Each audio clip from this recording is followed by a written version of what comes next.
listening to Radio Eastern FM 98.1. With live and exclusive coverage of the EFNL football season, bringing you the match of the day with score updates from all divisions. And now we cross to our commentary team for the Radio Eastern 98.1 Match of the Day coverage.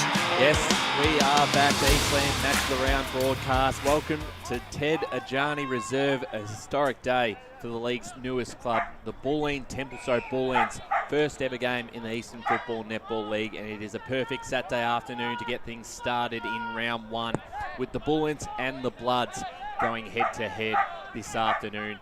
Out game starting at 2:20 p.m, but we're here for the pre-game match coverage for this game, as well as all the games going around in the eastern suburbs this afternoon, with round one for divisions 1 to 4 taking place. I'm Ryan Long, joined by Josh Ward, Matt Spider-Lee and Ray Baird. Josh Ward to my left. Very exciting time for the league and for the Bullants, and the ground is in perfect condition. I'm sure we'll take a look at that in just a moment. The grass looks great. It's a nice sunny day.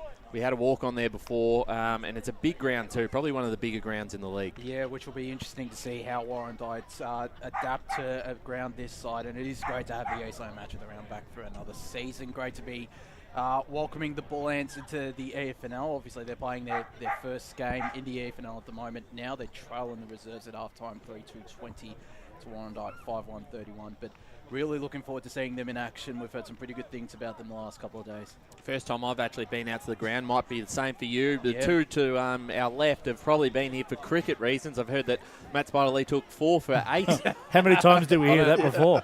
He's repeated it quite a few times, but good afternoon to you, Matt Spider-Lee. Well, we might be having some issues here. We'll be right. No, good afternoon, everyone. Great to be back. And yes, I did take a 4 for 8 here. We won't mention it too many times. I'll fold from the club rooms end on that afternoon. No, it was all the way back in under 14s. No, it's great to be here back at Ted Ajani Reserve, and Bulleen Temp, welcome to the competition, and we're looking forward to having them involved. And gee, the crowd is in early. It's a great place to watch footy. It's really looking forward to it. I've seen a lot of cricket here over the years, but footy only a couple of times when they were playing VAFA games here, but for finals. But no, I think FNL footy's really going to suit it. Looking forward to it. Yeah, absolutely. And I will say this, he hasn't brought it up as much as the time that Ryan kicked many goals in one day out of Templeton Reserve. That was true. That was against Montana South. 3 1/4, I heard. Ray Baird also here for the first game this afternoon. How excited are you to get stuck into round 1 footy? Yeah, it's come all of a sudden, because last week I was playing cricket up in Albury, and now I'm here watching EFNL football. But I'm like you, Ryan, first time here, and we have spoken about the ground conditions and scoreboard, absolutely amazing, but the around the ground facilities too. You know, the canteen and the barbecue set up there in the facility. And I tell you what, there is a huge contingent of blue and yellow supporters around the ground too, Josh. Yeah, there is a fair contingent. There's also a touch of red and white with the Warrandyte faithful certainly coming in their numbers, and I'm sure this crowd will continue to grow as the afternoon goes by. But if you're around in the area in Lower Templestowe or Templestowe surrounds, get on down to Ted Ajani Reserve. It's the place to be this afternoon. It's certainly right. There's a lot of footy taking place this afternoon, and we saw last week that we had the opening round, which was round 9 in your Play HQ fixture, if you want to have a look for that one. And Sylvan defeated Coldstream starting off the season, and now the rest of Division 3 as well as Divisions 1, 2 and 4 taking place this afternoon. We're going to go have a quick look around the grounds. We've got some guests to come in the pre-game. We've got the president, Greg Chivers, coming in for a little bit of a chat. The 2 senior coaches, Andrew Verga and Paul Donoghue, will be able to speak to them and get their insight on this game. So we'll park that conversation for now. We'll look around the grounds. A couple other games in Division 4. And as we said in the pre-season preview podcast and everything that's been going on, unfortunately, Nuttawading won't be playing this year in 2025, but with Bulleen Templestowe coming in, we still have 7 sides in the competition. Whitehorse have the bye this week, where Forest Hill play Kilsyth and Chirnside Park play Croydon North Emlock. Josh, probably the Chirnside Park Croydon North Emlock game interests me a fair bit, because it has got a bit of feeling with it now, with Lee Motormat making the move across from Chirnside Park to Croydon North Emlock. Croydon North Emlock have picked up pretty well. Conrad Benrups is another name who's come across from Nuttawading. And for them, there's a lot of expectations, I think, internally. That they're expecting a big year. They're not going to be happy with a 5 to 6 win season. Yeah, they want finals. Yeah, they absolutely do. Speaking with a few people down there at Court North Hemlock, they are expecting pretty big things, and why wouldn't they? They've picked up a bit of experience in the likes of Lee Odermack, Conrad Bendrups, Lewis Mitchell, Paul Blight as the assistant coach, a former, I think, Kilsyth player as well. Andrew Malcolm and Michael Candello coming across as well, and all of them are playing in total six new players in each of the sides, one senior debutant in Bailey Mannion for Chirnside Park, fresh out of their under-19s program. So, look, I think this is a great opportunity for the Kangaroos to get the job done here, Ray. I agree, and you got to look at their story. This is a story for other teams in the lower grades of the amateurs, and we don't want to poach them, but they're welcome to come. But no, look, their story of Hemlock, they come into the competition, they were the easy beats, and no one wanted to go there. But now they've gradually built up season after season, and they're a go-to club now. They've got players going to their club, and I think they're going to be a big season too, Josh. I agree. Yeah, I think the 10 plate is definitely there for them. I mean, you just got to consider what happened. They'll build a lot of confidence from their, reserve grade last year. They played in the grand final. So there's a lot of growth still left in that playing list. Like, they haven't hit their potential yet. So the talent is there, and to get a bit of experience into that lineup at senior level, those young players will grow throughout the course of the year. And it might not be finals this season, but it gives them the opportunity to progress and forge that platform for seasons going forward. I think even if they're in the conversation of finals when we get to the second half of the season is a big tick. Well, it's being competitive in games, Ryan, isn't it? Being more competitive in games for longer periods of time, and that's what you want when you're a developing side. The end result will be finals at some stage, the long-term success plan, but just those initial steps, you've got to take them, and they'll want to be competitive for as long as they can. They certainly will, and I think this is going to be they'll probably upset one teams. I agree. I think this is one of the more intriguing Division 4 seasons we've had, Ray. Look, but this is a season of Division 4 where there's not going to be that segregation where you've got I the top agree, couple of teams. I think every team in it is a chance to play finals. Yeah, I agree. I think you look at previous years, it's always been 4 and 3, or that's right, and a big gap in the middle. Correct. Look, I think you've got to put the rider in that. Probably Forest still are the team that's going to be the team that's probably going to struggle to play finals. Let's hope for them that their measurement of success is just a couple of wins, but being more competitive in games, and not. Let's hope the margins aren't too quite significant. Unless those margins continue to decrease throughout the course of the year. But there's still a realistic chance to win some games. So if teams aren't on their medal, they'll and bring their attitude and genuine effort, well, they'll certainly be in those games. 9 new players for Forest still in their senior lineup today. They've got 3 senior debutants in Jared Lynch, Dion Fordham and Liam Keenan. So they're going to be a pretty young lineup. A lot of those new players coming across from Doveton alongside their coach Stuart Pearce. So, and of course it is a big day for their captain James O'Sullivan. That's right, 350th game this afternoon. So another one, if you're in the area, it's in being played at Coonung Reserve this afternoon. So not at Forest Hill Reserve today. If you are in that area, get down and support. What has been a really important play to the Forest Hill. Well, he's Football been Club. heart and soul of that football club for such a long period of time. He played all his junior football there, and then come across and played in the seniors. So, that's just a fine example, an illustration of a player that showed and devoted all his loyalty to the Forest Hill Football Club. Absolutely right, and they play Kilsyth this afternoon. Kilsyth will be an interesting season for them. We don't know when Ryan McNay is going to be coming back into the side. I don't know if they would have been disappointed with the way they finished last year. They finished 4th, and by the end of the season, they were the clear 4th, Ray, behind Chirnside Park, Scoresby and Whitehorse. And that was coming off a grand final loss the year before. Yeah, correct. Well, and they did lose a few players, and that was probably a little bit difficult to manage. Yep. But I think their spot in the finals is certainly one of those ones that is now up for grabs, because there's obviously you've got the Bullants coming into the competition. We talked about Croydon North improving. There's no guarantee that they're going to be back in the final series. They've got to start really well. Yeah, well, there's a pattern forming, in my opinion, in Division 4 in particular. You have sides that, and take Scoresby for a perfect example. They got players back when the club was struggling. Older players come back, and other clubs have done this as well. Kilsyth did the same thing. They stick around for 2 or so years, but what clubs are doing in that 2 or so years, they're bringing through a whole lot of youth. so that when these older guys do fall out, at least the youth have played 25, 30 games, Spider, and that's what's happening in Division 4 if you analyse it. Is, yeah. Look, and I think Kilsyth are definitely going down that path, and I've actually got the expectation and put it on them this year. I think that if they play their best footy, they can win this premiership in 2025 if they if they play consistently for long periods of time and can sustain it. So look, they've got a couple of hurdles to overcome early in the year with a couple of players out injured, so that's going to be a bit of a question mark on them. But I still think that they've got the depth, and then they've got the young players that can really put them in the right direction. I still expect them to be in the top echelon of the ladder. And anybody going out to Kilsyth, at some time this year, their new club rooms are absolutely they're fantastic, aren't they? They're great facilities. They're up with the best in the league. So that's something that they've got in their favour. Well, they become attractive, and that's the thing. For a long period of time, they weren't an attractive club because they didn't have those facilities, and they were just they were stuck in that middle part of the ladder. But now they're attractive. They've got a good junior setup. They won some junior premierships last year. They're starting to really build. It's a bit of a growth area in Kilsyth now, so big opportunities for them as a footy club to leap forward. And Spider, you would tell me the year without a doubt, but you got to remember back, they played VFA football. They did. Give me the year. I know you got it. Yeah, back in the 60s. Yep. Okay. Yeah.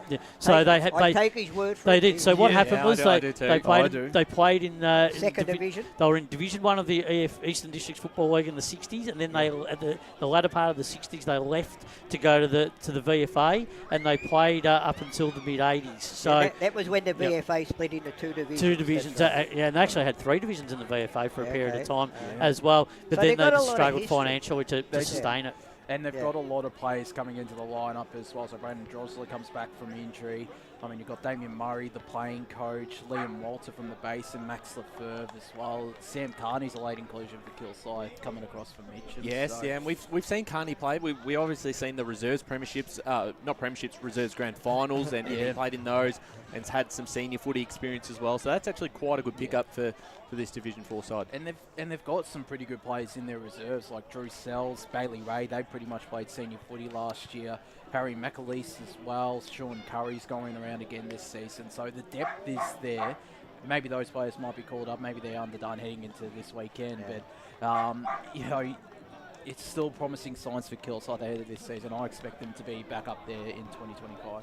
Of course, I agree, Josh. I think they'll be up there. Of course, this is the third Division 4 game this weekend, which we'll talk about quite soon. And we do want to certainly acknowledge Radio Eastern 98.1 FM, who are once again going, I think, the third straight year after coming back. We had the deal with SEN and Radio Eastern 98.1 FM, the home of community football, and we thank them for their partnership this season, covering every game, broadcast game every Saturday from 1:15 p.m. to 5:15 p.m. And a couple of other things we're doing this year. We've got the Match Day broadcast program, Josh, and you've had a bit of work into that, and we're going to be revealing that each Friday. They'll be released via the EFNL website and the EFNL socials, so make sure to keep an eye out for that one, as well as a new thing we're working on, which will be coming out this week on the Wednesday, which is the title is still up for grabs. We might need to do a bit of work on it, but EFNL Inside, a bit of a television program to air on Facebook and YouTube each week on a Wednesday, which you'll be a part of in the first episode. Yeah, I will be looking forward to being a part of it, and it is great. Most of the work with the match day guide as well was because of yourself, and it is great to have that as well, because obviously a lot of the guys like Ray, like Spider would know going to the EFNL and even other leagues where they have the record or used to have the record before COVID, and it is great that it's got all the team lineups as we're actually going to be welcomed here by Andrew Verga, the senior coach of the Bullants, and it's great to have him on board and in the van for the first time. Yeah, looking forward to having that conversation with him. Andrew, very exciting day for the club. Thank you for giving up some time after what is a very, very busy afternoon for you. Yeah, it's exciting times. Down at the old Ted Ajani Reserve, I haven't seen this many people for a while, so it's exciting. What's the lead-up been for the club? Obviously, it's quite a busy time. Joining a new league, is the lead-up a little bit different when you're playing all these sides that you've never actually played against, or is it really just business as usual and you'll just see how you go week by week when you meet a new side, and Warrandyte's first one today? Yeah, obviously, we don't know a lot about the opposition, but but we're just keen to be a part of the league, and we're excited. So every week's going to present a new challenge. We just want to play the way we want to, and the rest will look after itself, I'm hoping. Andrew, great to be able to speak with you again. Haven't spoken a couple of weeks ago for the In Focus article. We spoke about the move to the East being a bit of a fresh start. Is it a fresh start for the playing group who came across from the VAFA as well? Oh, definitely. Look, it's just reinvigorated the club, so we're just full of excitement. We know there's a lot of hard work. We're under no illusions that we're coming to a really tough competition. We've come from the bottom of the VAFA, so we just want to give it our best shot. We're not have any high expectations, just to give it our best effort and just showcase our club. And it's led to some good recruiting as well, it must be said, particularly bringing back the Sticker brothers, Matt Jessup obviously not playing today, but bringing those players who have been involved with the club, just how big is it for not just this year, but for many years to come? Oh, look, we've just had a real strong emphasis on trying to bring back guys who've had an affiliation with our junior club. And we're just trying to keep building those bonds between the junior and senior clubs. So a lot of guys that we've actually got a fair few blokes that have come back that have all had an affiliation with us and have played juniors or are family members here. So we just want to keep growing our brand, and hopefully in years to come we'll just keep building. But like I said, we're under no illusions how tough this year's going to be. We don't have any high expectations. So. Andrew, I looked at your list and quite a few of your juniors now are playing senior football. Is this something that your club has concentrated on, that when they're ready, bring them in? Oh, 100%. So I coached under 19s probably 2022. We were lucky enough to win a flag there, and there was a big emphasis on bringing those guys through to play senior footy. And look, at times they were probably not mature enough to play senior footy, but it was best to get games into them, make them own the club, and sort of grow from there for us. Andrew, great to have a chat to you. Every time I've seen you, I think you've been in cricket whites. I don't think I've ever seen. Don't think I've seen you in your polo shirt for the footy. But no, great to speak to you.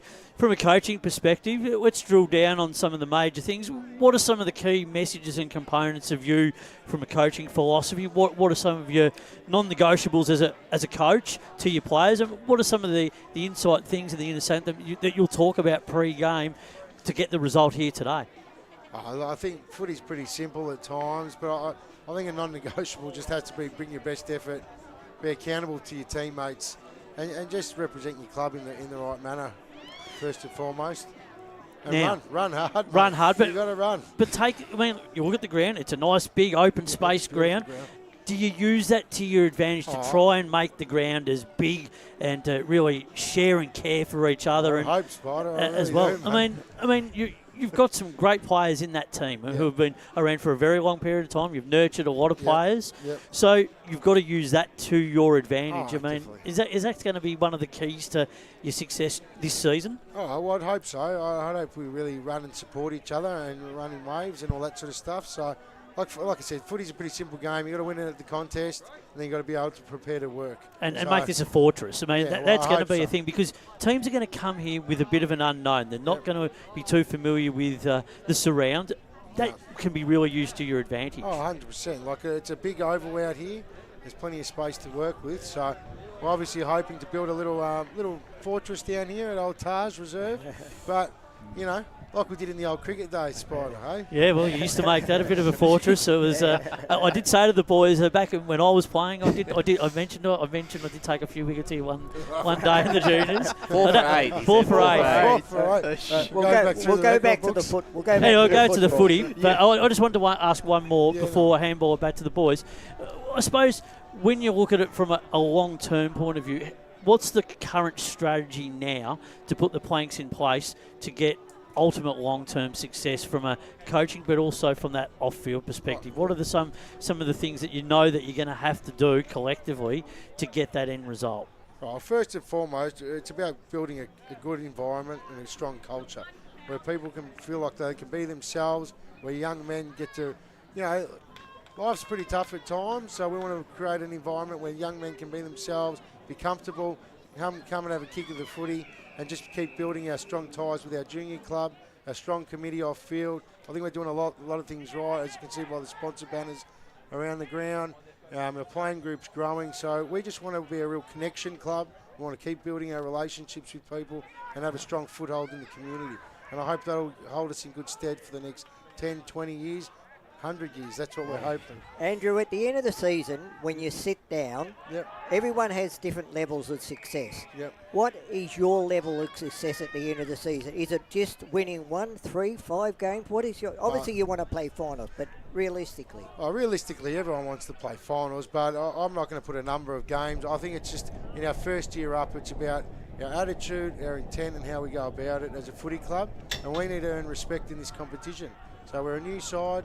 No one knows a lot about us. So we want to be respectful on and off the field, go about things in the right manner, and that'll hold us in good stead with the future coming. Well, what's it like working with Greg Chivers, who's also obviously done a great job off the field so Awesome, far? mate. Awesome, I thought he was there. No, it's awesome, mate. Like, I mean, Greg, we played footy together as well at the Bullants, so we've had a long-standing relationship. We're both unique, I'd say, in our own different ways. So I think that goes together really well. So, look, he's a pleasure. He's a real passionate man, and I think I love that passion. I love passionate people. It's really important. You got to love what you do. You got to love the people around you. So I think it's we have a good working relationship and a great friendship. Absolutely. I just wanted to quickly say, who's some players that we can identify here today for people that are not familiar with your playing list that we should really keep a watch out on? I mean, obviously, there's the obvious ones that have come across from ball and that are notable and prominent in your lineup. But who's some players across today and across the season that we really should, black book and say, well, let's watch their steady progress across the season? Oh, look, I think there's a couple of guys, or there's a fair few. I think we're all really young lists. So Owen Watts is one to look for. Andy Sinclair, these sort of guys that play across the forward line. Joshy Turano in the back line, he's a pretty solid young player. I think we're really young, so I think there's a lot of guys, and there's a couple of players that aren't playing. You mentioned Matty Jessup before and Corey Shields. Fortunately, Corey's out with an ankle. He kicked 48 goals last year for us, and he's a pretty electric player. So as the season goes on, I'm pretty sure you'll get to see him run out.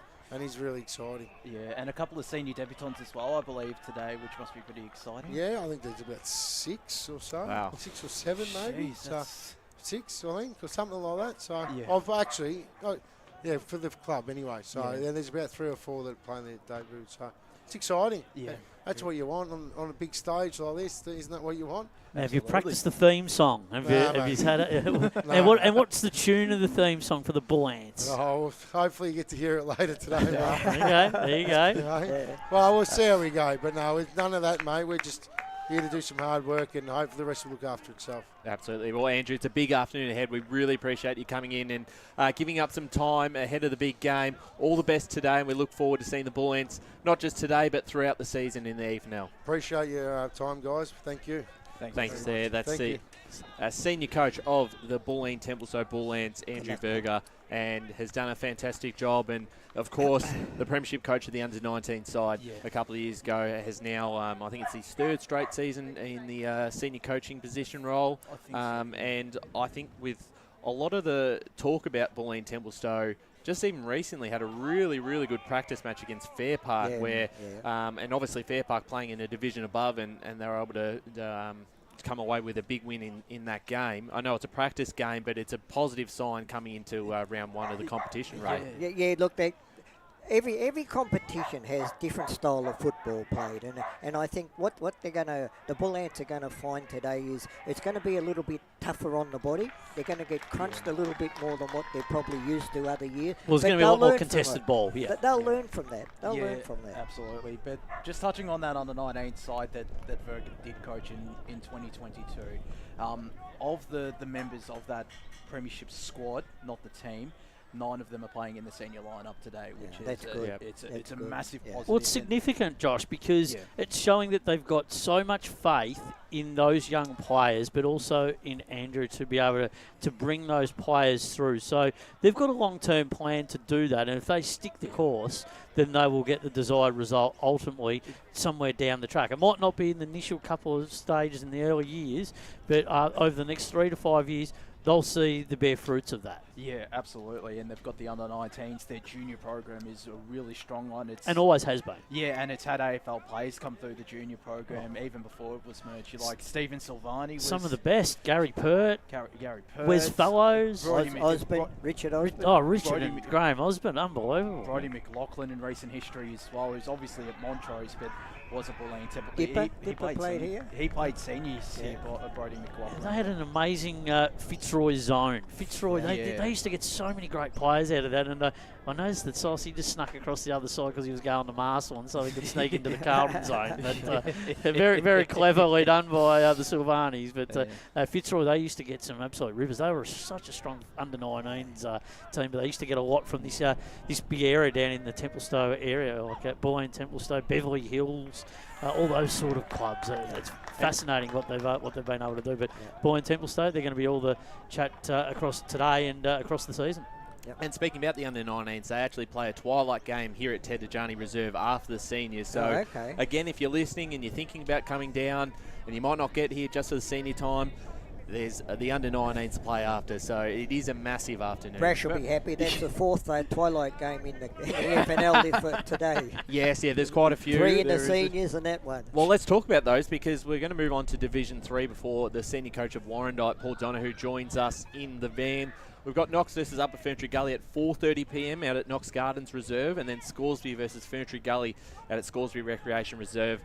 We talked about this on the podcast yesterday, Ray. Scoresby Ferntree Gully. This was a game that was always going to be the twilight spot. It's been talked about for a while. Scoresby unfurled the flag.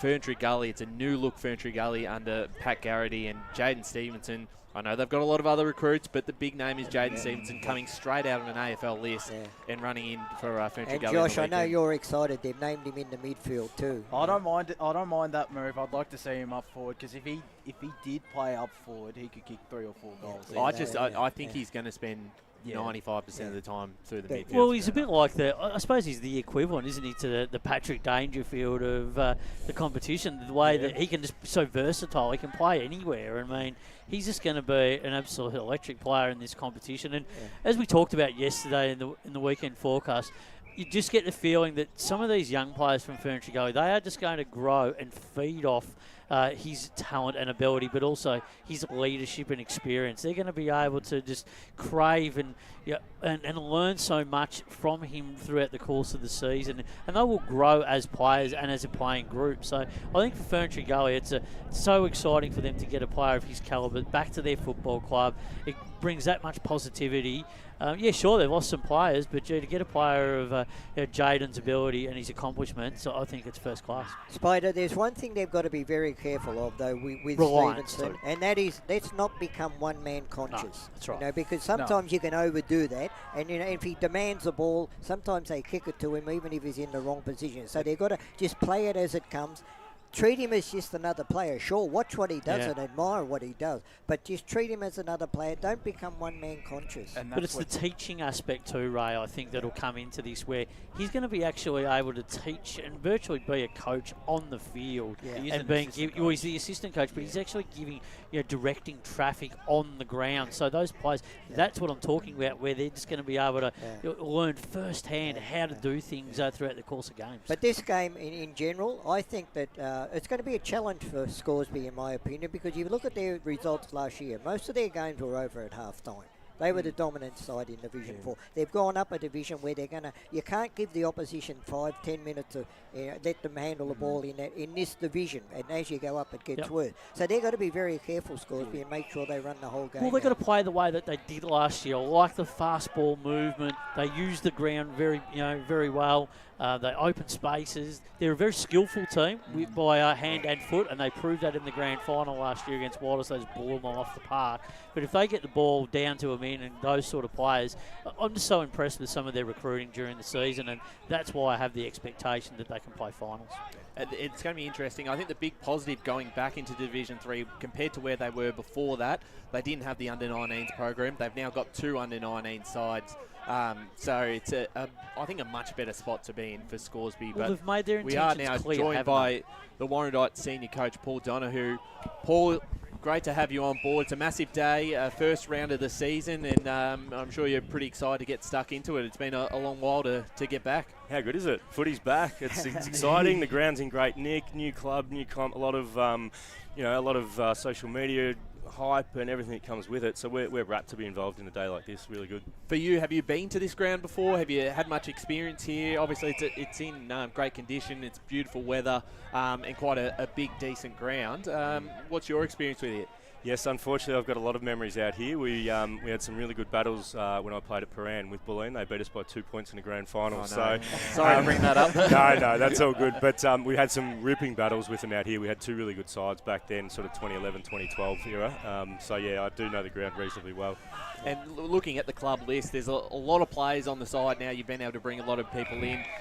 What's the difference, the main key difference coming into this year compared to last year in terms of the group? And obviously there's probably some guys who have played senior footy in the reserves right now. Has that been a big positive, the numbers down at the club? It's huge. Like, you're talking sort of 20 per session to 50 to 60 per session, and the difference that makes. And, that takes a lot to build and bring a culture where people are enjoying it and want to come back and play that way. So it's been a great pre-season, and just excited to finally actually see it unfold. Paul, great to be able to speak with you once again. A lot of the new players coming into the lineup, Jack Bradford, Alex Simpson and Lucas Fellows. Bradford, I think, brothers with James. Just how great is it to be able to get to, family members of current senior players into the club this season? Yeah, you talk about football as a family, and that's what football clubs are, and they support people in that way. So to actually have family running through, we've got three brothers, the Wilson boys have been running around in the seniors today as well, plus two Bradfords and their cousin Will Nelson, so there's 6 of our 22 already that are related in that, and it just, it creates bonds that you can't build that in training, the family ones. So that's really good to have out there on display. Yeah, look, Paul, Ben Ogilvie, he comes into your side, debut today. What can you tell us about him? Yeah, so Benny's come across from Chadstone, sort of medium-sized forward. Obviously, Chadstone have had their struggles over the years, but Benny kicked around 40-odd goals last year in a side that didn't win many games. So he's just got that sort of bit of goal sense about him. Knows where they are and just sort of knows how to find them a bit. So he'll probably play a little bit deeper at times, and hopefully can sort of snag a couple over the back. And Joel Matheson, another debut? Another debut, yeah. So Joel came across from Paran. He's actually quite local, just lives across the road. I've known him and his family for a while, and he only got 2 senior games at Paran, but he's still only young, bit of a dogged defender that comes in and just has a crack, and he's done everything right in pre-season, so we reward him today. Playing the new club in the competition in round 1, has that put any pressure on your side? No, I don't think so. Look, I've joked with a few people that we don't actually know where we'll be in the competition till after Easter. We've got Bulleen today, who both of us are sort of finding our way in this. Then we've got Whitehorse next week, who've got a bye today as well. So for us, we're finding more about ourselves, and that's what we're really into this year, is what are we doing, what's Warrandyte about, and then where that sits in the comp we'll eventually find out. But no extra pressure. I think it's great to have a big day and a big occasion to do it. Paul, good luck for the season ahead. Looking forward to your progress as it unfolds. Let's drill down on this afternoon's game. What are the key messages for you as the coach when you talk to the team, pre-game, about things that you want to implement and things that you've probably worked on over the pre-season so that you can improve your performances from 2024 going into a brand new football season? Yeah, look, we've had to readjust the way we play, the structures that we have, how we set up forward of the ball, how we defend. It's completely different to last year. So today we get to see that. Unfortunately, we had a practice match last week called off due to an injury, so we only got a half a footy in that. So we missed a little bit. So we actually get to see that in play. But look, today is about turning up and turning up early as well. I think big occasions in front of a big crowd and a new club. We don't want them to get on a roll and do that. So we really want to show up early and put our best foot forward very early on, and then go from there. And you're also using the ground. It's a big ground. It's very spacious. So how do you think that will suit your team in terms of the way that you implement your system and things that you want to try and do throughout the course of the afternoon? We think we're fit. We think we're fitter than what we were last year. We've put a lot of work in and had some help in that area over the pre-season, so the big grounds won't worry us. But we've got a lot of those sort of small to medium players that can cover ground. So we'll heavily rotate them through, and I think it'll hopefully work to our advantage. Just on the fitness side of things, I did notice that Jack Grimes came down to the club throughout the pre-season, which must have been great to get an ex-AFL player down to Warrandyte. Yes, yeah, I've got the advantage of him being my brother-in-law, so that Sweet doll, mate. that does help. But Jack's got his own business that's focusing on local footballers and giving them access to stuff that we don't get at local football level, and so to have him really involved in planning a lot of our fitness, or pretty much most of our fitness for the whole thing, gave a different dimension to it, and we just did things a bit differently. So we're hopeful that, come the third and fourth quarter today, under the intense pressure of games, we're running it out well. But again, we'll see very soon. And of course, you look at Scoresby, probably one of the more recent clubs to come down.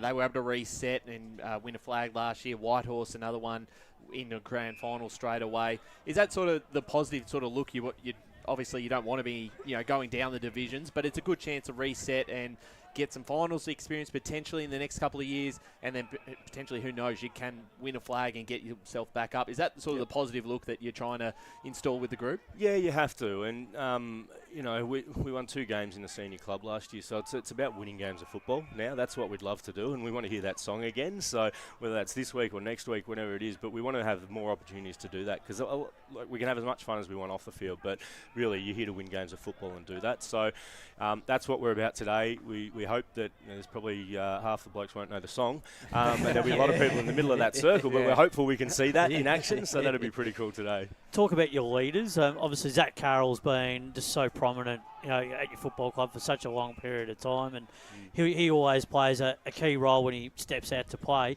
But you can't always just leave it to one person, so you're going to have to get contributors. But the leaders, what are they doing around the club and around the team to try and step it up, but also to involve the rest of the playing group? Oh, I think that probably started, 3 or 4 weeks before the end of last year.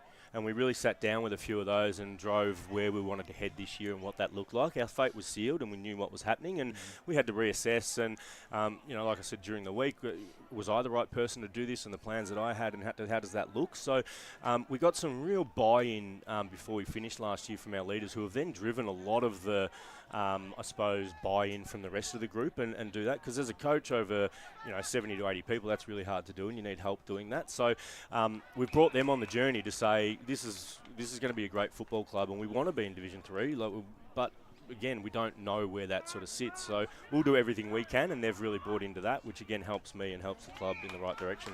Well, Paul, it's a massive afternoon ahead. We really appreciate, as always, you giving up some time to have a chat with us. All the best this afternoon and the season ahead. We can't wait to see how the boys go today. Yeah, done. Thanks, guys. Appreciate it.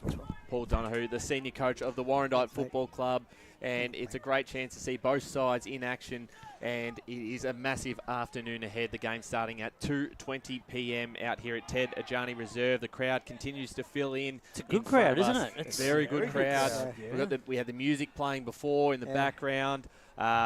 Unlike the Besto's not here to no, comment like that. But unlike at the VAFA, the former league of the Bulleen Templestowe, people here are allowed to drink on the fence, so you'll actually probably get a few more people in as well. If we can get to the view of the ground at the moment, it's on the screen. That far house. Which one leaves it? The white one in the middle there, you can see. Look at the technology. If you're not if you're watching on Facebook or YouTube, that circle there is usually where the people would all congregate to have a drink over the fence and watch the game. They won't have to do that today. They'll be inside the... Well, I'm glad BWS is here. We did do a game from the balcony at Scoresby, so we might be doing a game. We might be doing a game over there on that deck over there. Well, it might be a good vantage point. We're going to probably go to our first ad break here for the Eastland match of the round. We'll be back shortly to touch on this game as well as some of those other games going on around the grounds. Thanks for joining us for the Eastland match of the round. Bulleen Templestowe and Warrandyte.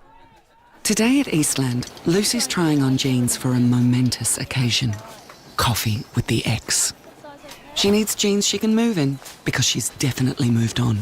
Jeans that get a second look, but don't give any second chances. Jeans that say, well, yes, I have spent the last 8 months in a post-breakup juice cleansing, kickboxing, personal training frenzy.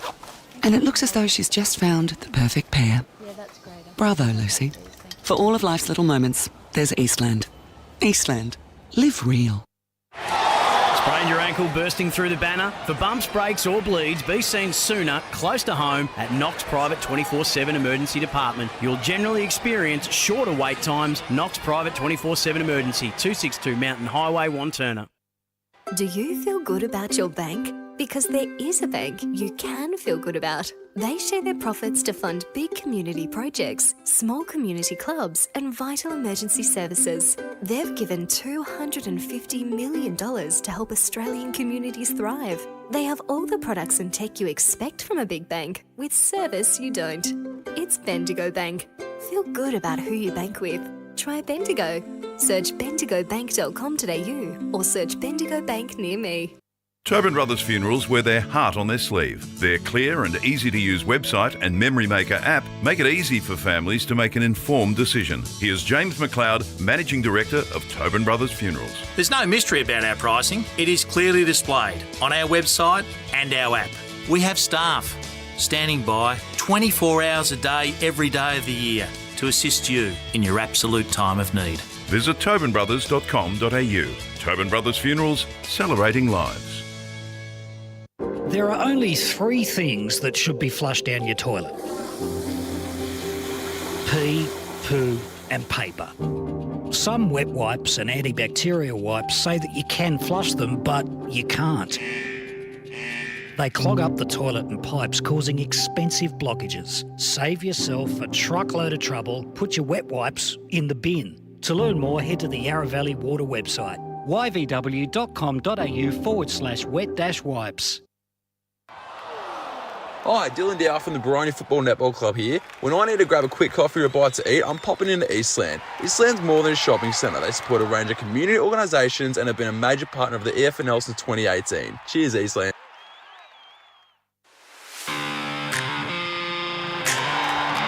You are listening to Radio Eastern FM 98.1. With live and exclusive coverage of the EFNL football season, bringing you the match of the day with score updates from all divisions. And now we cross to our commentary team for the Radio Eastern 98.1 Match of the Day coverage.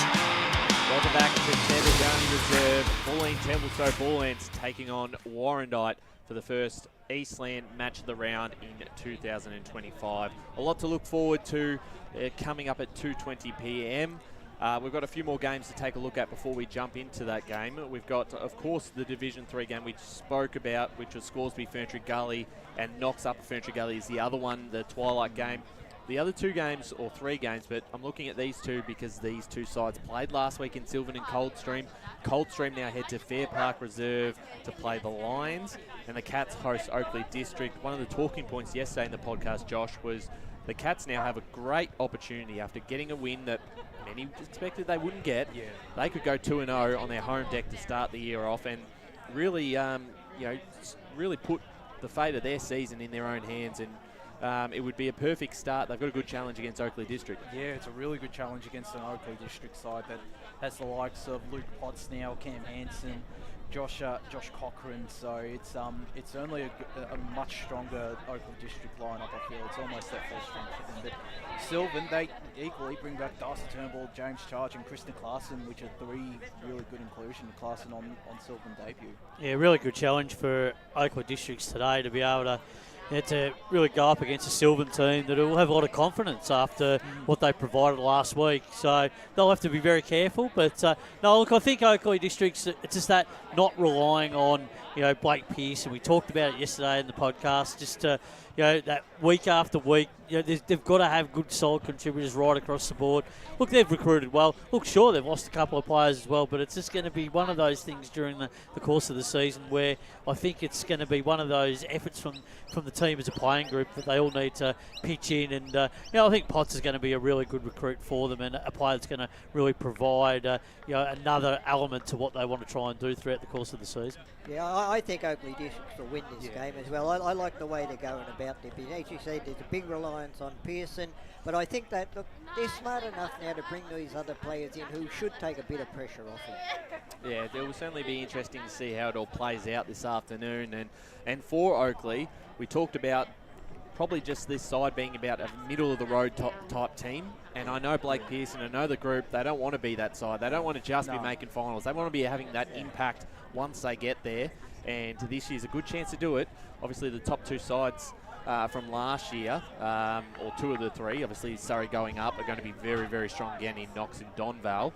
Fair Park Coldstream was that other game, and Spider Coldstream got to respond after probably a disappointing week out at Sylvan Recreation Reserve. They weren't that far behind at three-quarter time in that game.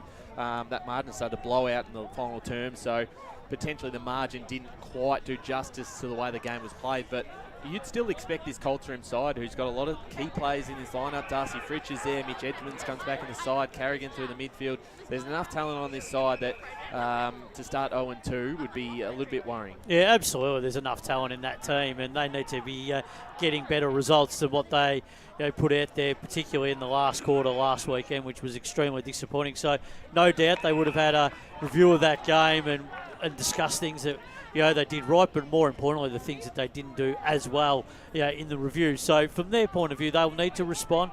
They've got quality across their list, so it's going to come down to the way that they play, particularly away from home during the course of 2025. Last year, they played well at home, and they really were very tough to beat at times up at their home ground. But it's when they step away, they become vulnerable and they become a lot different team. So that's the challenge for them during the course of this year, to be more consistent when they play away from home, not only when they're playing at home, when they're got that ground as a fortress. So they're the challenges that lie ahead for Coldstream this season.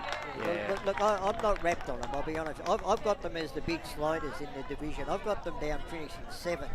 Yeah, I think that's pretty dramatic, but look, it's not out of the realms of possibility. I've still got them hanging on to a finals berth, but they've just got to be more consistent. And just live in this reserves game here at Ted Ajani Reserve, the Bullants have just kicked through their 7th of the day. They lead 7-2-44 to Warrandyte 6-1-37. That was Jack Cowler who kicked his 3rd goal of the game. And he's someone who played seniors last year as well for Bulleen Templestowe. That just shows the depth of the side, which hasn't been the greatest the last couple of years. Yeah, that's right.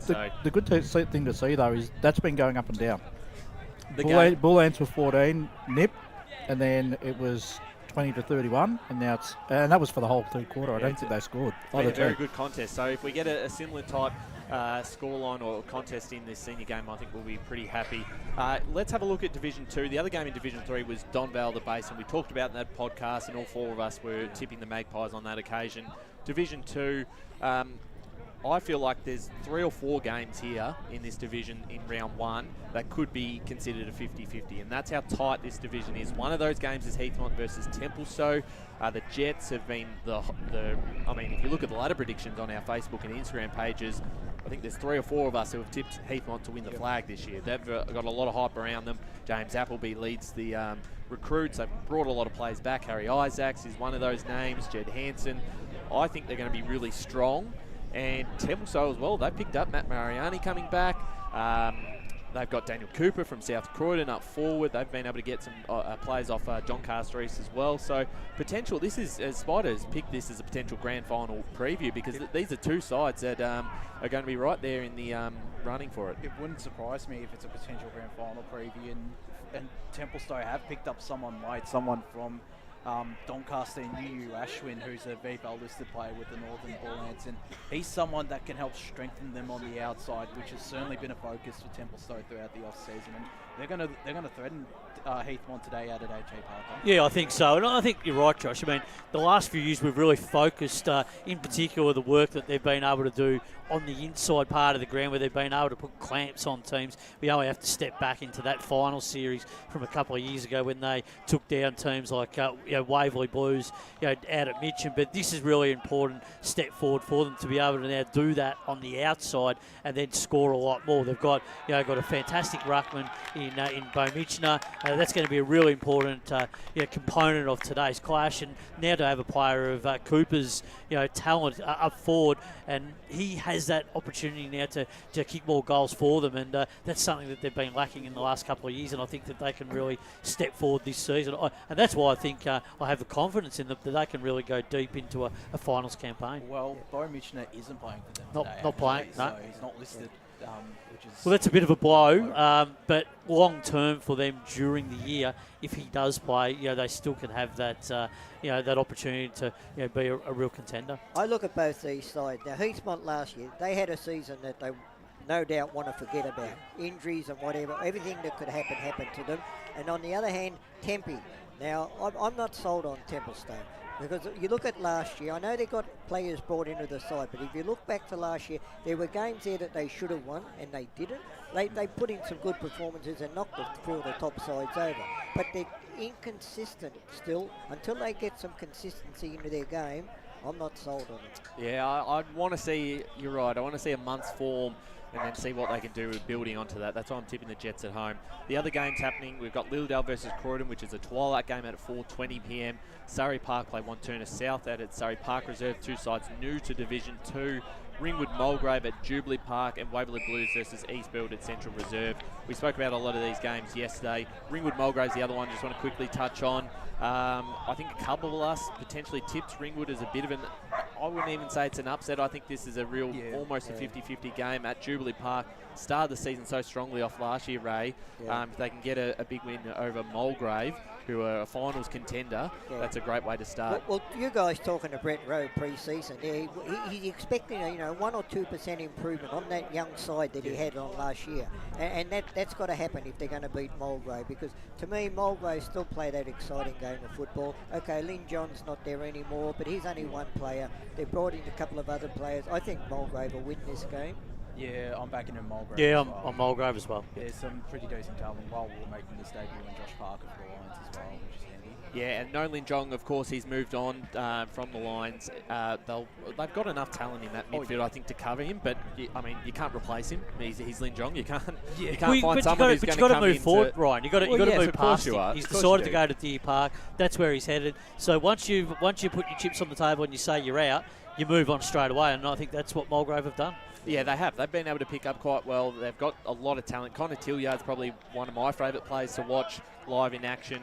Expect another big season from him. He's still very young young Tilliard. And it is an exciting time for Mulgrave because it is their centenary year, and we'll hopefully be able to get out to Mulgrave Reserve because it's been quite a while for a Mulgrave game. I don't know if we've got the if one of you know the history on that, on the last time we would have been at Mulgrave Reserve for a senior men's match. Going back a fair while before obviously the changes with the rooms and everything, but hopefully we'll be able to get out there this season to celebrate their 100th year in the competition. Let's take a look at Division 1. 4 games, of course, because with the news this week that Doncaster won't be fielding a senior side in the competition, which means Baronia, who was scheduled to play him in round 1, have the bye. And just quickly on this reserves game, Warrandyte kicked the last one, so it's back to a point, 7-2-44 to 7-1-43. Maybe we should call this game. 2.5 minutes. I haven't got team sheets in front of me, Josh, but you can give it a crack as Bulleen Templestowe look to go through the middle and then on to the far side. I haven't been calling for a long time. I'm still a bit scratchy on this but one. As they the go accuracy, inside 50, it's a one-on-one battle.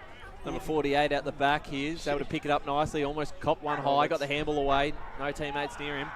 That's enough for me. We'll get back to the... still 12 minutes to go in that. Oh, is there? No, there's 11. Is one, is it? 12 minutes. Oh, okay. 12 minutes. Still a bit of time. Been tricked by the scoreboard. I don't know So why you would have been waiting a long time for the final. I would have been calling for 11 minutes there. Montrose versus Bayswater today out at Montrose Recreation Reserve. We talked about the D's without Ryan Garthwaite. Is going to be a potential issue. They're going to have to probably find a few more targets. Bailey White's one of those players if he can step up his game. Yeah, I picked Montrose to win. I think they can still win. Look, Bayswater, I said it on Friday preview yesterday, Bayswater's at the crossroads. They've got to start showing what their supporters, what they've got, because every year their supporters turn up and they've got lots of promise. They never play finals. And so to me, the pressure's really on Bayswater to stand up this year. Well, we talked about it, and the thing is with Bayswater, what they have to now do is they have to make some decisions from a football perspective. Are they going to be a team that's just going to continually just be at the bottom end of the table and just are they playing for survival year after year after year, or do they want to progress up the ladder and really start to play finals and to challenge to be a real contender? So for their point of view, they've got to start to make those decisions. Otherwise, they're going to take a step back pretty significantly, I think, in the not-too-distant future. So it's a big year for their footy club. They've changed coach. They've made the bold decision. They've gone out and got some new players. But now it's time for them to really put in a big effort this season. And what better effort you can do is go down to Montrose on the first game of the year and be competitive and take it up to a Demons team that the microscope's going to be on right throughout the course of the year. Gary Ayres, this season really needs to, you would think, probably either be get into a preliminary final or a grand final with this list. I mean, he's got an age demographic of 27. The profile of the list. So, but I still think that list has a lot of holes in it, and I'm really struggling to see whether I think they're going to be either just falling into the finals, but I've actually got them missing out. So I think it's going to be a big challenge for them ahead right throughout the course of the year. Well, 6 new players for them today from Montrose. They've gone their team. It's a third of the team, isn't it? Yeah, Jack Dietrich from Roval alongside Braden Panch, Bailey Bateman from Lily Does a Handy Inclusion, Harvey Chin, Michael Schwab, who missed last season. That's probably one of the bigger inclusions for him. Yeah, absolutely. But boys, there are a lot of inclusion. But what have we been saying about Montrose in the last couple of seasons? They need to make changes if they're going to go forward. So they've made the changes. I think they will go forward. And they've got to see. They've made changes, but I think some have been forced changes. Oh, because forced of the guys changes that have fine, come- but there's still come changes. outside. You can fall into that trap where you just keep picking the same players week in, week out. It'll be interesting to see their season play out with Baronia to play in round 3. I think that's a big test for them out at Miller Park. It'll be good, probably good at Park Orchards next week. So a good real look at those we're going to know early with Montrose where their season's heading. Yeah, correct. I think this will be closer. I think closer than what many of the tipsters think, but I'm still tipping Montrose. That game out at Millers Park, there's a little general store on the corner there. They're going to get the hell of a shock of their life when the big crowd turns up to watch that game across the road, because there's nothing else at Millers Park. Yeah, well, they might be pretty lucky with the move for Baronia this year. Some of the other games happening in Division 1, Moolbark versus Norwood. We've got South Belgrade versus Park Orchards, which is a big game, and then Beaconsfield versus North Ringwood. We talked about the Eagles and their inclusions to the side. Jake Arts is playing. I don't think we had the team sheet at the time of the podcast. He's obviously a junior at the club. Incredible get for them. Ali Zijai comes into the team as well for the Eagles. And I do believe they've got another player coming across. It's Travis Stewart, and then they've got 2 senior debutants, Marley Appleyard, the Div 1 under-19s best and first winner last year, and Ethan Winston also out of Beaconsfield's 19. So it's great that Mick Fogarty is giving those senior opportunities to some of those young guns. And Spider, we talked about North Ringwood, a lot of changes for them as well. Tom Wilson, who was originally listed at the start of the day yesterday, he's not listed now, correct? Unless that's changed again. Well, he's at Park Orchards now with Tom Wilson. Park Orchards, sorry. I'm wrong. On the wrong side. He was at North Ringwood. He was at North Ringwood. We'll get to Park Orchards in a second, but they've had a lot of changes, of course, and Xavier Borg, Riley White on senior debut for them, Jackson Mooney for the Saints. So they've got some new players into the side, Spider, and it's a good test for them. There's a lot of hope around the club that this might be the year they can break back into the finals. Absolutely, and the expectation is certainly on them. Matt Price coming in as senior coach. He's had a lot of success, in his other coaching appointments.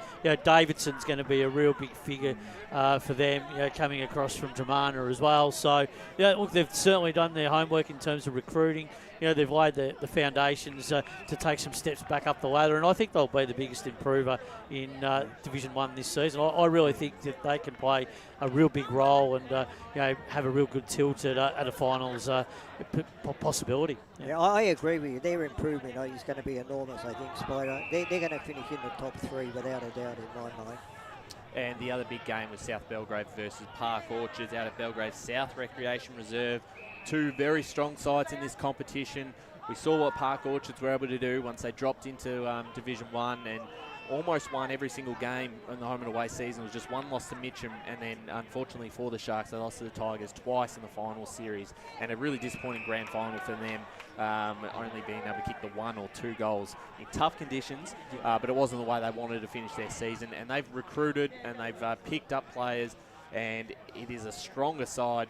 For me, I'm really high on the Sharks. I know South Belgrade are certainly going to be up there themselves, but for me, Park Orchards are the team to beat in this division still. Yeah, you'd have to say that they're right up there amongst Beaconsfield as well. Look, I mean, it feels like they were so disappointed with what they put out there on grand final day that they've gone a bit savage and just gone out all out to to reverse that result from the grand final. And what better way to do it than getting out to round 1 and getting off to a really good start. Look, they're playing still a pretty competitive unit in South Belgrave, who's going to be coached by Kristen Hyde, who comes back into the Eastern Football Netball League. We know what his credentials were as a player through Mitcham and through Blackburn, and now as a coach. He's been mentored by some of the very best coaches going around. Andy Collins and other personnel. So big opportunity for Kristen Hyde to really lay the foundation for South Belgrave this year. But depth, it could be an issue. They've lost so many players over the pre-season. Yeah, absolutely. And for South Belgrave, they've got 2 senior debutants, Declan Smith, Roger Mazzoni as well from the under-19 side for the Saints, which is great. Again, seeing those under-19s get an opportunity at the senior level almost immediately, which is obviously a recurring theme amongst teams this weekend. And they've also got Calvin Delario and Kane Young playing for them, which are 2 pretty handy players, 2 Premier Division players. Yeah, experience. Yeah, and you look at the Sharks, they've got some pretty decent players as well on their list. You look at Niels Withoff, who was playing for Warrandyte, looks set to ruck for them this year. Christian Camp and Lewis Downey as well, of course, the former Blackburn man Downey, and they've also got one season. Well, Downey's a great pickup, isn't he, Josh? I mean, when you consider what he provided for Blackburn, at times when he got these opportunities at senior level. So Kristen Hyde certainly knows what he can provide. Yeah, certainly right. It's going to be a very interesting season in Division 1, and as we said, with Boronia having the bye, they'll come back next week to play Bayswater for their first game of the home and away season in 2025. It also gives them a bit of a chance maybe to go out to some of these games around them. That could be one. If you're a Boronia player, you might go down to South Belgrave Recreation Reserve to have a look at that game, because I think it's 2 of the biggest contenders in this division, and you might get a bit of a look at them firsthand. Even trek down to Beaconsfield, I'm sure they'd like down to the coast. Well, South Belgrave's up the mountain and Beaky's down the coast. But I feel in this Division 1, we've got some of the best quality coaching this season. Without question, we've got Paris Harvey, who's been a very consistent coach for a long period of time. We've got Mick Fogarty, who's probably nearly the best in the business across all divisions. He's had premiership success, and then you've got a guy like Kristen Hyde, who's coming back into the fray as well. So you can't say right throughout all that Division 1 and right across the book. Gary Ayres, Montrose, we've got some quality coaches in this competition, and we're very fortunate to have them. And 3 minutes to go in the reserve game, and let's the call this Bullants are 1 point in front, 43-44. Well, I don't think Megan's on the camera at the moment, but no, she's trying to get a hot chocolate, I think. Yeah, so we haven't got the camera on the game, but you are correct. She's up there somewhere. 1 point margin between the Bullants and Warrandyte in the reserves clash. Less than 3 minutes now, 2.5 ticking down to, so not long to go in this game. And it's currently in the Warrandyte forward 50. It's just gone out of bounds there. So we'll keep a final score there before we go to our final ad break. But on this game, of course, the crowd, Spider, it's still filling in. It's a really exciting day. Not often do we get to be here for a side's first game in the league, so it is a very exciting time for everyone involved. Oh, it's a very special day without doubt. I mean, for the people that are in the local community of the Bulleen Templestowe, it's a new beginning, really. It's the start of a brand new journey for their club, and one that we hope will be continuing for a very long time to come, and they get to find their way straight away. And I think this is the thing, they get to now strengthen that partnership with their community. I mean, it's very hard when you're playing in a competition where you have to travel demographically extensively, and now that they're in this competition, they can build new rivalries. They're going to make a lot more opportunities to go out there and be a lot more viable commercially through sponsorship, but also being able to recruit players, but also develop and also have that family-friendly atmosphere as well. So I think for Bulleen Templestowe, exciting times ahead. And if you're in the local community and you haven't been down to watch Bulleen Templestowe play throughout the year, make sure you put that in your diary and get down to some of their home games and give them the community support that they deserve. Spider, you go back to the last 2 teams that joined the competition, South Belgrave and Park Orchards, and the way that they've progressed up the ladder and made a good position they were in, and it's there for Bulleen Templestowe to start their journey today. Well, it is. And look, I mean, every club has their different reasons for joining the competitions that they go into. Some it's, travel. Some have the desire that they want to be in the highest level of competition. And for others, it might be just an administration governance sort of point of view too. One of their reasons was because of the junior program and junior program to get into. So there's many reasons why you want to right. So every club has their different reasons for joining competitions, and so for Bulleen Templestowe, it'll be they've got their reasons. For South Belgrave, they definitely had their reasons, and they have their ambitions. So I think it's wonderful how we've been able to have clubs join the competition over the last few years and really grow. And look, it's disappointing that we've got a couple of clubs that are not a part of it this year, but I'm confident that those clubs will be back amongst it, and they'll be bigger and better with time going forward. That's right. This is a big one for the Bullants. Their first win of the day with 3 seconds left in the reserves game. So we're going to hear the theme song.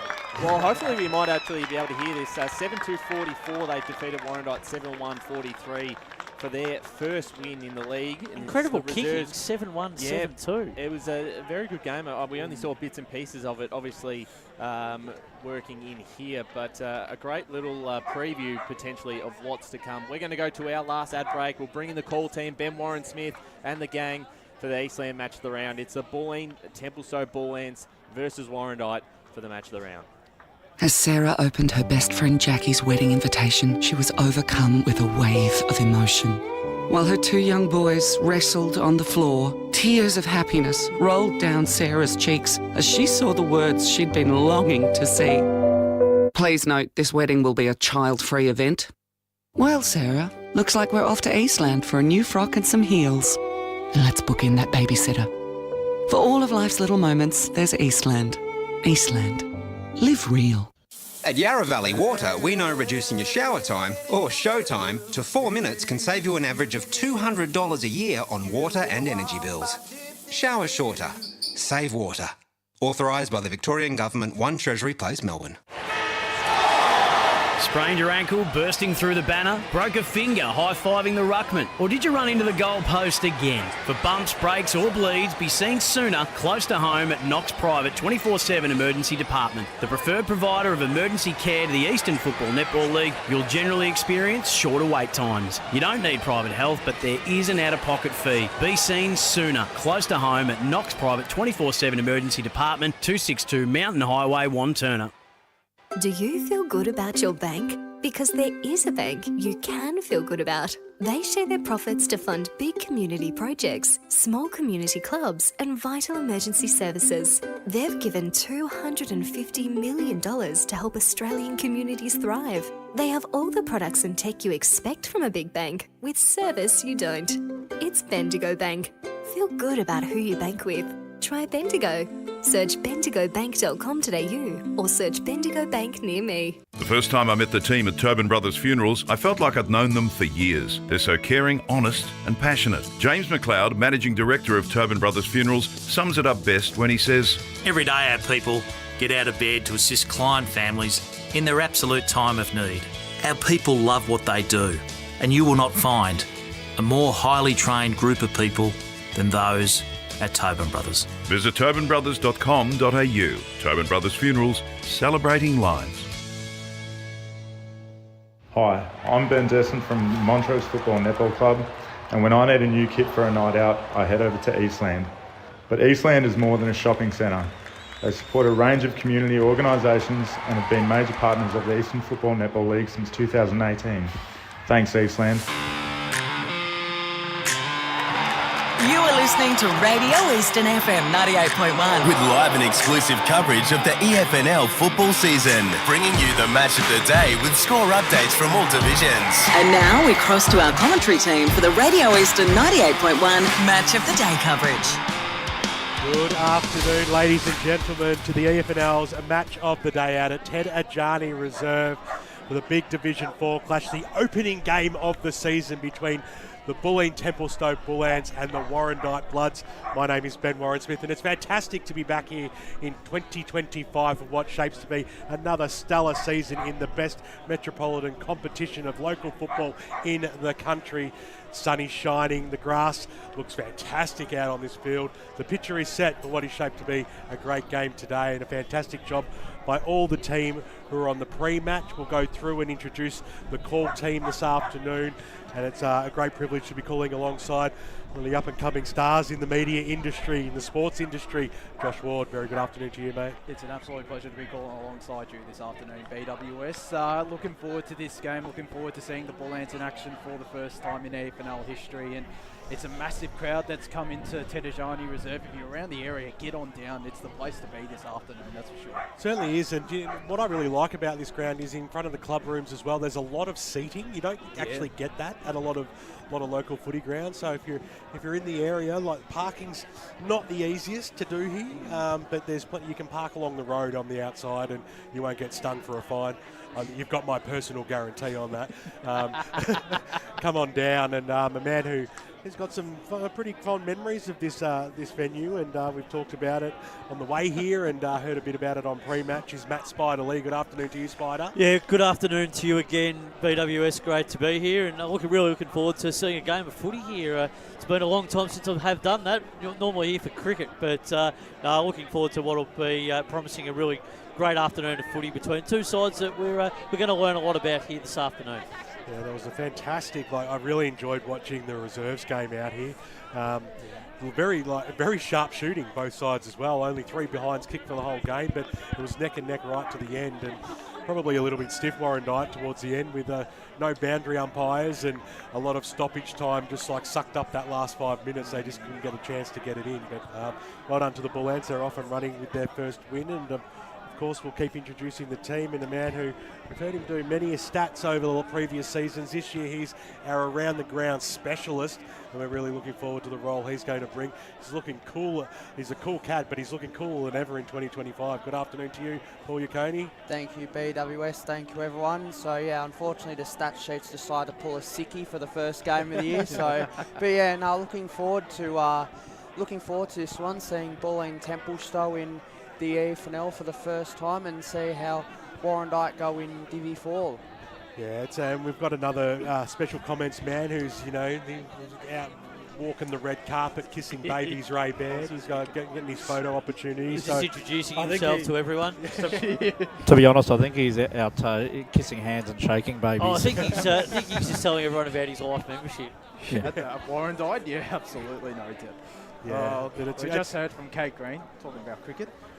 What's that? He was talking about his life membership in cricket that he got. He's just gone up to random strangers and saying, "Did you hear I got a life membership?" But I'm surprised he's not wearing the badge. To be he probably is. Spider, big game for Bulleen Templestowe today. They'll be wanting to make an early mark on this competition. How do you see it panning out? Yeah, look, I think the initial thing is, I think it's always a great fillet for the group when you know your reserves have won. So that's a big tick first off for them this afternoon. The second thing is, as Andrew Berger alluded to in the pre-game conversation, they need to start well. So they've got to bring their genuine effort straight away and be ready and up and about for the contest and be prepared to run.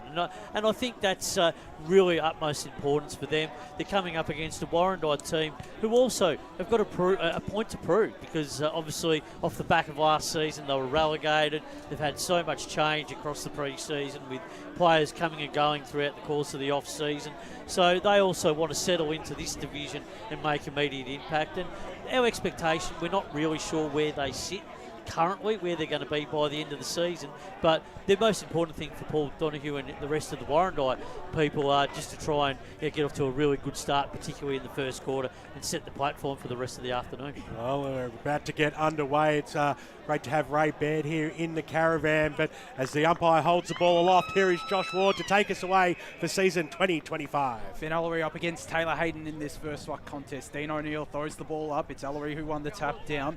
Carroll nearly sharked it. In fact, that was the captain, Hodgson. And Dean O'Neill says, "Give it to me, I'll ball it up." I wonder how many times he'll be mentioned today. The footy ops manager, of course, at the EFNL.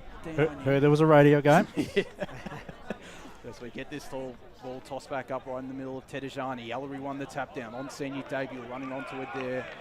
Up in David Dakin. And this ball will be tossed up. In fact, that was Josh Sticker, of course, coming across from Baldwin in this past off season, back to Bulleen Templestowe where he played his juniors. As this ball tossed up, Hayden with the big fist. Carroll looking to run onto it, he couldn't.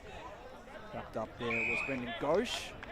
Bulleen Templestowe debut, and we'll have ball up right where we started at here at Ted Ajani Reserve. And Warrandyte staying with a lot of intent around the ball. Perfect conditions for football today. A little flick over the back. That was clever. Palmer, grubber of a kick up towards the half-forward line for Warrandyte. But it's only Bullants with a chance to repel. A thumping kick goes about 55, 60 metres in the end. Linking up handball there was okay. Budlarkis goes inside forward 50, pops it over the top. It might sit okay here for Sinclair. This way, that way. Handball went up and under. And it's going to get trapped nicely there by Bradford. Had support there and his teammate in Fallows. Little short kick out towards the half-back line, but it went too far. But a push in the back is going to be paid here, so it'll be a free kick to Warrandyte in their defensive arc. Using the far side here. That play moving forward then by Bulleen Templestowe. That's what they've got to do. Break away and keep the ball moving. And the pass went down the wing position. The Bullants look to have the numbers here. Scooping upon that there was Sticker. He got brought to ground. Got dispossessed of the football. Appleby was in there. Brought to ground also, and we'll have a ball up right in front of the Bullants dugout. Some real good tackling intent from Warrandyte early in this game. Ellery up against Hayden. Ellery is certainly a big unit. It's the tap down from Hayden down to Hodgson. They managed to work it through hands to Warrandyte, get it out the back, although under a bit of pressure there is James Bradford. Ball will be tossed up left half forward flank around 55 metres out from the Bulleen Templestowe goal line. Still no score early on in this Eastland match of the round. The Bullants' first game in the EFNL taking on Warrandyte, their first game in Division 4 since their 2015 flag. There's no clear winner in that ruck contest. Looking to shark it there was Josh Sticker. Both sides not giving an inch there, just trying to get possession of that football. It's certainly going to be hot in the kitchen early on in this contest, as you'd expect in a round one game. And a big game at that for both these sides as both rucks cancel each other's hit-outs. Up there was Jamie Cortese, one of 9 players in this senior lineup to have played at an under-19s flag back in 2022 for Bulleen Templestowe. And there's a couple on the sidelines as well, as we'll have this ball tossed up now inside forward 50 for the Bullants as Hayden with the big slap. There's a high free kick going in the direction of Jake Sticker, who could go back here. He looks to set up, tries to evade the man on the mark in Hodgson, who's had a good start, gets the handball away. The shot on goal, it's fisted out really well there by Thomas Davis. No teammate of his could pick up the ball, and it's going to be locked up at the top of the goal square. Very lucky then, Warrandyte. That ball come to the front of that pack, and there was just nobody there for Warrandyte. Owen Michael Watts to go up in ruck now against Taylor Hayden with the nice headband there. Michael Watts must be said, as Hayden won the fist down to Zach Carroll. He'll be crucial today, but that kick will be cut off here. Looking to get it back here is Lachlan Sticker. Got the quick handball away. His handball was too hot there for Jamie Cortese, and Oscar Hodgson. Plenty of ball in these early stages. Goes a high up and under ball, and the mark is taken there by Mitchell Wilson. Got a player over the top. Pushed in the back nearly there by John Ross on senior debut. The handball there. Ross might run onto it. He doesn't. And this ball locked up, this time inside forward 50 for Warrandyte. They moved that ball quickly from defence. A lost opportunity there for Warrandyte, just a bit of fumble at the wrong time.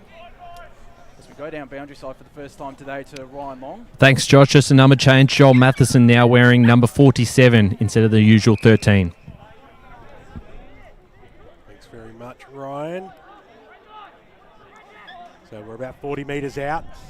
Warrandyte goal line, going up unattended there was Ross that time. The ball bounced away from him. The forwards for Warrandyte right on the hammer. Good tackle there by Oscar Hodgson.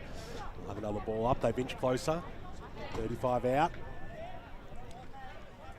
So once again unattended. Ross got a double fister. That was okay. Carroll got it away, scrambling. Kick by Palmer. Went across the centre half forward line. They've got the numbers of Bullants. Picked up by Sticker. Got the handball over the top. They'll use the member side here. Down the wing it goes. Getting very, very close to the boundary line. But getting back and taking a very strong mark there was Nick DePrew. Pretty close to the man on the mark there. Kicked it up the line. Getting a jukes on that time was Myers. Couldn't quite pull down the mark. Getting underneath it. One of the co-captains, Anderson.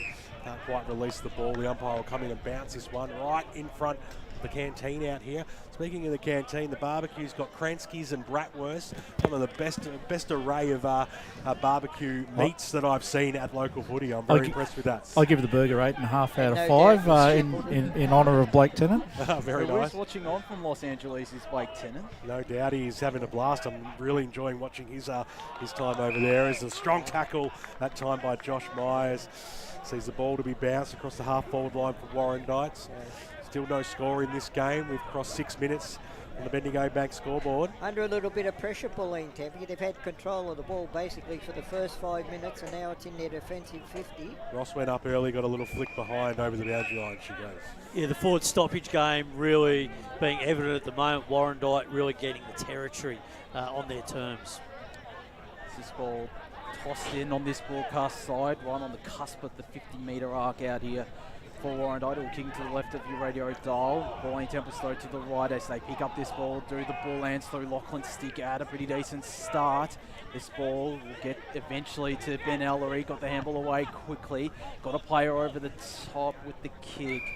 Couldn't find him. That was Terry Bukovalis. Look, you can see what Bulleen are trying to do. They're trying to break that scrimmage open and get a runner on the outside all the time. Paul Yukone in the score centre. Got some early scores from Divi 1, Bayswater 117, Montrose 1 straight 6, and Murrelbach 117 to Norwood 3 behind. Hayden just out-muscled Ben Ellery there. Couldn't find his teammate. It'll be intercepted. The handball over the top is a good one to Jamie Cortese. Hayden comes charging through once again.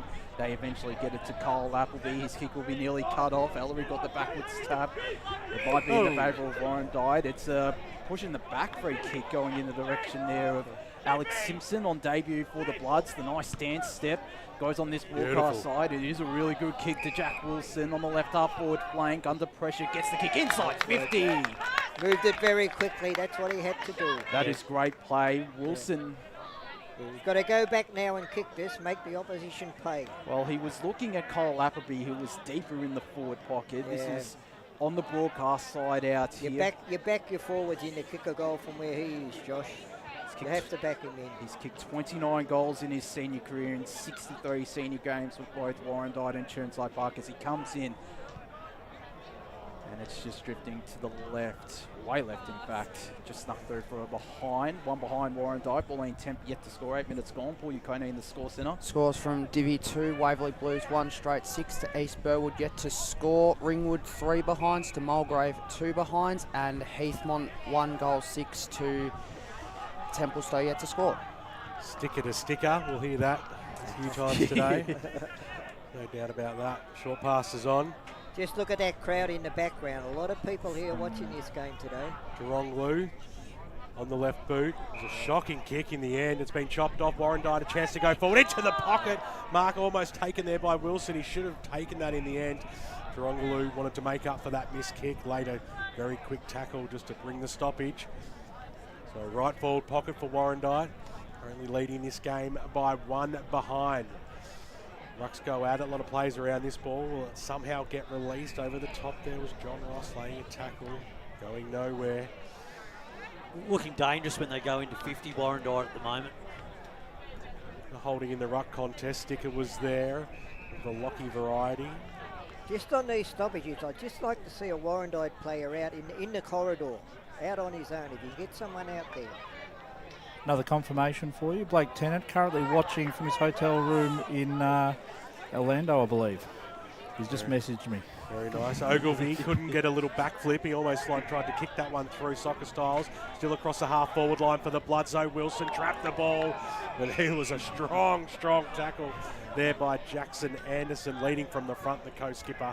And we will have a boundary throw in about 40 metres out from goal. He did message me as well, Blake Tennant, asking to pump up the fact that he's over in the States at the moment, having the time of his life. Hello to Blake. If you hope you're enjoying the coverage, as hopefully everyone is enjoying this coverage so far of the Eastland match of the round. Paul Yukone. Got some Divi 3 scores. Donvale 1-8 to the Basin yet to score. Fair Park 2 behinds over Coldstream 1 behind. And Oakley District leads Sylvan 2-1-13 2-1 behind. Just the kick inside 50 was interfered with from Palmer by Sticker. His starting kick is a really good one in the direction of Maxwell Donovan. Has it at the right half back flank for Bulleen Templestowe. Goes short. Owen Michael Watts plays on immediately. His teammate Dan stepped past his opponent, but his kick was cut off. And running onto this is Lucas Fellow. Sends it to centre half forward. No mark could be taken. 4 Bulleen Templestowe players there, and they eventually work it out. They go through the middle of the ground, and the mark taken by Andy Sinclair. Got the handball over the top there to Tom Abbey, and running onto it here is Daniel Martino, who gets the first goal. And Daniel Martino has the first goal for the Bulleen Templestowe Football Club in the EFNL, or in the seniors at least. The Bullants 1 straight 6, Warrandyte 1 behind. It wasn't a clean entry by Bulleen into the forward 50. They fumbled the ball, but they were still pushing it forward, and in the end kicked an easy goal. Yeah, it was the numbers that won out, Ray, wasn't it? Just the ability to be able to transition the ball, push the ball forward at any cost, and end up getting the score on the board. And he's marked himself in the history books as well as the first senior goal scorer for Bulleen Templestowe. It's Bulleen Temp folklore and trivia history. Wonder if they had a few wagers going on. Well, you've got to have first goal, don't you? That'll come up as a quiz question in the future years. Yeah, I reckon. Ball back in the middle now. Can they get on a bit of a run? As a little kick over the top there by Hodgson. Was picked up, though, there by Bogler. His kick was dispossessed. Got it back, though. Now it'll be Sticker on the right boot. Goes inside forward 50. It was a good kick, too. And out in front, Tom Davis takes the mark. A few whistles going on, so I'm not too sure what was screaming across is Lachlan Sticker. Gee, they got stickers everywhere, haven't they? Yeah, I think all 3 are brothers. Short pass was on. It had a little bit too much purchase on it for Josh Dicker. He got dispossessed by Hodgson. It came out the back, though. That was Nelson. Got dispossessed as well. The tackling ferocity is really good from both sides early in this game. As it comes out now, Hodgson again. He's had a bit of it. Got the handball away. Nelson just got boot to ball. It's outside the centre square. True centre wing position. Scoots out now. Palmer came in. The umpires paid a free kick. It's going the way there of Aitken, but advantage was paid. The kick goes over the top. Here's Beasley. He got Appleby, I should say, scrambled a kick inside 450. They're making hard work for themselves. Carroll on the right boot. He kicks it towards the top of the square. It wasn't intended, but it's worked out perfectly because Josh Beasley, the big forward, he was in front and he'll go back and put it through from 20 metres out. I reckon he meant that, Ben. The way he hooked that over his shoulder. He saw the player there. You have a look. He saw the player there. He was not kicking for goal. Yeah, fair. I think it was the presence of mind. Yeah. I thought it was just that senior experience, presence of mind to be able to get the ball forward, and Beasley took them up. Yeah. And they've got to kick this to answer that one that Bulleen Templestowe kicked a minute or so earlier. It's as good as home. Beasley comes in, makes absolutely no mistake, and Warrandyte get the quick answer back here on the Bendigo Bank scoreboard, and they reclaim the lead out here at Ted Ajani Reserve, and they lead by 1 solitary point. 1-1-7 to 1 straight 6. The opening that we've probably all expected. Both sides have been very nervous, Spider, in the first 5 minutes or so, but they're sort of settled down now. I like the run when Bulleen Templestowe can clear it from a scrimmage and run the ball forward. They do that very well. Yeah, they do. That's the way that they've got to play. They've got to use the ball at every opportunity to run Warrandyte off their legs. Goal starting to flow. Paul Yukone, score centre. Montrose lead over Bayswater 2-3-15 to Bayswater 1-1-7. Moorabach lead 2-1-13 over Norwood 4 behinds, and South Belgrave and Park Orchards lead by a behind to no score. As it's forward of centre for Warrandyte. They eventually work it out again through Bulleen Templestowe through their captain Fogler. Got it to Josh Sticker. Over the top he goes to David Dakin. Into the middle of the ground he goes. A dangerous kick. Andrew Sinclair with a really good mark ahead of the Warrandyte debutant there in Joel Matheson. It's a dangerous kick though. It'll be cut off. It almost went backwards, and Appleby will run onto this ahead of Lachlan Sticker. Try to find Mitchell Wilson there with the kick, but couldn't. Out of bounds for a boundary throw-in. The intent is there from Bulleen to be able to get the ball in quickly, so that is a really good sign into their key forwards. Yeah. Some of their hand passing, though, it has not been bullet-like. They've given air, and in that air time is what Warrandyte's been able to get to and tackle. Hayden, another tap down, looking this time for Zach Carroll, wrapped up by Logan Paris. Right in front of the old scoreboard here at Ted Ajani Reserve. Great to see that's still up as Hayden won the tap down, slapping it forward, looking for Appleby. The Cole variety, of course. Josh Appleby not playing today for Warrandyte, ball not going anywhere, right in front of the the Bloods interchange bench, right half forward flank for them. What do you reckon they use that old scoreboard for? There's a few people hanging about in there. There is. Sponsors box, probably. Probably makes them $1,000 every Saturday. There's only one person in there, though, so it's an expensive spot to go watch the footy for $1,000. It's your timekeepers. Yeah, timekeepers. There you go. Short passes on. Lachlan Sticker's had a fair bit of the football early in this quarter. Doing well so far. Give the player a rap and he scrambles the kick. Harris. Free kick. Free kick though, because Will Nelson came in late, just a little bit over the shoulder. A chance again now with Bullants. Kick goes right up towards the wing position, over the top there. That time Fallows swung around on his right boot and out of bounds on the full. Free kick going the way of Bulleen Temp. Let's go to Paul Coney over in the score centre. Good contest over early at Jubilee Park. It is Mulgrave 2-2-14 to Ringwood 1-3-9. Thanks very much, Paul, as the Bullants go forward once again. Ball just sitting up in the breeze. That time at the fall of the ball, Abby was there. Little handball out wide. Here's Andrew Sinclair. You little beauty. Knew how to read the play, was right there for the handball and got the job done. So second goal on the board to the Bullants, and once again the lead does change and it goes back the way of the home side. They're kicking straight on the Bendigo Bank scoreboard as we cross the 17-minute mark of this first term in the first game of the year 2025. It is Bullants 2 straight 12 and Warrandyte 1-1-7. Been lively, hasn't he, Sinclair, so far at the starter part of this game. So he's a player that we're going to really have to watch throughout the course of this contest and throughout the season. I get the impression, though, that Bulleen want to kick the ball long in the air and get guys like Sinclair front and centre of that pack. We'll get him one out, too. Yeah. As Ellery will go back up in ruck against Taylor Hayden out here in the middle of Ted Ajani Reserve as ball is tossed back up. Hayden probably won most, if not all, of the hit-outs this game.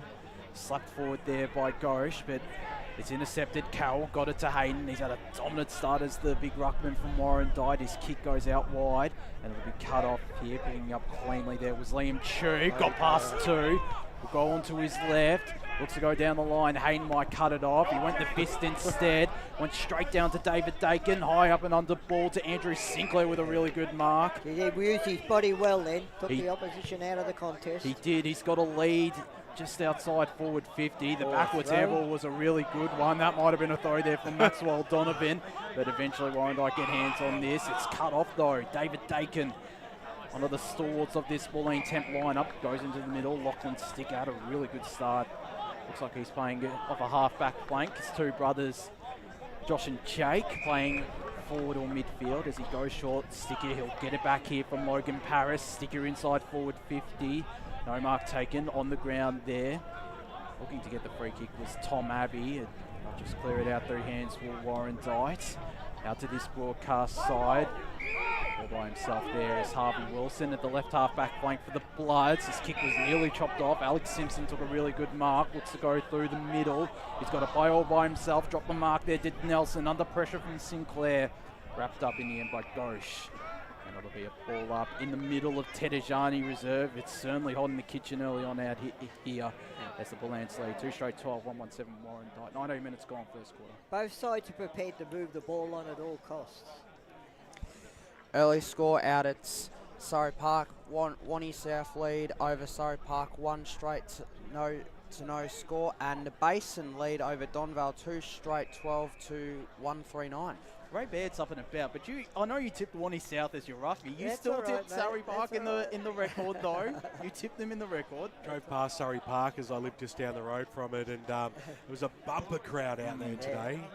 Really, and that was before midday on the way to get Spider. As a little handball out that time by Nelson, linked up okay with Simpson. Series of handballs, just couldn't link up, but Carroll came in for support. He was brought to ground by Cortese, and we will have a ball up just outside the centre square. Almost 20 minutes past now into time on. We hit in the first quarter. Hope you're enjoying the broadcast today. 98.1 Radio Eastern, of course, streaming live around the globe, including wherever Blake is. I think he's in LA at the moment, on YouTube and Facebook. They'll be happy his Golden State Warriors were losing earlier, but they're back in front now, so he'll be breathing a little easier. Carroll. I'll tell you what, Montrose are doing all right without him. It's only early days. As the kick goes in the middle of the ground. Oh, they're just trying to rush it a little bit too much, but it might work out okay here for Hodgson. Goes inside forward 50. The big long kick goes out towards the half forward line. Sort of sat up in. Doesn't seem like when you go outside it's a decent enough breeze, but it looks like the wind's catching the football a bit as we go to Paul Yaconi in the score centre. Yes, Sylvan have come back a bit here. It's a 1-point lead to Oakley District, 3-2-20 over Sylvan, 3-1-19. To bring the ball back into play. Aiken went up in the ruck, was stolen by Sticker. His kick was smothered. Another chance for the Bullants to kick up towards the wing position. They seem to have the numbers here. But once again, the strong tackling by Bradford and co brings to ground Owen Michael Watts. Just rolls off the tongue very nicely, that name, doesn't it?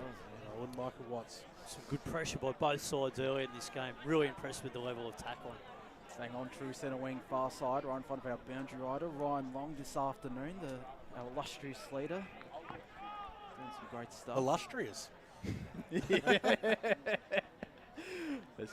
Once again, he's trying to get closer to the ball. Ball tossed back up. Locked in there with straight sticker by Oscar Hodgson. A really good start. Look at that. I can see he's got his mic up. Yeah, I've paid Josh for these sort of compliments. Ball tossed back up. One down there to Jamie Cortese. Another member of that under-19s premiership in 2022. Paul Yaconi, score centre. South Belgrave lead over Park Orchard. South Belgrave 2-1-13 to Park Orchard's 1-1-7. And Muralbark have got the jump on Norwood, 4-3-27. Muralbark over Norwood, 5 behinds. It's intercept after intercept. Ellery just chucks it on the boot, sends it to the left half forward flank. Trying to run onto it there was Martino, couldn't, and it's locked up once again by Lucas Fellows. Of course, come across from Lancefield, former Thomastown man. It's been quite a few years in the Riddle District and the Northern.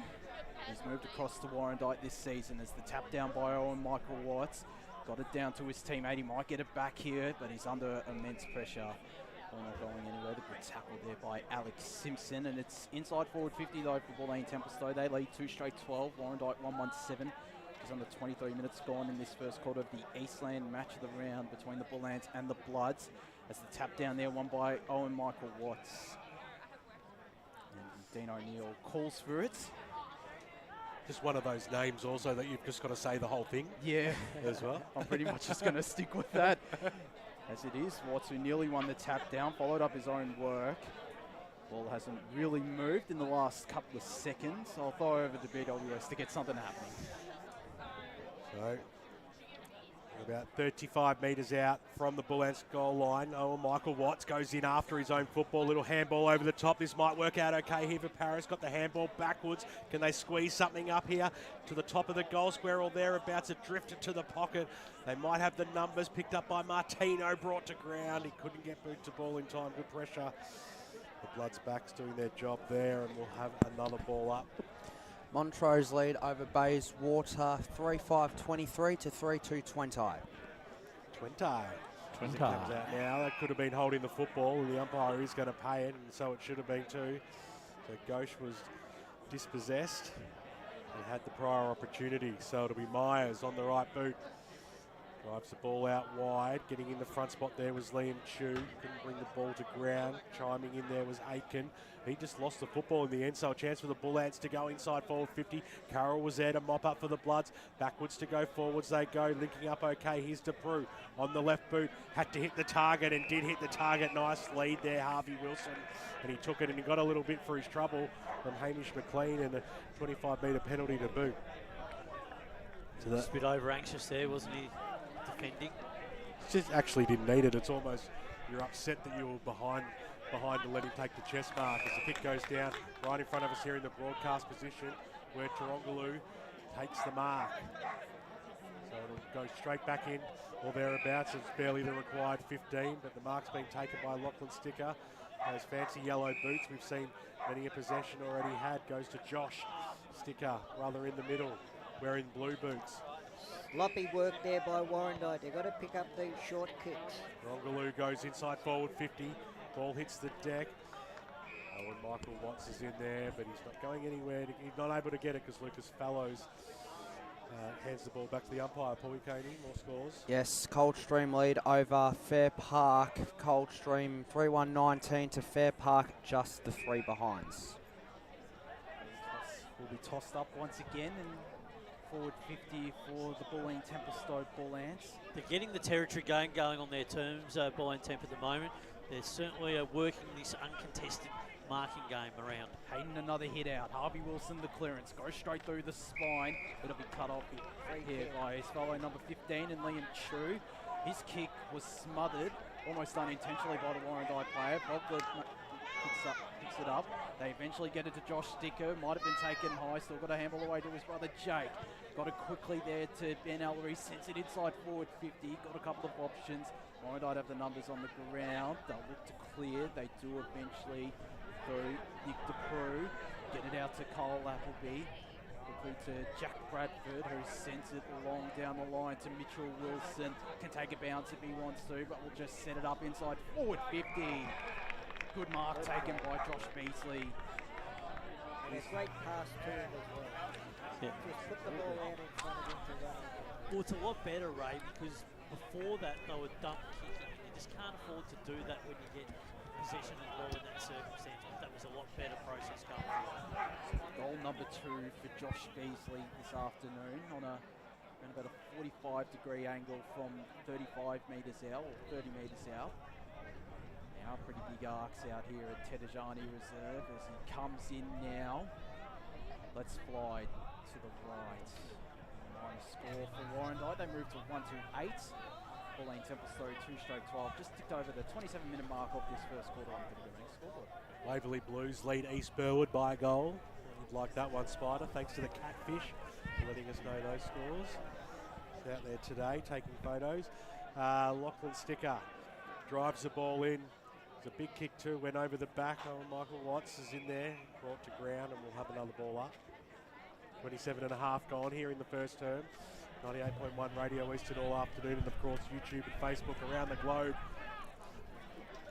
Local footy's best broadcast coming right to sun-drenched Melbourne in early April.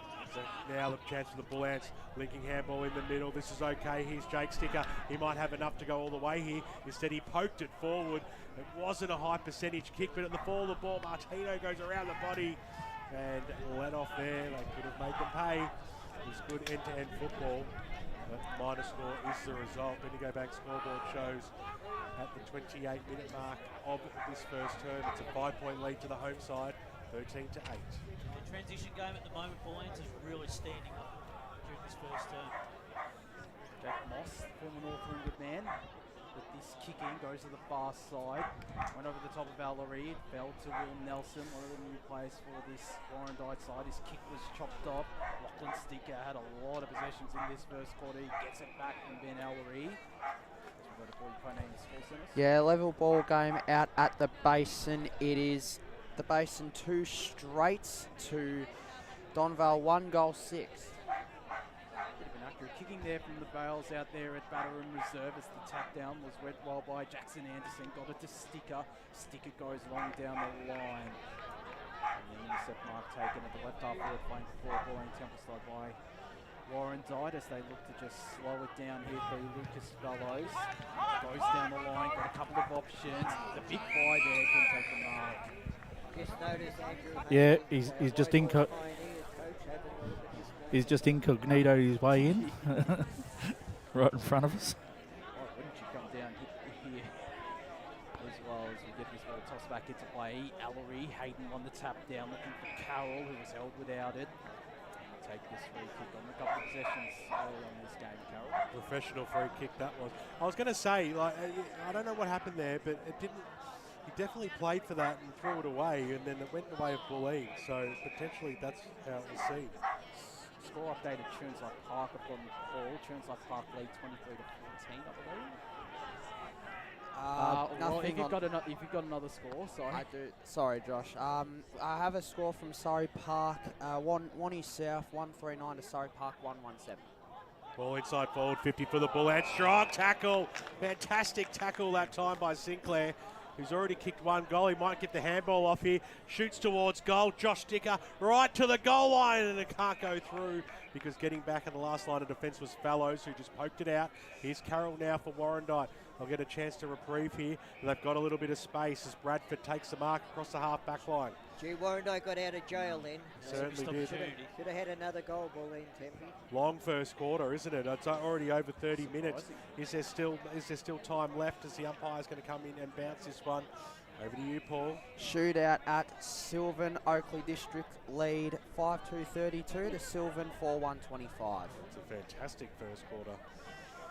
Both sides out there, entertaining game by the sounds of things. Keep you up to date on that and all the others. As you go local for your football across the eastern suburbs today. Isn't it great to have footy back? And that's the siren sounding to announce quarter time out here at Ted Ajani Reserve. It went at 31 minutes, that opening quarter. But it is the home side, Bulleen Templestowe, leading this one by 5 points at quarter time, 2-1-13 to 1-2-8. Single goal kickers Martino and Sinclair for the Bullants, while the Bloods' only goal kicker was the big forward, Josh Beasley, who has a couple of behinds as well. 1 quarter down, there's 3 to go, and so many more for the remainder of the season. We're excited. We hope you are too. Stay tuned on 98.1 Radio Eastern and on YouTube and Facebook, because we'll be back right after this, the second term.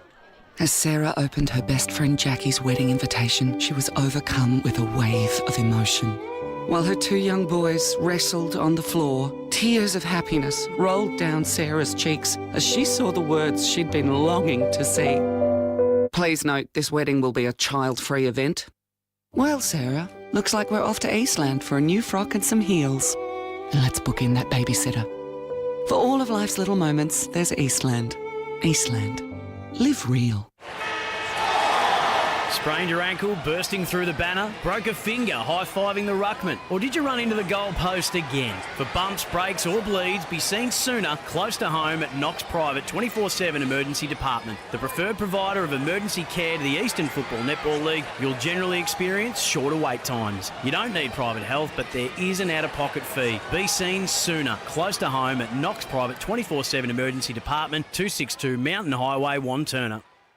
Do you feel good about your bank? Because there is a bank you can feel good about. They share their profits to fund big community projects, small community clubs, and vital emergency services. They've given $250 million to help Australian communities thrive. They have all the products and tech you expect from a big bank, with service you don't. It's Bendigo Bank. Feel good about who you bank with. Try Bendigo. Search bendigobank.com.au or search Bendigo Bank near me. Tobin Brothers Funerals wear their heart on their sleeve. Their clear and easy-to-use website and Memory Maker app make it easy for families to make an informed decision. Here's James McLeod, Managing Director of Tobin Brothers Funerals. We pride ourselves on being the most transparent funeral company. All pricing on goods and services are available on our website. It's all there for you to see and make very informed decisions when planning a loved one's funeral. Visit tobinbrothers.com.au. Tobin Brothers Funerals, celebrating lives. At Yarra Valley Water, we know reducing your shower time, or show time, to 4 minutes can save you an average of $200 a year on water and energy bills. Shower shorter. Save water. Authorised by the Victorian Government, 1 Treasury Place, Melbourne. Sprained your ankle, bursting through the banner? For bumps, breaks or bleeds, be seen sooner close to home at Knox Private 24/7 Emergency Department. You'll generally experience shorter wait times. Knox Private 24/7 Emergency, 262 Mountain Highway, Wantirna. You are listening to Radio Eastern FM 98.1. With live and exclusive coverage of the EFNL football season. Bringing you the match of the day with score updates from all divisions. And now we cross to our commentary team for the Radio Eastern 98.1 Match of the Day coverage. Welcome back out to Ted Ajani Reserve. It's a huge game today because it's their very first game in the EFNL for the Bulleen Templestowe Bullants, and they've got off to a good start here. They currently lead this game over Warrandyte, a season performer, by 5 points at quarter time. Slow scoring affair, but you know, you always get that. Sides trying to find their feet early in the piece, Spider, but nonetheless, it's a good start by the home side. really positive start for the Bullants. I think their uncontested marks have been a real factor in this game so far. If they can just get on top with their transition, they could really rip this game open. Because at the moment they look threatening every time they go forward. Guys like Sinclair and both the Sticker boys, they just look every time like they get their hands on the ball that something's going to happen. So Warrandyte going to have to be really aware of what's going on and understanding of when they've got the ball, what they need to do to defend the ground. Got Ryan Long out on the boundary, who will be having a chat with one of the coaches soon. But Paul Yaconey will cross over to you for some around-the-ground scores at quarter time. Yes, so in Divi 1, it's another entertaining game out at Montrose. Bayswater lead 5-3-33 over Montrose 4-6 30. Muralbark have got the jump on Norwood 4-4-28, 2-5 behind, and South Belgrave currently lead over Park Orchards 4-3-27 to 2-3-15. Very good, mate. And that's all you've got for us at this stage? I'll definitely bring some more as we go early in the stages. Yeah, no worries. Interesting scores there, BWS. Sorry? Some interesting scores. Yeah, they certainly are. And it's a bit of a lottery when you go into round one, isn't it? Like at the start of a season. Got some Divi 2, sorry. Yeah, BWS. you just keep got going, mate. Some Divi 2 scores. Waverley Blues 3-3-21 over East Burwood 1-1-7. Mulgrave lead 4-3-27 over Ringwood 3-3-21. Surrey Park lead 2-3-15 over Wani South 1-3-9 in Divi 3. Donvale lead, very inaccurate Donvale lead 2-7-19 over the Basin 2 12. Coldstream lead by 17 at quarter time 5-2-32. Coldstream over Fair Park 3-3-15 and Oakley District lead 5-3-33 to Silverman 4-1-25. Let's cross down boundary side. We've got the senior coach of the Bulleen Templestowe Bullants, Andrew Verga. Andrew, how did you see that first quarter? Hot start, probably controlled most of the game, but just the one goal in it. How did you see it? Oh, I thought it was a pretty tight and tough contest, mate. They obviously brought the heat and they're a strong side, so we're just wanting to compete, mate. That's all we're looking for. So it was a good first quarter. And the pressure was certainly up, a lot of tackles in the midfield, and you're looking to get the hands off pretty quick and use the stickers and your pace, and you're working hard. Is that sort of the thing you want to get through in this second quarter to create a bit of a lead? Oh, we just want to play our brand, mate, keep running the footy, that's all, pretty much. All the best for the second quarter. Thank you very much to Ryan Long with a very straight-laced Andrew Berger. Very much so. Yeah, he wasn't giving too much away, but what you can say is that their uncontested work is certainly been a bit of a feature to date so far. Ray Baird, your take on the first term? Yeah, look, it was a great first quarter, actually, for Division 4 football. I liked the way the ball moved from end to end. The tackling was absolutely great. Bulleen Templestowe probably could have been another 2 goals in front, basically. Yeah, I think you're right there, Ray. Yeah, I think you're right. Well, we're just waiting for the few last stragglers to get off. Ted Ajani Reserve. Who is Ted Ajani? Oh, they nickname it the Taj out here, actually. Thought Spider might be able to answer that one. Question, I probably should know that. I probably have been told. No, right. You can come back to us on that one as the second quarter's about to start. Here's Josh Ward. Ben Ellery up against Taylor Hayden once again in this first contest of the second quarter. Ellery run it down to Sticker out of the Josh variety. Ball not going anywhere though. Carroll, one of the tacklers there on Sticker's teammate, and we'll have this ball tossed up right where it was. Getting the hands on the ball there was Jamie Cortese. As Ben Ellery goes up against Taylor Hayden again. The tap down by Ellery this time. Cortese got it out the back. Looking there for Ghosh, but Hayden did really well. Coming through like a steam train. They get the handball out here to Josh Myers, who gets the shot on goal. It's drifting back beautifully. And that is the first goal of this second quarter to Warrandyte and to Josh Myers, his first of the afternoon and of the season. The Bloods lead 2-2-14. Bulleen Templestowe 2-1-13. Less than a minute played here, second quarter. Bendigo Bank scoreboard. Well, that's the sort of start that Warrandyte wanted now, and I think they could be kicking to the scoring end of this game because, to me, you look where they're bouncing that ball, you look up to our left there, the goals look a lot further away than what they do down to the right. I feel it's a bit of a cross breeze, but that was an outstanding clearance work by the Bloods there to enable them to be able to transition the ball forward to get that goal. They really got that one with ease. Well, I've got some information on Ted Ajani. He was a person born in Coburg and he passed away in Ormond. That's all I got. How about this though? He was married to Nellie Doreen Preston. So two place names in that he married, and his parents were the Ferraris.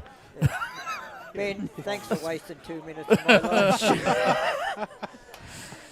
I was just intrigued as the ball comes in now across the half-forward line for the Bullants. And we'll have another stoppage.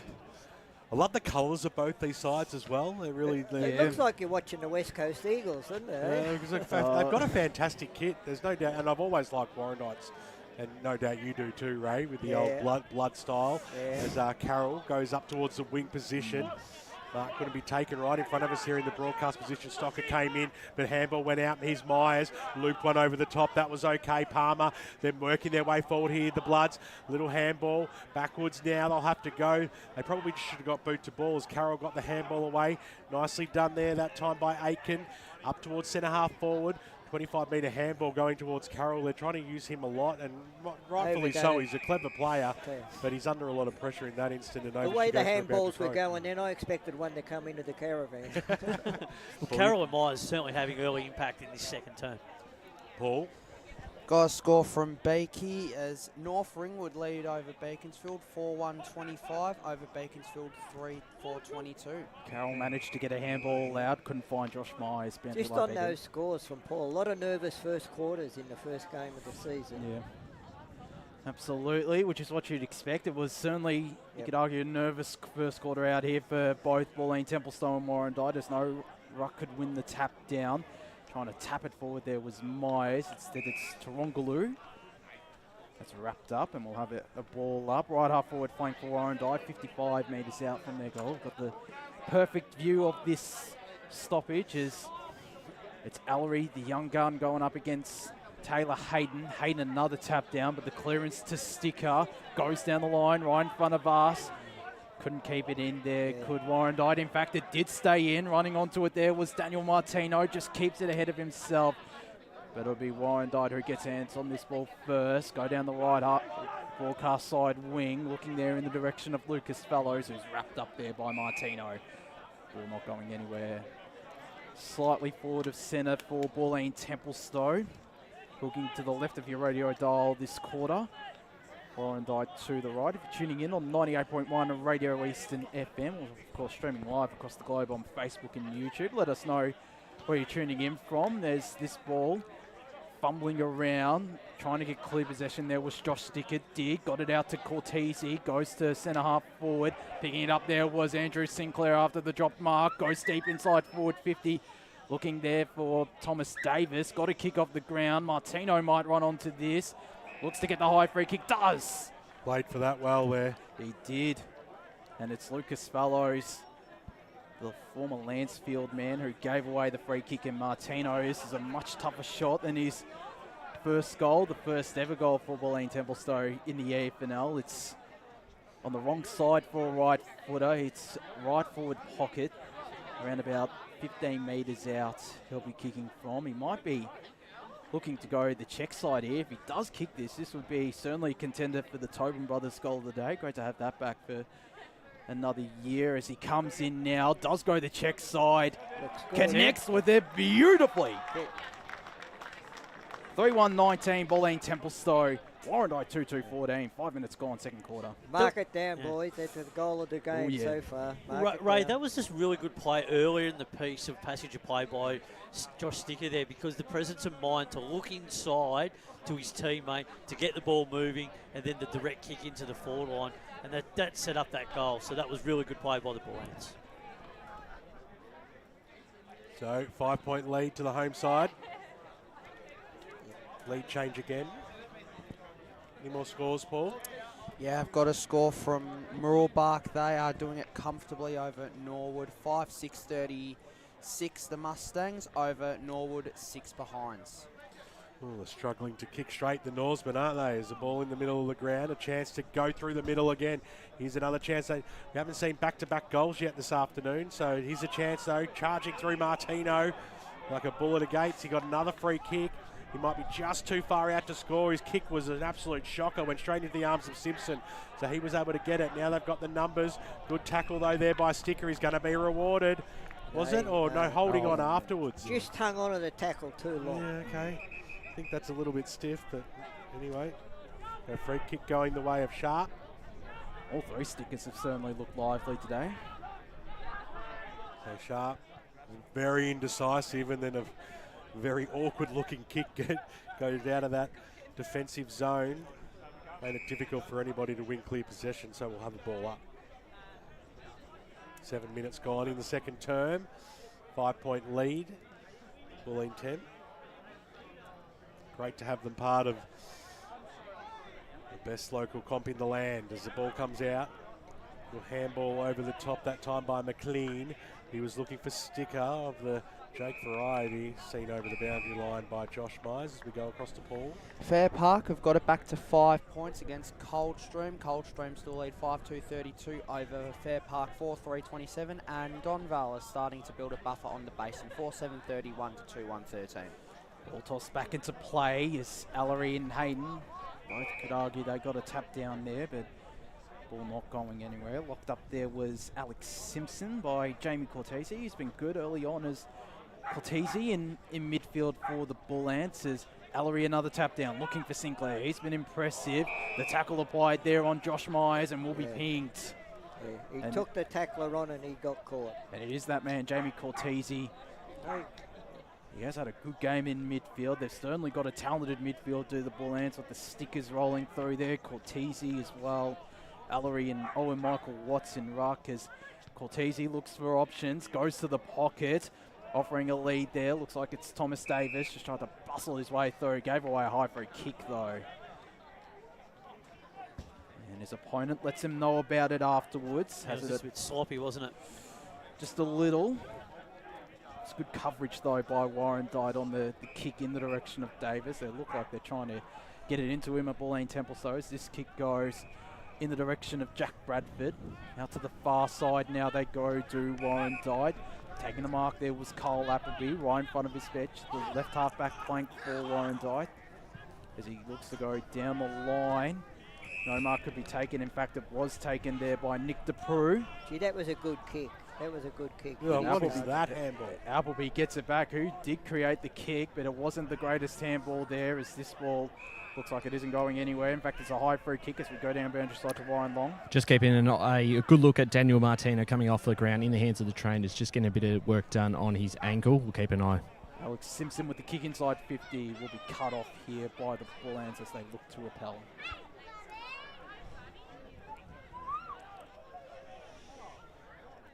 So 5 points is still the margin. Michael Watts comes out to take the mark. He's got a good headband too on Michael Watts. Yeah, you're a big fan of that headband. We might have to get you one. Has he been strapped up, or it's actually a headband? I think it's a headband. I mean, I did get one over the summer, so I might have to look it out at times. He's going just, to go just for show, or were you playing sport? I bet he's out there doing the Olivia Newton-John, let's get physical. No chance of that happening. Put on a bit of Richard Simmons in the morning. Maybe not. As the ball comes in now, Hayton got the knockdown, but the Bullants have the numbers. So here's Dakin.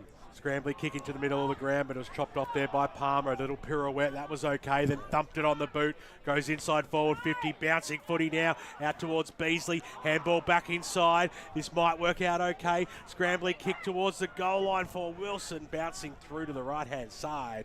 And minor score is the result. Margin back to 4 points. 15 plays 19 as we find out some more important scores from around the east. Yes, out at Jubilee, Mulgrave are starting to build a lead over Ringwood. They lead by 22 points. Mulgrave 6-7-43 to Ringwood 3-3-21. As Bulleen Templestowe have moved this from defence to attack through the middle of Ted Ajani Reserve, and that's where it remains on the right inside the forward 50 arc. Directly opposite the scoreboard, which reads Bulleen Templestowe 3-1-19, Warrandyte 2-3-15, 11 minutes gone in this second quarter as Owen Michael Watts got the tap down. Ball not going anywhere. Bulleen. South Belgrave are starting to run away from Park Orchards. They lead 6-4-40 over Park Orchards 2-3-15. Interesting score there is Carroll got the clearing kick to Jack Palmer, who got it out here to Oscar Hodgson. Still forward of centre for Bulleen Templestowe on this broadcast side, around 60 metres out from the Bullants goal as the kick inboard. The mark was dropped there by Jack Bradford, locked up by Harry Vogler, the captain, or the co-captain of this Bulleen Templestowe lineup alongside Jack Anderson. Look, if you're going to take as long as the kicker did, then you've got to hit your target. That kick was short. Well, that was just too easy to it's easy to defend, isn't it? Get your numbers back. As Carroll gets this ball back from Hayden. Been impressive of Carroll and Hayden so far this game. As they work this out again through hands through Warrandyte. Nearly running onto it there was Owen Michael Watts, but it's seen Look, out of bounds. Warrandyte are controlling the ball, but I'd like to see that old theory of 2 hand passes and then kick it, because there's too many hand passes. Paul Yukone, score centre. Entertaining contest at Surrey Park. Wani South lead 3-4-22 over Surrey Park 3-3-21. Anyway, on to centre wing broadcast side. Knew that was Picked up cleanly there by Hamish McLean. Harry Vogler got it to Lachlan Sticker. Sticker sends it inside 50, looking for Jake, who took the mark, got 2 bites at it. Well, thought about going, but then pulled up. He might be going back for the set shot here. He's too far out. He's going to take his absolute best. He's looking to play on. Will wheel onto the left. He gets a fair chunk of it. Hits the post. At the length, not the accuracy. 3-2-20, Bulleen Templestowe. Warrandyte 2-3-15. 5 points the margin. 13 minutes gone, second quarter. Playing with a lot of purpose, the Bullants at the moment when they get the ball through the midfield. So, just an ugly kick in, but they might get away with it as it comes out. Hodgson, who's had a lot of the football, couldn't get boot to ball. Coming in, Dakin. Well, umpire said play on. Here's Josh Sticker. Carroll was able to chop it off, so it's a little bit of to and fro here for both sides, but the ball comes out towards the wing position. Now a chance for Warrandyte to drive it up, and a big fist over the back there by Brendan from Baruga, and he knocks it over the boundary line and out of bounds, as that's what I was told that his teammates like to call him. Brendan Ghosh. Brendan from Baruga. So, catchy. Glad I was able to work that one in. Catchy. Very catchy. As the umpire throws it in now. Nicely done there by Hayton, but just couldn't get boot to ball in time. There's Brendan from Baruga, got the little knock on. Tackle there by Sticker. Made it stick, and we'll have a ball up. Squalls will keep coming on in. Down at the Trows, that Montrose lead 8-9-57 over Bayswater 6-4-40, and Murrelbach lead over Norwood 7-7-49 to Norwood 1-6-12. Well, Carroll's just in absolutely everything at the moment. Nelson was there, got brought to ground, strong tackle by Hamish McLean, and we'll have another ball up. Right in front of the barbecue today. Free kick. Amazing burgers, bratwursts and Kranskis. Get around it. Free kick here to Michael Watts has got the free kick. That famous headband. Little handball over the top. Paris on the right boot. Goes up towards the half-forward line. Scooted through the arms there of Sinclair. Kicked a goal in the first quarter. Running onto it there was Bradford. Absent support in the middle of the ground. They need the handball to stick, and Moss was there. Got it across to his teammate there in Bradford again. A little bit ugly football, trying to just win possession both sides. The umpire's going to pay some holding the man there. A little bit Tiggy Touchwood, I think. So, but free kick going the way of Logan Paris. He wanted to look inboard, but elected to go out wide. It's okay. Sinclair takes the mark right in front of the Bullants dugout. He's got to look for a target here. He's got Lachlan Sticker in the middle of the ground if he wants him. Instead elects to go along the boundary line. It was low percentage. It's going to stay alive, or is the paint going to beat all players? It does. Habjan sees it over. It just felt like then there was no one really pushing up the ground to give him that first option, and that's probably the only thing that they've just got to tidy up in their game. Paul Yukone in the score centre. North Ringwood lead over Beaconsfield 5-2-32 to 3-4-22. Entertaining game out there at Home Park Reserve, and a good start from North Ringwood as it's inside forward 50 now for the Bullants. Will McLean run onto it? He does eventually. Was wrapped up there. Wrapped up Joel Matheson. Ball not going anywhere. Right on centre half forward for the Bullants. Really like to see North Ringwood have a good year this year. This quarter, goals are hard to come by. 1-1 each to each side. Can't buy a goal at the moment. As this ball tossed up, Michael Watts the tap down. Running onto it here is Jake Sticker. It's drifting back. It's going to be a minus score. I was going to say it was nearly a commentator's curse there, or a reverse commentator's curse there from you, Ray, but it's just a minus score. But the Bullants are boys looking more dangerous at forward stoppage, so they're giving themselves a chance to score. It's putting a lot of pressure on the defensive part for Warrandyte. Boundary side to Ryan Long. Yes, Daniel Martino back on the field, moving okay, playing back in the forward line, and just on this far side, this crowd has really picked up behind me, so great to see. Perfect place to watch the footy on the hill. DePrew's kick in was taken on the second bite by Fallows, who poked it up. That's good. Mark's been taken there by Aiken. Driving the ball along the wing, kept it low. It was a good kick in the end, and the mark being taken by Palmer. The umpire said it was touched. I don't quite know how that happened. Nonetheless, they've still been able to get out of trouble. Linking up nicely, though. Here's Wilson on the right boot. Just got to boot to ball in time. He just got that little tackle that probably just hurt the possession in the end. The kick goes in towards the middle of the ground. Charged upon there by Hodgson. Got down on a knee. It was like he was proposing. Got the little handball out. And now the kick goes inside forward 50. Bouncing away, though, Liam Chu. He just dropped the football in the end. Could have almost been pinged for holding the ball. Umpire said it was play on. Charging after it again there was Ogilvie. Went for the second effort. Sinclair's in there. Players hit the deck. Umpire comes in and will ball it up about 45 metres out from goal. Around the grounds. Waverley Blues lead over East Burwood 4-4-28 to 2-2-14. Interesting game out there at Central Reserve. As the tap down, one by Aitken. Once again locked up. Dean O'Neill says, give it to me. Inside forward 50 for Warrandyte on the far side as Aitken goes up and gets it down. It's his opposing ruck, Watts, who got the ball clear, albeit temporarily from defence. It might stay out for longer. It does. Jake Sticker dancing his way out of trouble, goes down the line. No mark could be taken there by Tom Abbey on the ground. Plenty of numbers for both sides. Ball will eventually fumble its way out of bounds on the far side, right near the Bulleen Templestowe bench as we go to Paul Yukone. Got a Division 4 score. Kilsyth lead over Forest Hill 4-4-28 to 3-2-20. Good game out there at Coonung Reserve. James O'Sullivan's 350th. If you're around the area, get on down. As Watts tried to get a handball out. It's to Warrandyte's favoured though as they get the kick away to Wilson. That one of the Harvey variety. Handball to Palmer. His kick was a good one. Looking there for Hodgson. Couldn't take the mark. Bulleen Templestowe will get a high free kick. They muck around with it, Warrandyte. There was four of them there. But this has been the problem with the way that they've played the last couple of seasons. Their transition game has not worked for them. It's doing that again this afternoon. Cortese goes out wide to Andrew Sinclair. Long down the line he goes. And the ball will bounce out of bounds right before it reaches Thomas Davis. Right in front of the Bulleen Templestowe interchange gate. And Josh, you would recognise all those young ladies sitting in front of the caravan, Warrandyte women's side? Yes, I'm sure you would too. You called them early in the season, or last season I should say. I feel like there's an inside joke, but I just don't get it. No, as, there isn't actually.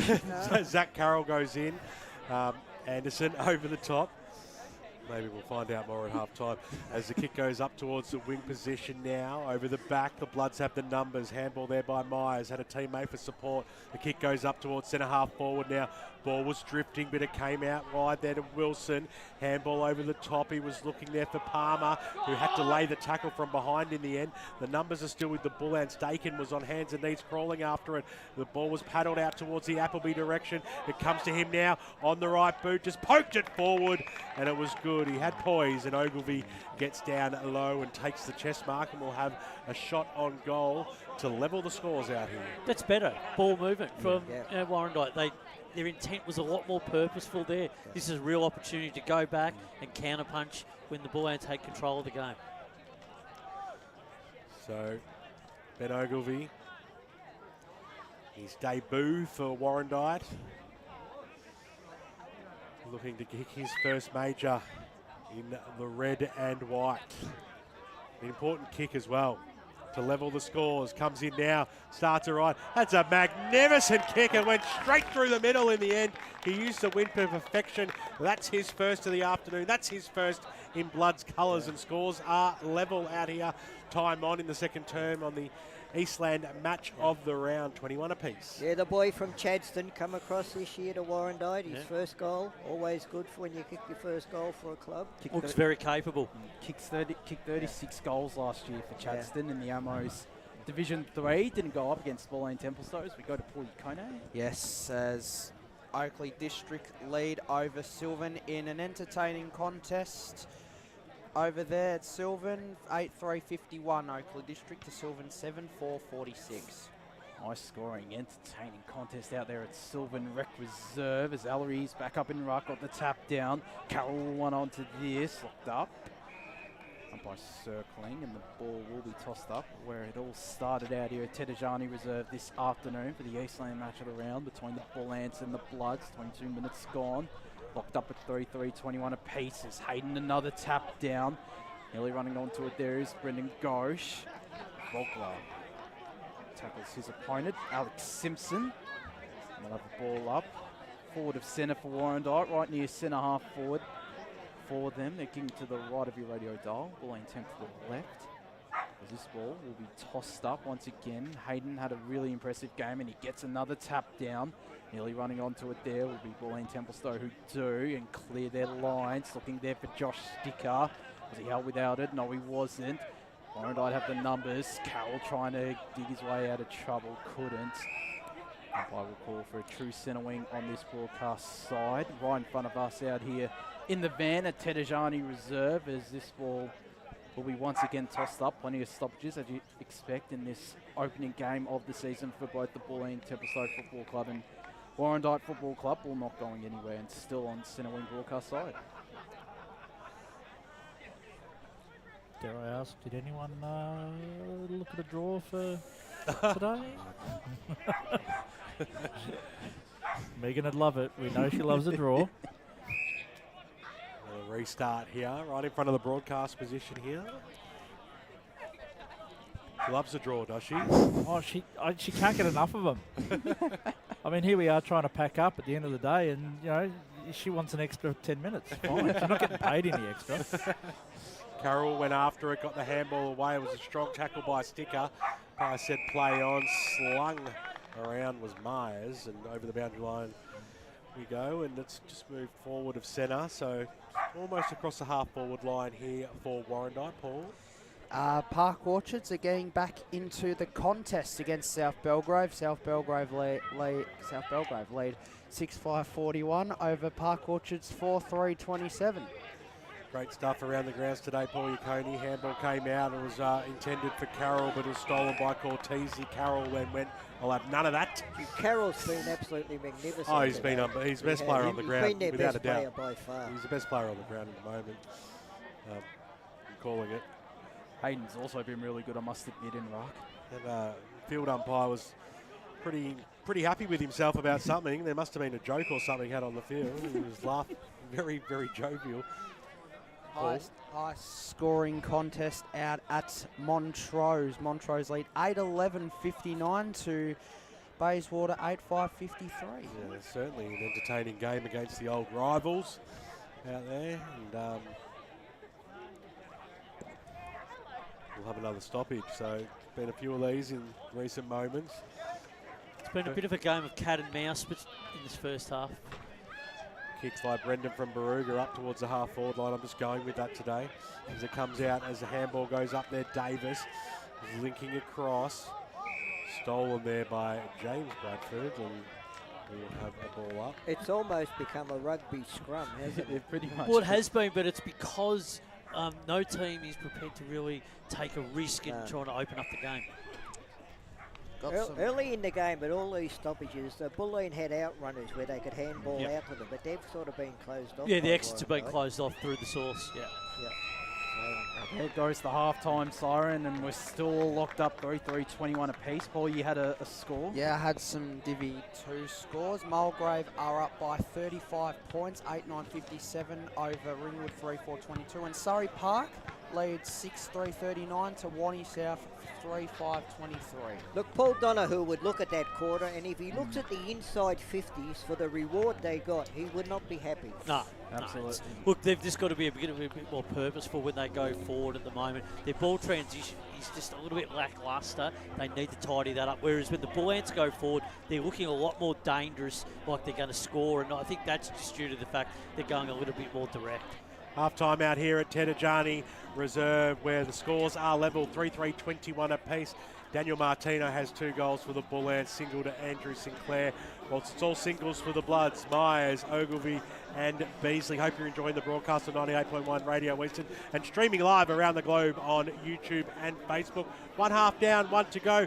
We'll come back and talk about all things that happened in that first half and give you all those important around-the-ground scores right after this.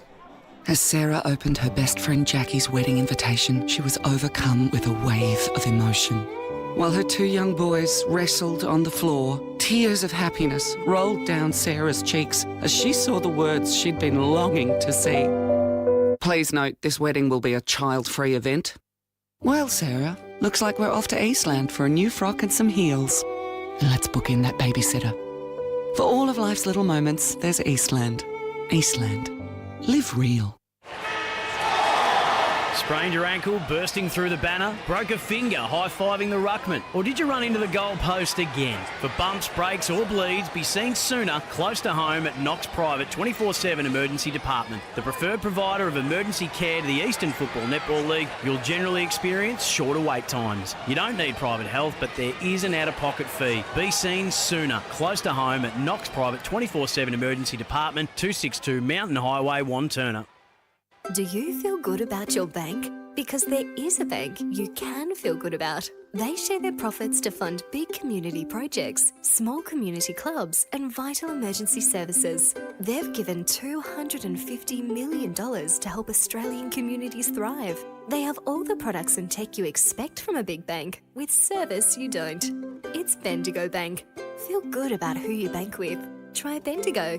Search bendigobank.com.au or search Bendigo Bank near me. Tobin Brothers Funerals wear their heart on their sleeve. Their clear and easy-to-use website and Memory Maker app make it easy for families to make an informed decision. Here's James McLeod, Managing Director of Tobin Brothers Funerals. We pride ourselves on being the most transparent funeral company. All pricing on goods and services are available on our website. It's all there for you to see and make very informed decisions when planning a loved one's funeral. Visit tobinbrothers.com.au. Tobin Brothers Funerals, celebrating lives. Do you want to study at the #1 sports science school worldwide? Study sport at Deakin and benefit from the most advanced sports facilities available, from running tracks to biomechanics labs, and decked out gyms to a climate chamber. Deakin have what you need to graduate ahead of the pack. Discover endless opportunities in sports science by visiting deakin.edu.au/sport. Deakin, proud sponsors of the EFNL.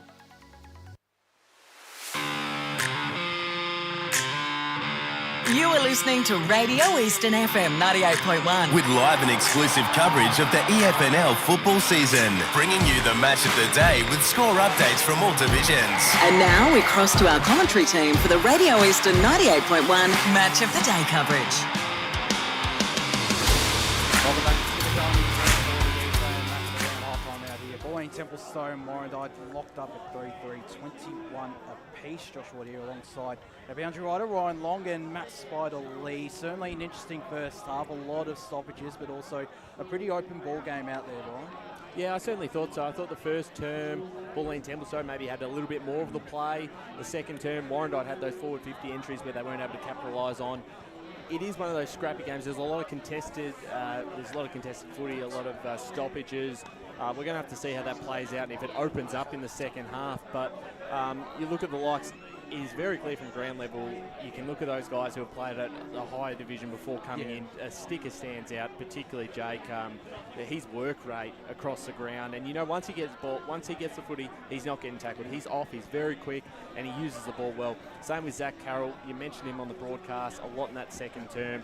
Very clean with the football. And Bulleen Templestowe probably, Spider, have to pay a little bit more respect to him, a little bit more attention, because a couple of times they've all gone for the footy and he's stayed out the back and he's been able to get a quick handball, and then he uses the footy really well as well. Yeah, absolutely, Ryan. I mean, he gets off the leash so easily, and then when he does his work, he's just so diligent when he's got ball in hand, and giving him that opportunity to go forward. That's the thing they've just got to be more efficient with. Just every time they go into 50, Warrandyte, if they go in and are more efficient, then they're still going to give themselves more opportunities to score. On the other hand, though, the Bullants, what I have liked about them is when they do transition the ball, they do look like they're going to score if they go inside 50. And I think they've also put that forward territory game, to a really high level. I think their forward pressure has been really good. They haven't been letting the ball out with any ease, so they've really been putting pressure on the Warrandyte defence, so they can't transition the ball as easy as what they have during parts of the game. Absolutely, and there have been some standouts, as you mentioned, Zach Carroll, the stickers. I've been impressed with Taylor Hayden in ruck as well. The ruck drill's been good, Josh. It has been, and I think Taylor Hayden has gotten the advantage only just because he's had he looks dominant on the inside, looking to rack up those contested possessions as well. I mean, there's certainly others. Lachlan Sticker, you could argue, showed some flashes of promise as well. Is there any other player that stands out to you, Spider? Look, I think at the moment, with Lachie Sticker, the only thing I would like to see with him is when he has ball in hand, if he just lifts his eyes just a little bit more with intent. A couple of times he looks like he's going to deliver it very clean, and then he's perhaps maybe not picked or executed the right option. So for me, I just think for the Bullants, when they go during half-time, just maybe have a bit more of a discussion about caring and sharing the ball just a little bit more through that midfield and trying to get. I mean, even guys like Causa came into the game. It was very good. It's great to see some of their players, being in all fours, trying to put so much pressure on. Their tackling pressure has been superb as well. So I really think this is really set up for an exciting second half. Yeah, I absolutely agree. One player I want to have a look at again in the second half is Daniel Martino. Looked lively at patches. He's been great. He came off the ground too. Yeah, and that looked like a little bit of an ankle issue. Was getting a bit of work done with the trainers there, taped up, and he moved back on the ground and he pushed to the deepest forward when he did come back on the ground. I would see if he gets one-on-one. He looks very dangerous. Sinclair's been really important too and prominent in this game. He looks very very capable at the level, and every time it goes near him, he looks like he's going to do something positive with it. So I think that's one thing the Bullants will be really hoping in the second half, that if he can get ball in hand, then he can certainly give him an opportunity to score. Yeah, absolutely. We're going to check some scores from around the grounds with Divisions 1 down to 4 kicking off today. In Division 1, Bayswater, they lead against Montrose 10-6-66 to the D's, 8-11-59. North Ringwood lead as well against Beaconsfield, 5-3-33 to the Eagles, 4-6-30. Moorbark 8-7-55 over Norwood, 2-6-18. South Belgrave 8-6-54 to Park Orchards, 5-4-34. In Division 2, out at Central Reserve, Waverley Blues 5-4-34 to East Burwood, 4-4-28. 22 minutes gone in the second quarter. Mulgrave 8-9-57 to Ringwood, 3-4-20 till. Still no update from Heathmont Templestowe.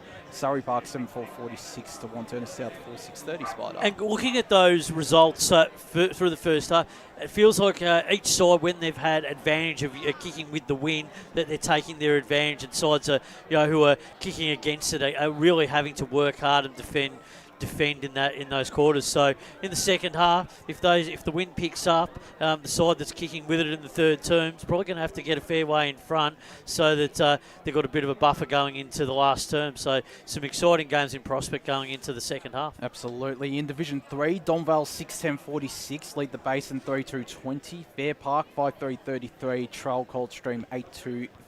So still an interesting contest, but Coldstream are handy. Yeah, it just looks like when they go into 50 there, Coldstream, their efficiency is certainly having a big factor in that game. Absolutely. Oakley District in a high-scoring affair at Sylvan Rec Reserve lead 9-3-57 to the Cats 7-6-48. In Division 4, out of Kimberley Reserve, Croydon North Emlock, they trailed Chirnside Park 43-20 at half-time.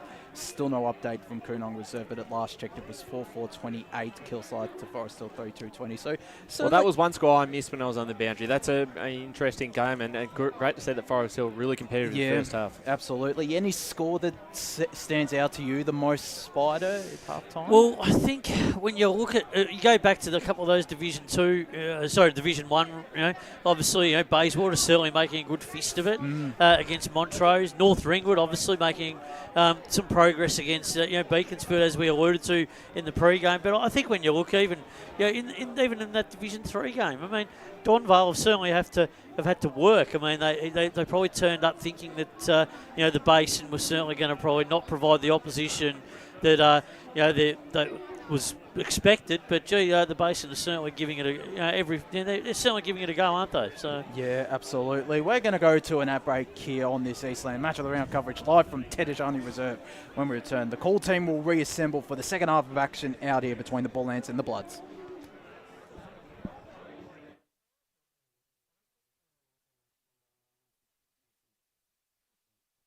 It's jeans she can move in because she's definitely moved on. Jeans that get a second look, but don't give any second chances. Jeans that say, why yes, I have spent the last 8 months in a post-breakup juice cleansing kickboxing personal training frenzy. And it looks as though she's just found the perfect pair. Yeah, that's great. Bravo, Lucy. For all of life's little moments, there's Eastland. Eastland. Live real.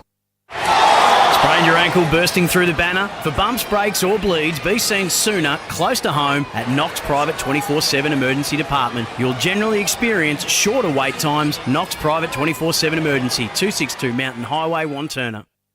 Do you feel good about your bank? Because there is a bank you can feel good about. They share their profits to fund big community projects, small community clubs, and vital emergency services. They've given $250 million to help Australian communities thrive. They have all the products and tech you expect from a big bank, with service you don't. It's Bendigo Bank. Feel good about who you bank with. Try Bendigo. Search bendigobank.com.au or search Bendigo Bank near me. Tobin Brothers Funerals wear their heart on their sleeve. Their clear and easy-to-use website and Memory Maker app make it easy for families to make an informed decision. Here's James McLeod, Managing Director of Tobin Brothers Funerals. There's no mystery about our pricing. It is clearly displayed on our website and our app. We have staff standing by 24 hours a day, every day of the year to assist you in your absolute time of need. Visit tobinbrothers.com.au. Tobin Brothers Funerals, celebrating lives. There are only 3 things that should be flushed down your toilet: pee, poo and paper. Some wet wipes and antibacterial wipes say that you can flush them, but you can't. They clog up the toilet and pipes, causing expensive blockages. Save yourself a truckload of trouble. Put your wet wipes in the bin. To learn more, head to the Yarra Valley Water website, yvw.com.au/wet-wipes. Hi, Dylan Dow from the Bulleen Football Netball Club here. When I need to grab a quick coffee or a bite to eat, I'm popping into Eastland. Eastland's more than a shopping centre. They support a range of community organisations and have been a major partner of the EFNL since 2018. Cheers, Eastland.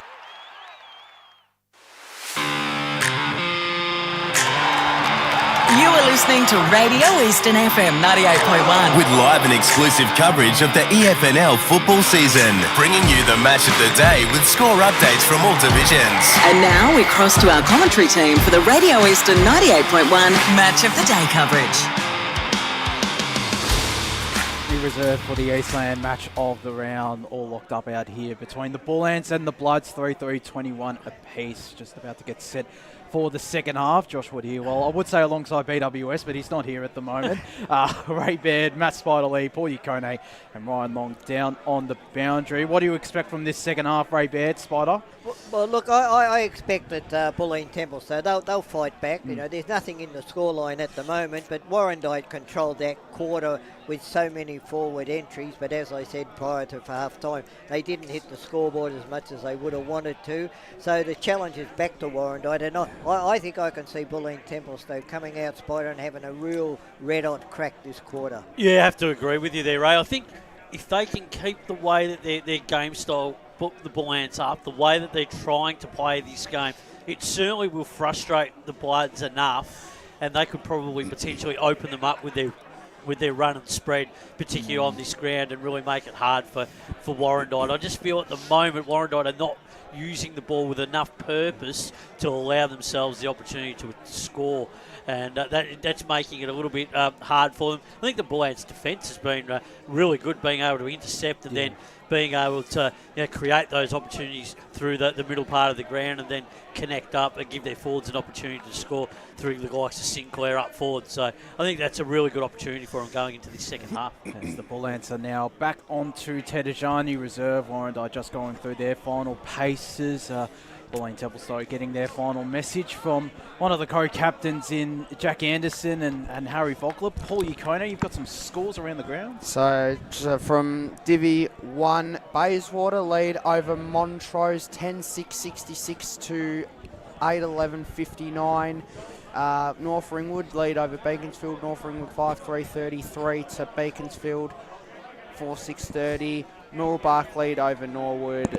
Mooroolbark 8-10-58 to 2-6-18. And South Belgrave lead over Park Orchards 8-6-54 to 5-4-34 in Division 2. Waverley Blues lead over East Burwood 5-5-35 to 4-4-28. Mulgrave lead over Ringwood 8-9-57 to 3-4-22. And Surrey Park lead over Wanturna South 9-4-58 to 6-6-42 in Division 3. If only we had the commentator cam on right when that Surrey Park Wanturna South score was being read. Keep going, Paul. Donvale 6-10-46, bit inaccurate against the Basin 3-2-20. Coldstream lead over Fair Park 8-2-50 to 5-3-33. And Oakley District lead over Sylvan 9-3-57 to 7-6-48. And in Division number 4, Kilsyth lead over Forest Hill 4-4-28 to 3-2-20. Ben Warren Smith back in the call chair. Yeah, it was great having a chat with some of the supporters, and it's a really good buzz around this place. What's the sense, BWS, with the Bullants fans at the moment? How do they feel that they're applying themselves after the first half? To be honest, I think everyone's just in a really good mood out here today. Yeah. No, it's perfect weather for footy. Footy's back. Glad to have it back. The team's doing well. And I think they're pretty quietly confident, Spider, to take home the double here today. Yeah, they've played very well in the first half. They've defended really well and given themselves an opportunity. How did that meat pie go down? That was very nice, BWS. Yeah, I can tell by the look of your chin. And I appreciate you. Good stuff. And you managed to get down the driveway unscathed too, not like a couple of other FNL personalities giving me a lift in the past. Very good afternoon to Wayne Brasher, because I know he's listening. We drove past him on the way out. So I'm the way once again out here at Ted Ajani Reserve. Luckily, I've never decided to park in your driveway, Spider. So would have been a heck of a. It's not that hard, mate. It's not that hard. As Warrandyte will get this ball clear. It's at the back of the square forward to centre for Bulleen Templestowe now, though. They still have control of the footy too, Warrandyte. Picking it up here was Mitchell Wilson. High up and under ball. Will be picked up here by Palmer. Kick went to the middle of Ted Ajani. It'll be run onto by Big Ben Ellery. Vogler nearly picked it up. It's instead Lachlan Sticker. Got it to his brother Josh. Shrugged off one. Goes to the short dabbing pass, and it was a good one there to his teammate. And Jake got it back to Josh. Josh goes inside forward 50 of the Sticker variety. As the kick was nearly picked up by Davis. Had a quiet first half. As this ball locked up. He needs to come into the game, doesn't he, Davis? He's certainly got a lot of ability. Paul Yukona in the score centre. Got a score from Heathmont Templestowe lead by 5 goals, 8-4-52 to Heathmont 3-4-22. Surprising start, a big start there for Templestowe. This ball not going anywhere. Hayden wrapped up. But balled up inside forward 50 for Bulleen Templestowe. Just inside it as Hayden got the tap down. Found his teammate looking there for Carroll, who runs onto it. Certainly been a dominant force in midfield as Carroll. Picked up cleanly, though, by Brendan from Baruga. Might stick with that as well now. It's picked up there by Josh Sticker, and we'll have a ball up. Paul Ukone, score centre. Big start to the third quarter for Silver. They've hit the front against Oakley District 9-6-60 to Oakley District 9-3-57. Jake Sticker, very classy, got himself out of a phone booth and then worked the ball inside forward 50, running onto it very nicely, as easy as you like. Bukavalis kicks the goal, and they get the first major in this third term. On the Bendigo Bank scoreboard, they lead 4-3-27 to 3-3-21. Bukavalis is what I'm going with. I asked a few fans before the game. They said close. He's always like close enough is good enough. Okay. but wasn't that just really good play, Let's positive play by the Bullants there, and for Sticker to be able to get that ball, get it moving up forward, and then in the end be able to get that goal. That's a really important one for the start of the quarter. Stickers have been vital today for Bulleen Templestowe. They've shown their class, their Premier Division class so far in this Eastland match of the round. The Bullants up against the Bloods is Allery and Hayden. Fascinating rock duel, that one. Hayden another tap down. It was nearly sharp there by Jake Sticker. Ball still in the middle of Ted Ajani Reserve as it's kicked forward by Allery. Gets it to centre half forward looking for Tom Abbey, who locks it up.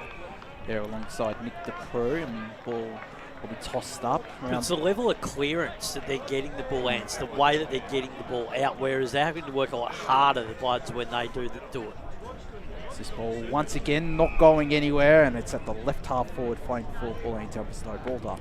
I reckon they should I reckon they should paint the back of the fences on that far side like yellow and blue. I reckon that'd look fantastic if they did that, something like that. Anyway, just my comments. As it comes in now, is Owen Michael Watts, a bit dyslexic there.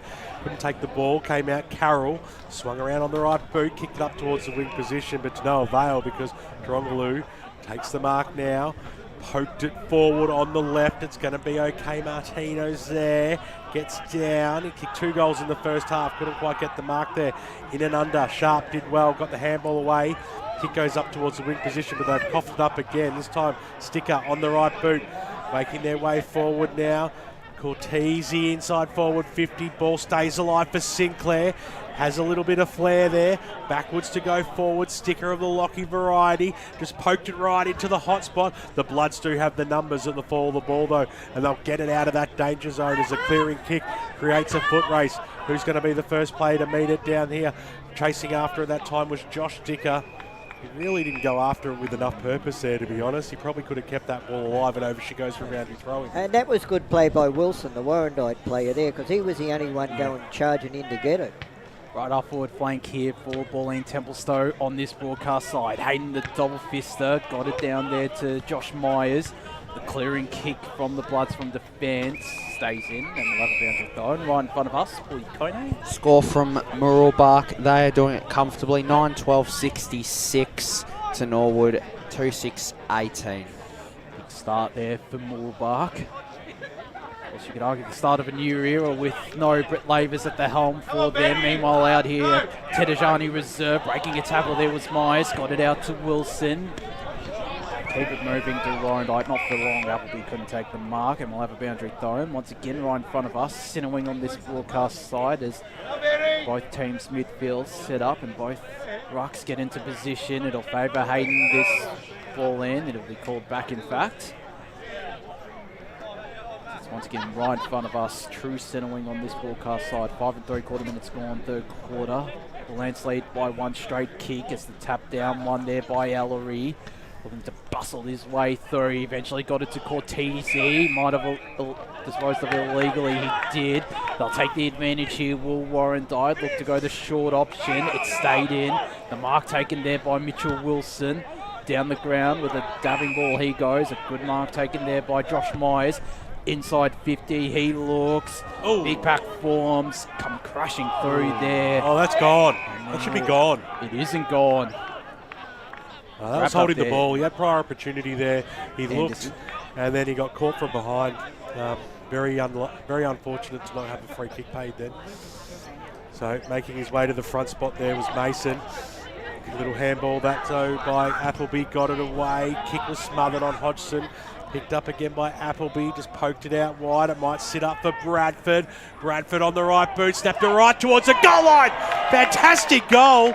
He got boot to ball, he let the wind work with it, and the quick reply goes the way of Warrandyte, and it's still goal for goal out here at Ted Ajani. An entertaining clash, 4-3, 27 apiece, 7 minutes gone, third term. Forward stoppage goal, once again prevails, and that was really good work. They had to answer, and they did. Good shepherding work on the line too there. It was the only reason it made it, really. Potential goal of the day contender?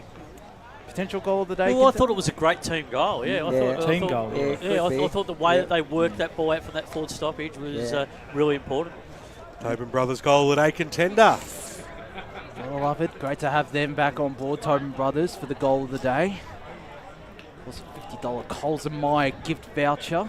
This ball will be tossed back up in the middle of Ted Ajani, still locked up as Allery will try to run onto it after not winning the hit out and managed to garnish a handball away.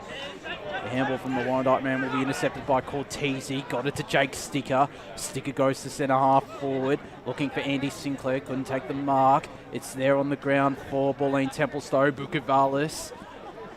Stolen there by Thomas Davis. Handball over the top to Dakin. Shrug past one. Could go the snap to the top of the goal square. Plenty of players parked underneath it, one being Zach Carroll. Took the intercept mark and looked to repel. Carroll found Myers. Myers takes off, kicks it down the wing position. He was looking for Wilson. It was knocked away from him. Ball still sits up. Wilson goes charging back in. And the paint beats all players. And over she goes for a boundary throw-in. A little Warrandyte tacker wearing number 48 down there. Must be, just going to say, might be a relative of Nick DePrew. I love seeing it when the young kids wear the Guernseys with the dads or uncles' names on the back. It's really cute. The ball back into play here, and another stoppage. Ball to be thrown up. Beaconsfield are in front of North Ringwood in a close one there. 5-6-36 Beaconsfield to North Ringwood 5-4-34. It's very much Paul. Jake Stricker couldn't release the pill, and it's inside the centre square now. You even get your food served on plates out here. It's just added a touch of class out here at Ted Ajani. Yeah, very professional club. Ball bouncing, went over all players' heads there. Carroll went after his same number in Dakin, dispossessed him, but the short pass is on Sticker. This time it's Josh on the right boot. A lovely kick inside forward 50. Travelled every bit of 50 metres. Went over the head of Martino. DePrew was in there. Tried to get the handball away. Martino came back in. Tried to keep the ball alive himself. Right on his hammer was James Bradford over the boundary line. She goes for a boundary throw in. Right forward pocket. Bulleen Templestowe's end. Scores are level just as they were at half time. We're about to cross the 10-minute mark of this third term. Hope you're enjoying the broadcast. 98.1 Radio Eastern and YouTube and Facebook around the globe. It was a very low and sharp boundary throw-in, which made it difficult for the ruckman, which meant that there was a push in the back paid against Martino in the ruck contest. So it'll be a free kick going the way of the Bullants, and they'll look to bring it out members' side. Taylor Hayden goes to this members' side. Misses everyone. Out of the ball it goes. Completely wasted. And I don't know how long we'll be waiting for that ball. Yeah, the ball's gone down. It's down on Thompson's Road. Yeah. Seen a few cricket balls go down that way in the past. Well, back when it was 4 for 8. We got it back. not off my bowling. Lachlan Sticker in the meanwhile goes inside forward 50. No mark could be taken by Hayden.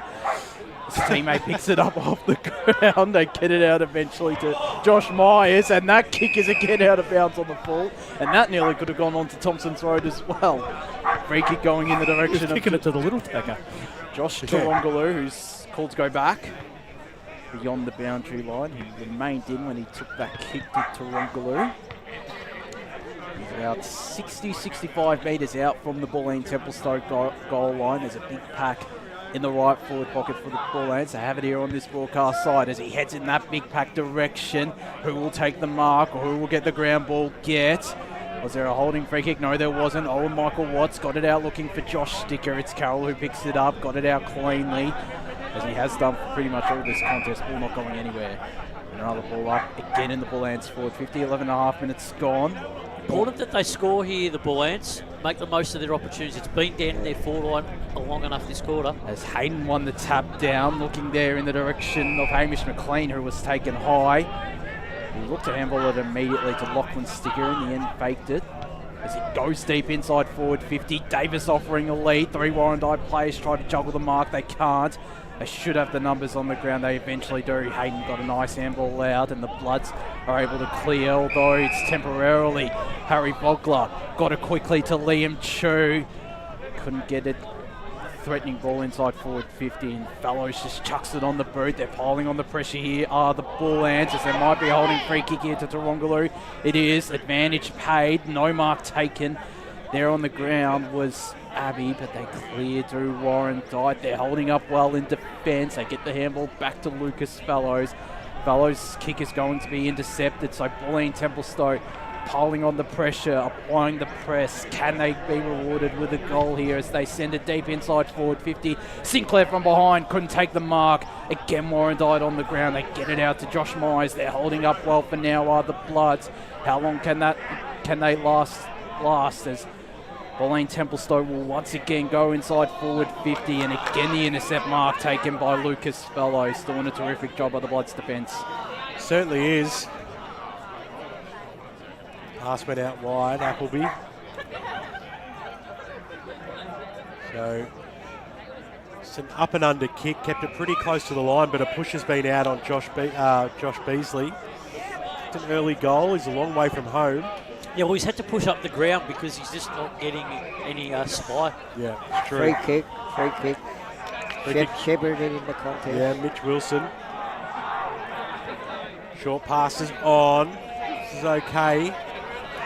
A lot of players streaming into that forward 50 zone now. As an obscure kick going in. It was disappointing, and Will Mason takes an easy mark for the Bullants as we go across the pool around the grounds. Yes, Mulgrave well on top of Ringwood out at Jubilee. 10-11-71 to 4-4-28. Right.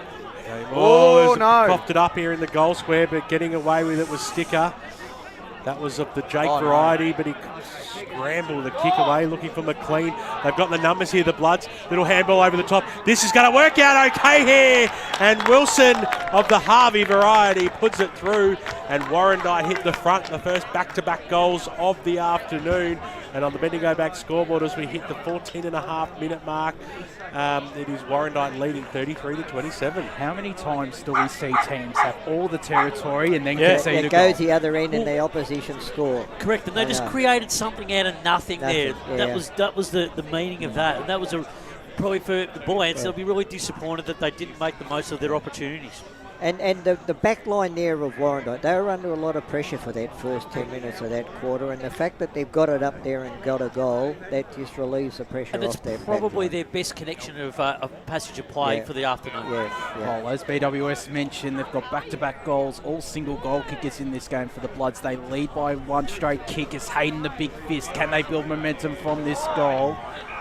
As locked up there was Mitchell Wilson there by Hamish McLean. Ball will be tossed up as we go to Paulie Kone in the score centre. It's an exhilarating contest out at Sylvan, which I've probably said about an exhilarating number of times, but they are Sylvan are up by 5 points, 12-8-80 to Oakley District 12-3-75. So the goals are coming Sylvan. As Warrandyte go inside forward 50, Wilson of the Mitchell variety will get it back. In fact, that's Harvey who goes inside forward 50 once again. Lachlan Sticker. There was a bit going on off the ball. He held up firm there. He did Sticker. Tries to go to his brother Josh. Couldn't take the mark. Warrandyte could pounce. Get it out to DePrew. Jake wraps him up. That is Jake Sticker, and the ball will be tossed up. Left half forward flank for Warrandyte there. slowly starting to get a bit of momentum in the Well, last couple of Beasley put his teammate under tremendous pressure then, that last hand pass. He could have turned around and snapped it over his Ball shoulder. was definitely not on with the handball. No. He telegraphed it and he was late doing it, and his teammate was covered. Too sure what we're waiting on here. Something's going on. I feel like a pad came out of a blood rule. I'm watching this closely. I thought the card came out as well, but doesn't seem to happen. It looks like the two umpires might be about to speak about this here. I think Dino just hasn't had enough coverage. I haven't seen him much actually. So yeah. Something happened over on the other. It's a free kick to Warrandyte though. The umpire It's picked happened it off up. the ball. Yep. Yeah, way across there, and that's where there was a bit of a scrimmage before. Taylor Hayton, big ruckman, going to kick it right to the top of the goal square. Who's going to be at the fall of the ball here? On hands and knees was Simpson, couldn't release it. They'll get the stoppage. Be balled up just in front of the Warrandyte goals. Both teams just got to stay disciplined here. This is where you don't want to give away a goal at this time in the game. So Warrandyte need a few players out here. So it could almost been a free He's kick got his there to telescope Beasley. going. I said okay there. Clear it now, Ray. Rongaloo. Clear it. Not the clearing kick, but went straight down the throat there of Fallows. Fallows will drive the ball back in. We'll go around the ground soon. As the kick goes inside forward 50. Comes back, knocked down to Palmer. Palmer on the right boot. So who's going to have the opportunity at the back of the pack? There was Ogilvy. Somehow got boot to ball, but no. Just pushed it to the right-hand side. A little bit of extra breathing space. Margin out to 7 points. 34 plays 27. Let's go around the grounds. Out at Montrose, Bayswater lead by 2 points, 10-8-68 to 9-12-66, and South Belgrave lead over Park Orchards, 8-8-56 to Park Orchards, 6-4-40. Well, interesting scores around the grounds, that's for sure. Is Lachlan Sticker again, another kick in. This time gets it in short to Maxwell Donovan. We're going to have a heck of a time with this mentor that we've got for the match of the round, aren't we, Ray? It's a kick. Go back and kick a goal. Go back and kick a goal. Back yourself If in. there's a player that can do this, it can be, Yeah, it can go be back and kick a goal, Carroll. He's a good kick if he gets onto it. He was looking for options, but I think he'll take off and play on a little bit to the right and just get that extra bit of meterage. Not the biggest man on the mark in Josh Sticker is Carroll. Angles towards the right. Got decent purchase. It's drifting back. It'll fall short. Plenty of numbers on the ground. Will the Bullants be able to rush it through? They're able to lock it up. We'll have this ball in the goal square for Warrandyte. As the two rucks go up, it's Sticker who got it to his brother Jake. Goes to this broadcast side. Looking there in the direction of Martino, trying to pause the contest. I don't know. Out of bounds. Yeah, it's out of bounds. Yeah, second grab was over the line.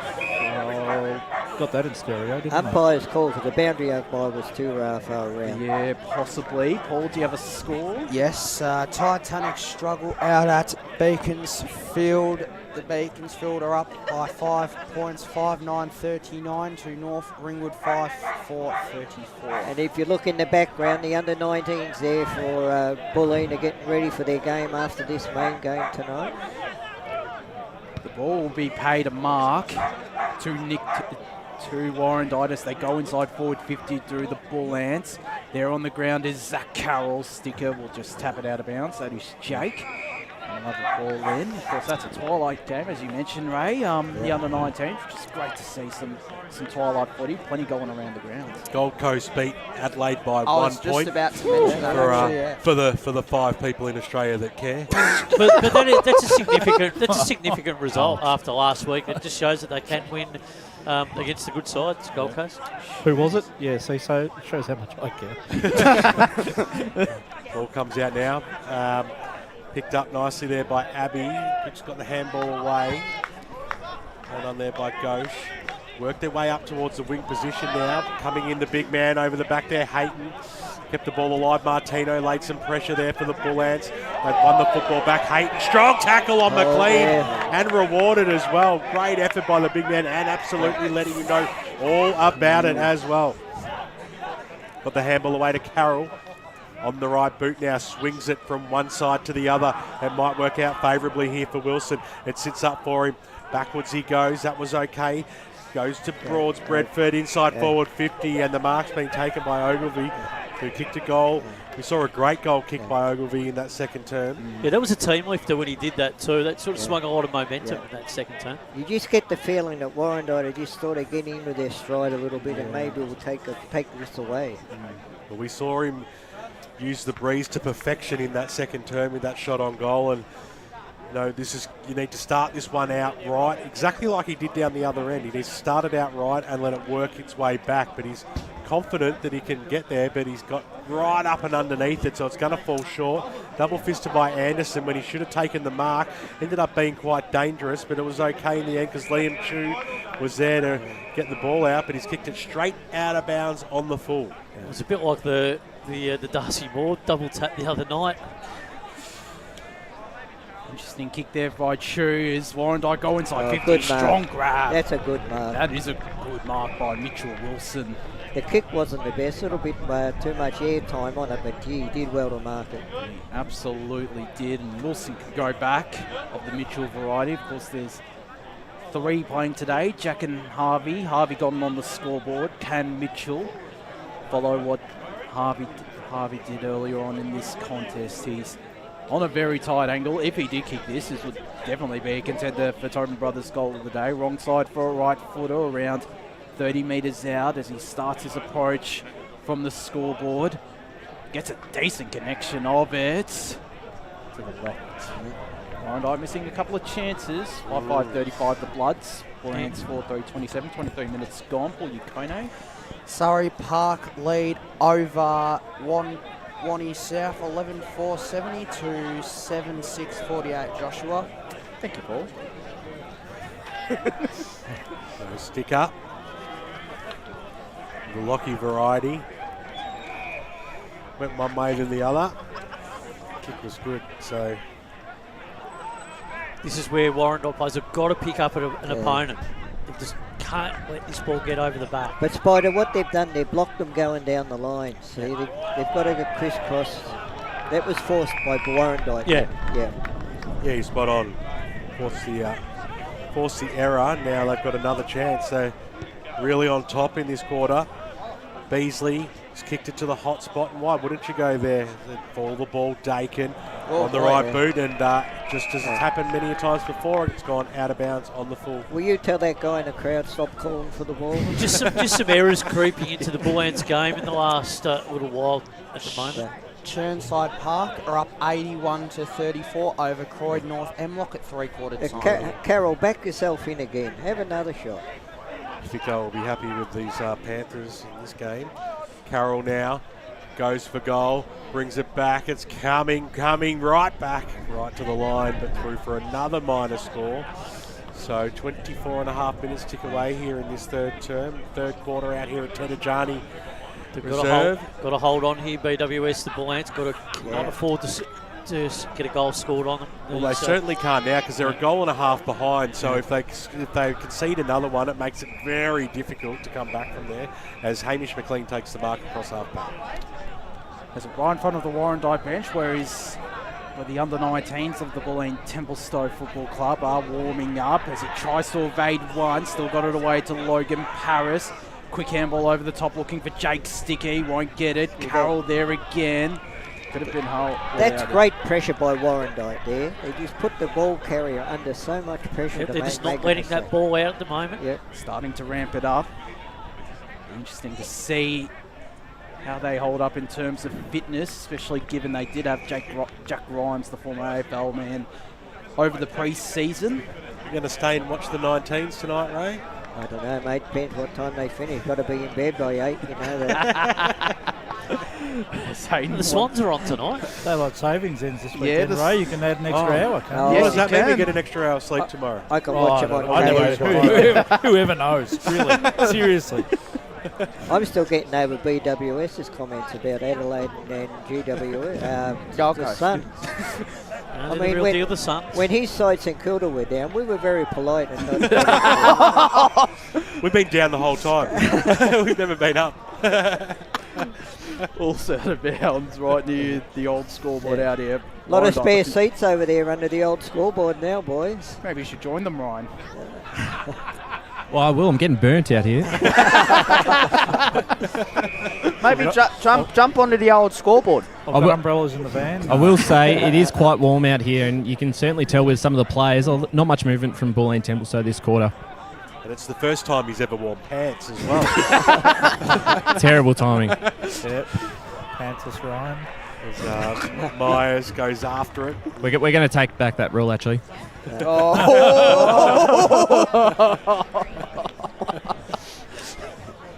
Pye throws it up now. Can't be too much longer, you wouldn't think, in this quarter. As Hayton got the handball from the ruck contest. They go inside forward 50 here. The blood straight through the arms there of Beasley. Went after it again. Little handball out by Bulleen to try and get the ball out of that danger zone. Myers scoots it inside. Forward 50 over the back there. Alex Simpson takes the mark and almost just fell in his breadbasket. Went over the top of the contest in front of him, and he'll go back, Spider, have a shot on the siren, 20 metres out directly in front. This is a big moment in the context of the match for me. You see, if he can put this through, this gives them a significant buffer going into the three-quarter time break and really arrest that momentum that they had during the game. Spider, one of the reasons why Warrandyte's got back into this game in the second part of this quarter is the ruck work by Taylor Hayton. He has dominated the ruck in the last 15 minutes. So it's Simpson. He'll kick from 30 metres out, directly in front. Such an important kick. The crowd tells the story, and the players all get around him as well. What a fantastic quarter it was by the Warrandyte Football Club in that third term.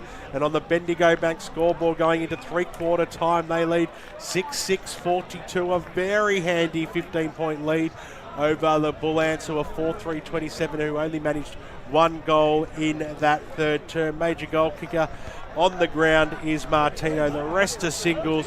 We played three quality quarters out here for Bulleen Temp's first game in the EFNL. Can they find something? What sort of fighting spirit do they have to get back into this contest? It's certainly not over yet.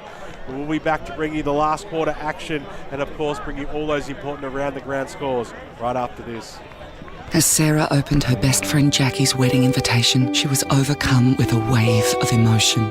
While her two young boys wrestled on the floor, tears of happiness rolled down Sarah's cheeks as she saw the words she'd been longing to see. Please note, this wedding will be a child-free event. Well, Sarah, looks like we're off to Eastland for a new frock and some heels. And let's book in that babysitter. For all of life's little moments, there's Eastland. Eastland. Live real. At Yarra Valley Water, we know reducing your shower time, or show time, to 4 minutes can save you an average of $200 a year on water and energy bills. Shower shorter. Save water. Authorised by the Victorian Government, 1 Treasury Place, Melbourne. Sprained your ankle, bursting through the banner, broke a finger high-fiving the ruckman, or did you run into the goal post again? For bumps, breaks or bleeds, be seen sooner close to home at Knox Private 24/7 Emergency Department. The preferred provider of emergency care to the Eastern Football Netball League, you'll generally experience shorter wait times. You don't need private health, but there is an out-of-pocket fee. Be seen sooner close to home at Knox Private 24/7 Emergency Department, 262 Mountain Highway, Wantirna. Do you feel good about your bank? Because there is a bank you can feel good about. They share their profits to fund big community projects, small community clubs, and vital emergency services. They've given $250 million to help Australian communities thrive. They have all the products and tech you expect from a big bank, with service you don't. It's Bendigo Bank. Feel good about who you bank with. Try Bendigo. Search bendigobank.com.au or search Bendigo Bank near me. The first time I met the team at Tobin Brothers Funerals, I felt like I'd known them for years. They're so caring, honest and passionate. James McLeod, Managing Director of Tobin Brothers Funerals, sums it up best when he says, Every day our people get out of bed to assist client families in their absolute time of need. Our people love what they do, and you will not find a more highly trained group of people than those at Tobin Brothers. Visit tobinbrothers.com.au. Tobin Brothers Funerals, celebrating lives. Hi, I'm Ben Desson from Montrose Football Netball Club, and when I need a new kit for a night out, I head over to Eastland. But Eastland is more than a shopping centre. They support a range of community organisations and have been major partners of the Eastern Football Netball League since 2018. Thanks, Eastland. You are listening to Radio Eastern FM 98.1. With live and exclusive coverage of the EFNL football season, bringing you the match of the day with score updates from all divisions. And now we cross to our commentary team for the Radio Eastern 98.1 Match of the Day coverage. Eastland match of the round, 3/4 final out here at Ted Ajani Reserve, and it's Warrandyte who leads 6-6-42 to Bulleen Templestowe 4-3-27. A very handy third quarter there from the Bloods. Will they be able to hang on and get their first win of season 2025, or can the Bulleen Templestowe Bullants come back and get the job done in their first EFNL game this afternoon? The reserves were able to do it. It'll be interesting to see if the seniors are able to follow Josh Woody alongside Matt Spider-Lee, Ray Baird, Ben Warren-Smith, Paul Yacone, and Ryan Long down on the boundary. We'll get to Ryan shortly. He'll, I believe, be at the Warrandyte huddle, but Spider, they started to get on top in that quarter, did Warrandyte? Yeah, they did. It's a good time to have a chat to the Warrandyte coach for Ryan because they got on top in the back end of that quarter just because they were willing to take the game on just a little bit more with a little bit more purpose. Their transition ball movement, was starting to evolve. Guys like Carroll starting to make their presence within the game. And when they go forward, they've just looked a little bit more cleaner, look likely to score.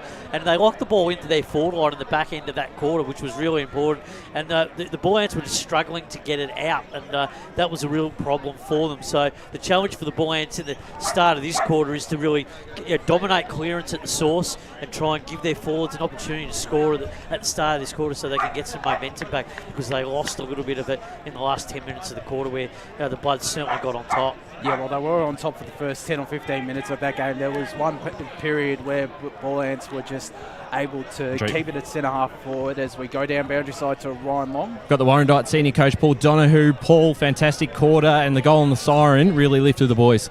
Yeah, it's a ripper, isn't it? Especially when it's the first goal at club for Sheepy there, the new fella. So that's hopefully we can ride that momentum for another 30 minutes. How did you see that quarter? Obviously, probably owned the contest a little bit. Territory, it was all yours. And finally, in probably the last 5 minutes, was able to actually capitalise on those opportunities. Yeah, well, I thought they've dominated territory in the first half, so it was good to actually turn that over and put a bit of pressure on them, and we saw them make a few mistakes. So, that's what we've been trying to do all day, and they didn't let us getting out the front of the stoppage. So now that we've evened it up, it now makes them think a little bit more. So hopefully the arm wrestle goes back in our favour a little bit. Any changes for the final quarter, or what's the final message going into a final term? No, look, we've been hot on what our starts look like and how that is for the whole thing. We just want to do that again. I think the first couple of minutes of this is crucial to the game, and then just our attack and our aggression, we've just got to keep that up as we go through. All the best for the last quarter. Thanks there to Ryan Long down on the boundary. Paul, we'll go to you for some quick scores because we're just about to get started in this final quarter. Yes, in Divi 1, Montrose are doing a Montrose 10-17-77 to Bayswater 11-8-74. Beaconsfield and North Ringwood, tight one there, 7-10-52. Beaconsfield to North Ringwood, 7-4-46. Moorabah again, a job done over Norwood, 10-17-77 to Norwood, 2-7-19. And South Belgrave up by 5 goals against Park Orchards, 11-12-78 to Park Orchards 7-6-48. Ryan Long down on the boundary. Yeah, just on the back of Paul's comments, you can just actually really tell the atmosphere down at ground level. They're very excited. They're up and about at this moment, and they haven't won for a long time, so it's a big day for Bulleen Templestowe, but also for Warrandyte. They're really due for a win, and they really want this one. Absolutely, as this final quarter is underway, Dean O'Neill holds the ball aloft in the middle of Ted Ajani Reserve, and we'll get this ball tossed up. Hayden with another big fist, got it almost to centre half forward. Wilson picks it up cleanly, sends it inside forward 50. No mark could be taken. There on the ground is Logan Paris, who clears his defence, looking in the direction of Jake Sticker, took a good mark. Centre wing far side, looks to play on immediately and does. Got it to his teammate, inside forward 50. Andrew Sinclair was there. A bit quiet in that third quarter as the Bullants look to pile on the pressure they do during eventually get it back out to Andrew Sinclair. The handball there from Logan Paris. It couldn't reach Sinclair, and it's cut off there by Jake Moss as he gets a handball clear. Ball on the far side of Ted Ajani Reserve, and it's not going anywhere. Tossed up, Ray. Warrandyte made a lot of mistakes here, but they had numbers around the ball where they could have and they retrieved it again. Paul Yukone. Got some Divi 2 scores. Mulgrave are up by 50 points, 12-13-85 to 5-5-35 over Ringwood. Surrey Park 13-5-83 to Warney South 8-9-57, and in the twilight game out Lilydale, 1 straight 6 to Lilydale. To Warrandyte might get a chance on goal. It's hit the post. It just hit the post. That was 5 hand passes on the trot then, but they were good hand passes. They were kept good. The ball going forward. Yeah, well, that chain was really important. It was just unfortunate that it didn't get rewarded. Yeah. Well, the Bullants fans breathe a sigh of relief because that would have made things very difficult as Anderson, the skipper, went up towards the half-back line. Liam Chu takes the mark. That was better, getting out of that defensive zone, hitting targets, what you've got to do. So and then you go and run into your opponent like that, which has made things very difficult. McLean got it back. Handball was dispossessed. Warrandyte pressure is fantastic at the moment, but charging through there is Sticker on the right boot. Heard a whistle. Owen Michael Watts takes the mark. Handball goes back into McLean. In and under handball to Sticker, who just broke the tackle, got the handball away to Paris. This is better play as they go inside forward 50. Martino over the back, racing onto it. Sinclair, he just got muscled out of it at the last moment, and then eventually the ball is rushed through for 1 behind. And on the Bendigo Bank scoreboard, Bulleen Templestowe moved to 4-4-28, trailing Warrandyte 6-7-43 as we go round the grounds. Got some Divi 3 scores. Donvale 8-16-64 to the Basin 3-4-22. Coldstream 13-7-85 to Fair Park 7-7-49. Sylvan 15-9-99 to Oakley District 13-4-82. And early in the game between Knox and Upper Gully 1-1-7 to Knox, 1 goal, 1 straight 6. As Owen Michael Watts might be down behind play. It looked like he might have been grabbing at his ankle. We'll have a boundary I feel like it was his calf. I thought it was. I'm not saying anything. We know what an expert you are. Yeah, we don't Ray. want to get yourself in trouble, Ray. Better.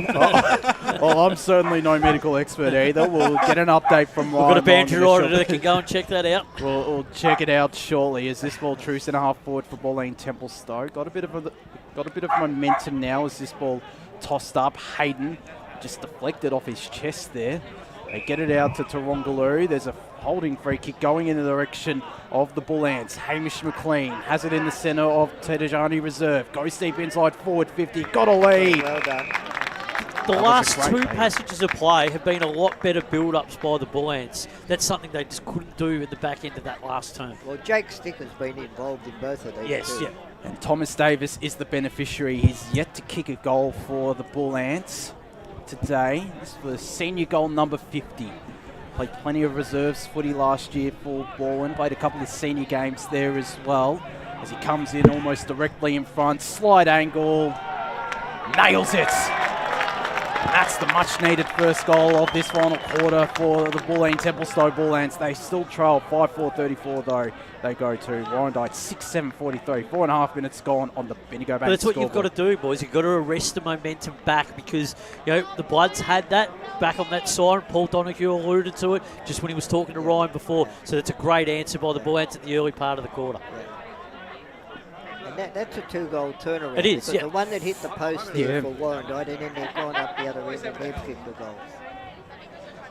That's the sign of a good team that's persisting. Even if everything's not working, you just keep working and try to get the ball moving your way.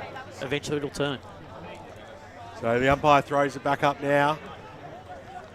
Comes out down towards Nelson, who got a Carroll. Handball back in towards the middle of the ground. They're going to go forward again. Here the Bullants. Tarongaloo got it away. Here's Sticker. Inside forward 50 he was aiming for, but he was brought to ground and will have a ball up. Potentially a free kick. No, it's a free kick going the way of the Bloods. As the kick goes out wide, bouncing football. Right out near the dugout, and Ryan Long. He almost got a possession there as getting in there, the big man Hayton kept the ball alive. Did really well, got a valuable 30 or so metres.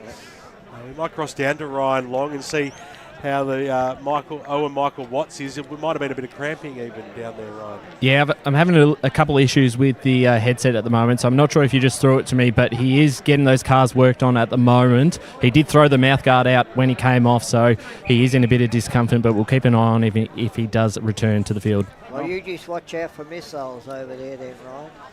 Thanks, Ray. Will do. So a big knockdown that time. Came out towards the sticker direction. It's Lachlan's sticker, yellow boots. Certainly has crossed the half-forward line here. The youngest of the three sticker brothers is Lachlan, as Jake nearly got it. He eventually does. In fact, that's Josh. Got the handball back. Still under pressure, though, the Bullants. They managed to clear through Chu. Got it to his ruck in Ellery. Got it out to a teammate there in Cortese, who's had a good game in midfield. Got it inboard. They look to move this ball quickly through the Bullants. Fumbled it at the wrong moment, though, and it's Jake Sticker who got it out here looking for Brendan Ghosh. Couldn't take the mark there, could the Warrandyte man. Has it centre wing on this broadcast side. As they look in the direction of his teammate, cutting it off there are the Bullants. They look for Jake Sticker. Didn't get it to him, and this short kick was a good one to Terry Bukavalis. A change of momentum, Spider. Yep, they're working the angles a bit. This uncontested game, it's paying dividends for them. As Bukavalis looks for Abbey, couldn't take it, and Warrandyte will be able to clear. They look down the line. Ghosh could have taken the mark, didn't. Instead, it's going to be Warrandyte who benefit from his fist. Couldn't lay a boot on it, though, could Harvey Wilson. We'll have a ball in right in front of us, around 65 metres out from the Warrandyte goal line, as this ball is about to be tossed back into play. Ben Ellery going up against Taylor Hayden in this ruck contest. 7.5 minutes gone on in the final quarter. Hayden nearly held without it. Yeah. As they eventually get it out through Warrandyte. Zach Carroll high up and under ball. Will the mark be paid? It wasn't taken, in fact, by Myers. As Bulleen Templestowe might be able to pounce. They look in the Dakin direction. Good mark. Really good mark there by Nick Sharp in defence. So Nick Sharp happy to take off. Has a bounce, had a lot of space then, but the kick wasn't crash hot, but it might work out okay here because Nelson was able to meet the challenge. Got the handball back. There was a quick kick up there by Fallows, an up and under one going underneath it. Ben Ellery, big ruckman, had eyes only for the football, and he's looking backwards here, wanted to give the quick handball off. Yeah, he's sort of like shrugging his shoulders almost. As he kicked it straight into the man on the mark. He did feel like he was indecisive there. Ghosh got the handball back. Tarongaroo got the handball away inboard. They'll link up. It was intended for Paris, but they've coughed it up. Nicely done there by Hayton. He's been fantastic today. Handball comes out wide. Here's a chance for the Bloods through Palmer. Up inside forward 50. A big fly over the back trying to do a Warwick Kappa was Aitken. Then you just the old hands over the shoulders type style. Can't do that anymore as we go to Paul Yaconi. Yes, as Surrey Park are running away from Wan Turner South. They lead 15-5-95 to Wani South 8-9-57. Very good, accurate kicking there, Josh. I'm trying my best not to smile. Smiling a little. It is accurate kicking, though, I must admit, Ray. Doing all right here. Sticker goes in the middle. Now Paris has had a bit of it in this term. Off now to Jake Sticker, inside forward, 50 or thereabouts. Over the back there, Davis. He trapped it. He could get boot to ball. He got the handball away, Sinclair. Handball went sideways, looking for Abbey. They just went too indirect there. They had chances, and it's paddled over the boundary line and out of bounds. He wasn't confident to kick for goal, was he? Indecisive. As soon as he got it, he was looking for somebody. South Belgrave are up and about against Park Orchards, 12-12-84 to 7-8-50. Oh, game over there. Didn't take a lot to come back from that as Warrandyte could have ruffled it there. They had all the players as Carroll just got the relieving kick. Was happy to kick a mongrel out and gain 40 valuable metres to the grandstand side and seen over the boundary line and out by Harvey Wilson. All about to be tossed back into play at the left half forward flank for Bulleen Templestowe. Still around 60 metres out, a good 60 metres at that on this broadcast side as Owen Michael Watts going up again. He's back onto the ground. He got the tap down. The clearance for Warrandyte though. Read well there by Bulleen Templestowe. Michael Watts was wrapped up and umpire will call for it. It'll be a ball up, still at the left half forward flank for Bulleen Templestowe, trailing by 9 points, 34 plays 43, 10.5 minutes gone in the final quarter on the Bendigo Bank scoreboard. As we'll go to Paul Yukone shortly, it's Taylor Hayden who just decides to chuck it on the boot. Bulleen Temp man had front position and will get the free kick when Jack Anderson, as we go to Paul Yukone in the score centre. Yes, Sylvan look all but home against Oakley District, 789-111 to Oakley District 13-482, and Knox lead early against Upper Gully 2-4-16 to Upper Gully 1-8. As Vogler with a great kick inside forward 50 in the direction of Tom Abbey, who took the mark, offering.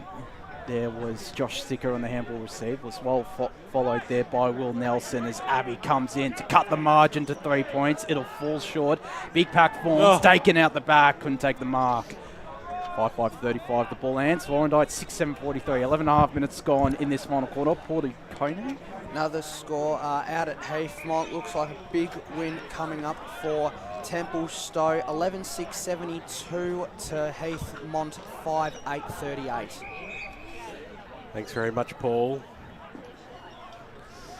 We're in the final term here, and it's an 8-point lead to Warrandyte, but you get the sense that Bulleen are really coming here at the moment, Spider. Yeah, they are. They're definitely coming. They've lifted their momentum and their work rate in the last 5 minutes.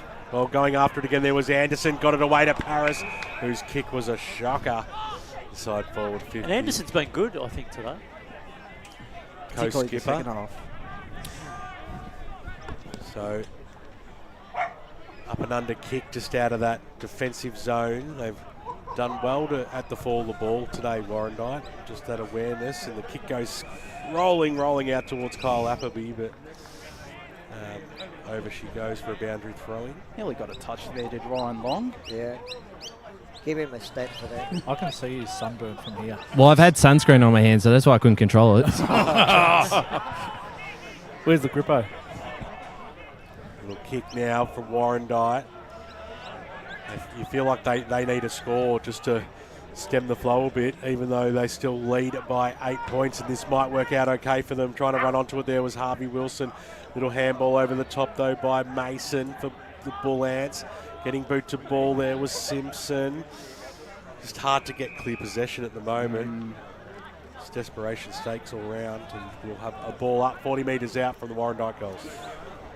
There's a bit of a hush around here at Ted Ajani Reserve. Still a pretty decent crowd. Oh, it's a fantastic crowd. The atmosphere is really good for a side that's an inaugural game.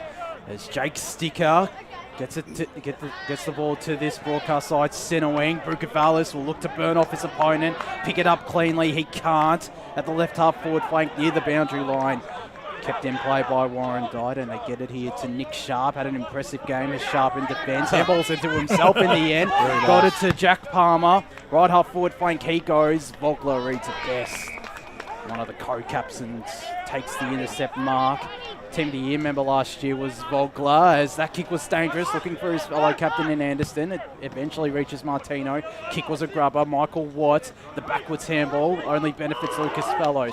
Gets it back, and they get it to Taylor Hayton eventually.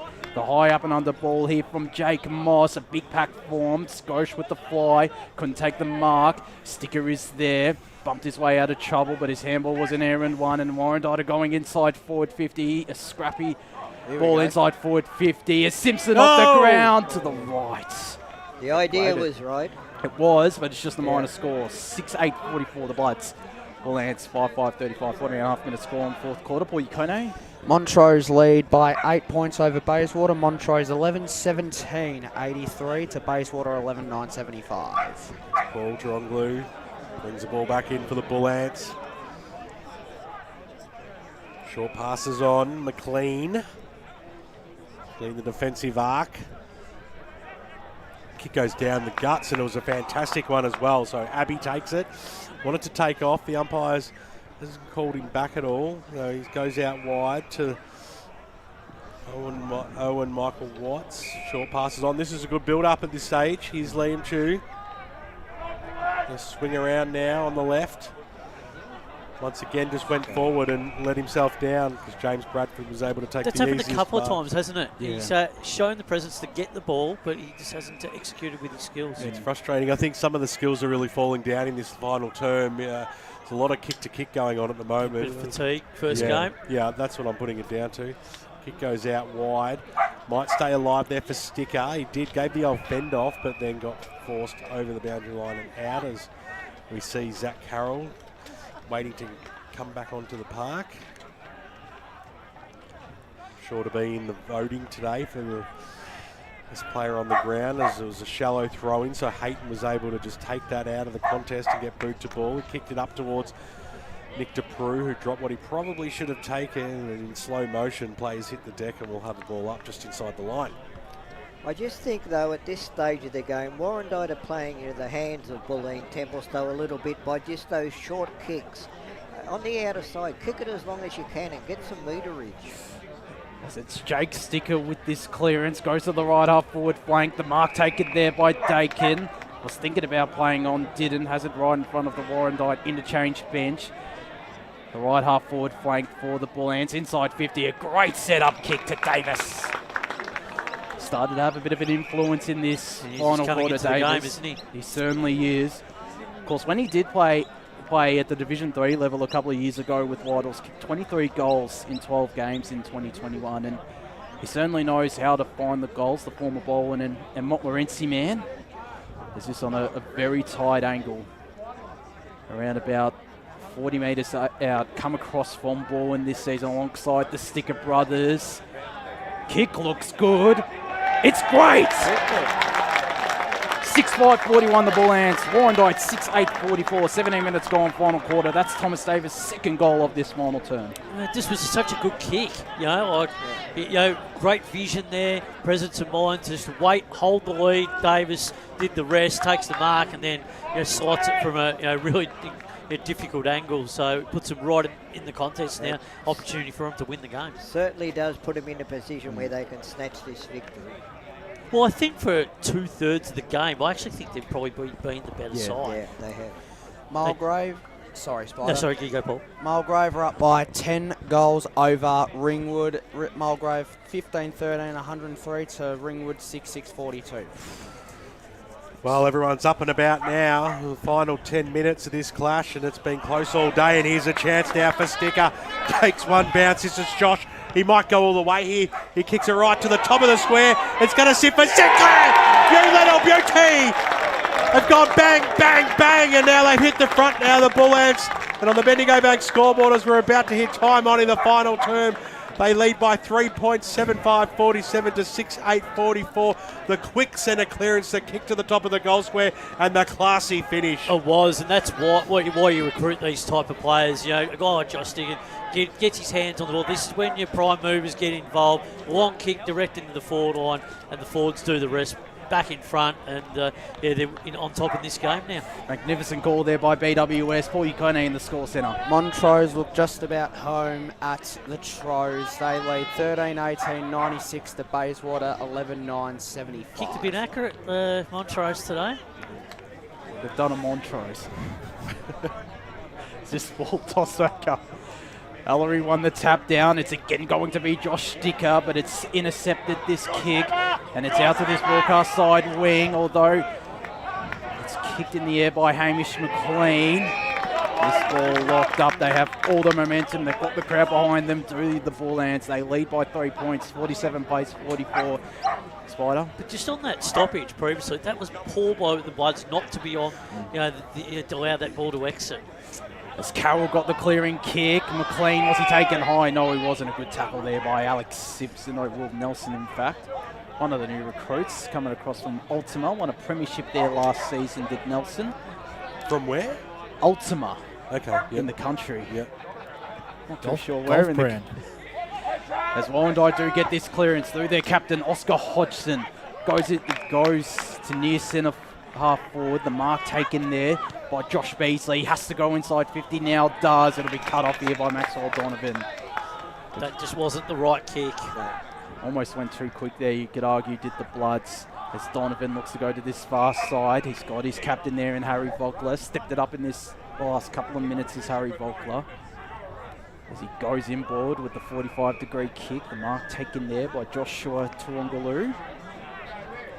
Looking for options. Might just go long down the line. As he does now. Big pack forms. Carroll the fly. Couldn't take the mark. They're on the ground to follow up. Ball not going anywhere. Into time on in this final quarter. It's the Bullants leading 47 plays 44 for Ukone. It's been a struggle all day out at Beaconsfield, but Beaconsfield now lead by 20 points, 9-12-66 to a brave North Ringwood, 7-4-46. Well, players are getting tired out here at Ted Ajani Reserve. Sorry, and just another score from Waverley. A tight contest there. Waverley 8-8-56 to East Burwood 7-5-47. Ooh, very close. They always play close games, those two. Well, we're still in the centre here. Just for, well, no, it's not really. It's pretty all square of no team advantage at the moment. Warrandyte just trying to bustle their way through. Eventually Anderson did, but the umpire had already called the stoppage, so ball up again. I'll be waiting a while for that ball. It went a fair distance, that kick from Anderson. Next goal probably wins this game, you'd think. Yeah. It's one of those situations, isn't it? I reckon it's around 26, 27 minutes this quarter, so... It won't be a long quarter. Comes out now, knocked down into Myers' arms, got brought to ground. In there is Hayton, the big ruckman, trying to do it all. Bulleen have kicked 3 goals, 2 in this quarter to 2 points. Well, it's just been the dominance through the middle part of the ground, hasn't it? Yeah, eventually we get the restart. Feel like there's been some holding in the ruck contest all day, but consistently hasn't been paid, so we can't really complain about that. There's plenty of dogs around here today in this ground as well, just another observation. People hiding in the bushes in the background as well. I mean, it's not like the old COVID days where you have to, where you were a dog walker walking around in 2021. Just an update from Timekeeper's box. We've got 4 minutes to play in this final term. Oh, nice work, Ryan. We get that information down there. Is he yelling up there? Or, We got the signal. Oh, we've got the signal. There we go. Well, they'll be telling their own bench. They're listening to the coverage. Yeah. They've caught on.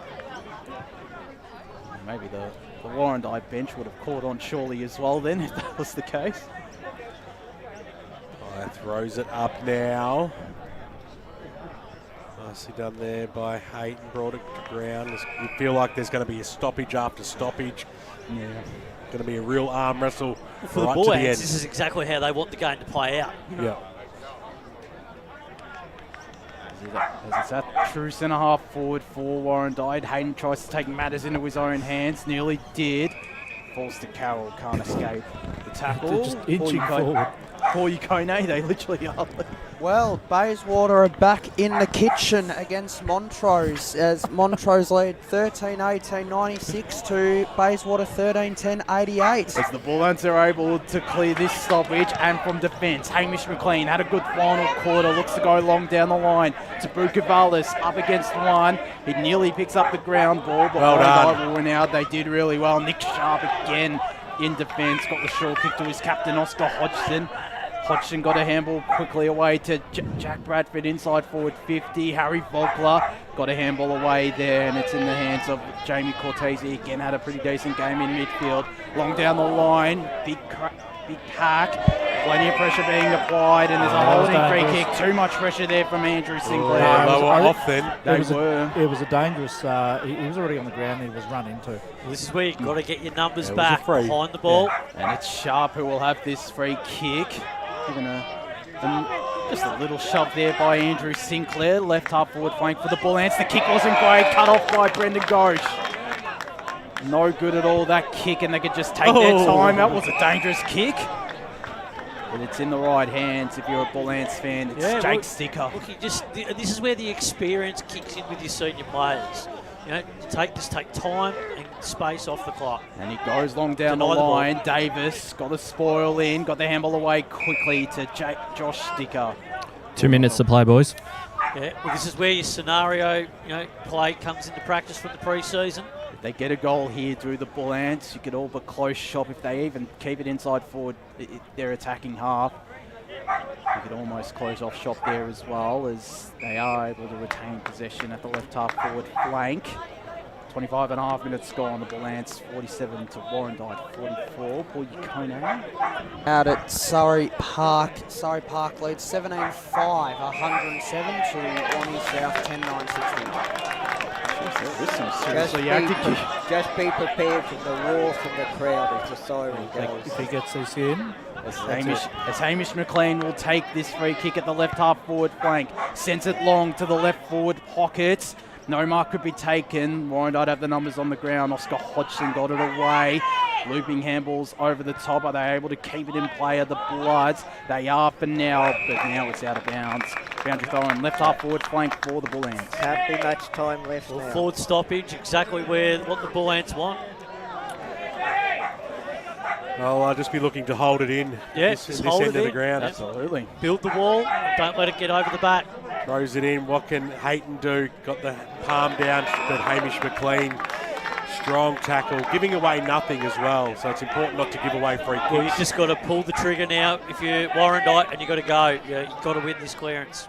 Ellery will give that one to him. But Hayton went after it again over the top though. It came out Cortese, brought to ground by Carroll, who has got a little bit of frustration. Well, he was off the ground. I felt like he was off the ground for far too long. Way too long. As the siren sounds, welcome to the EFNL. Bulleen Templestowe Bullants, their first victory of the season in the competition.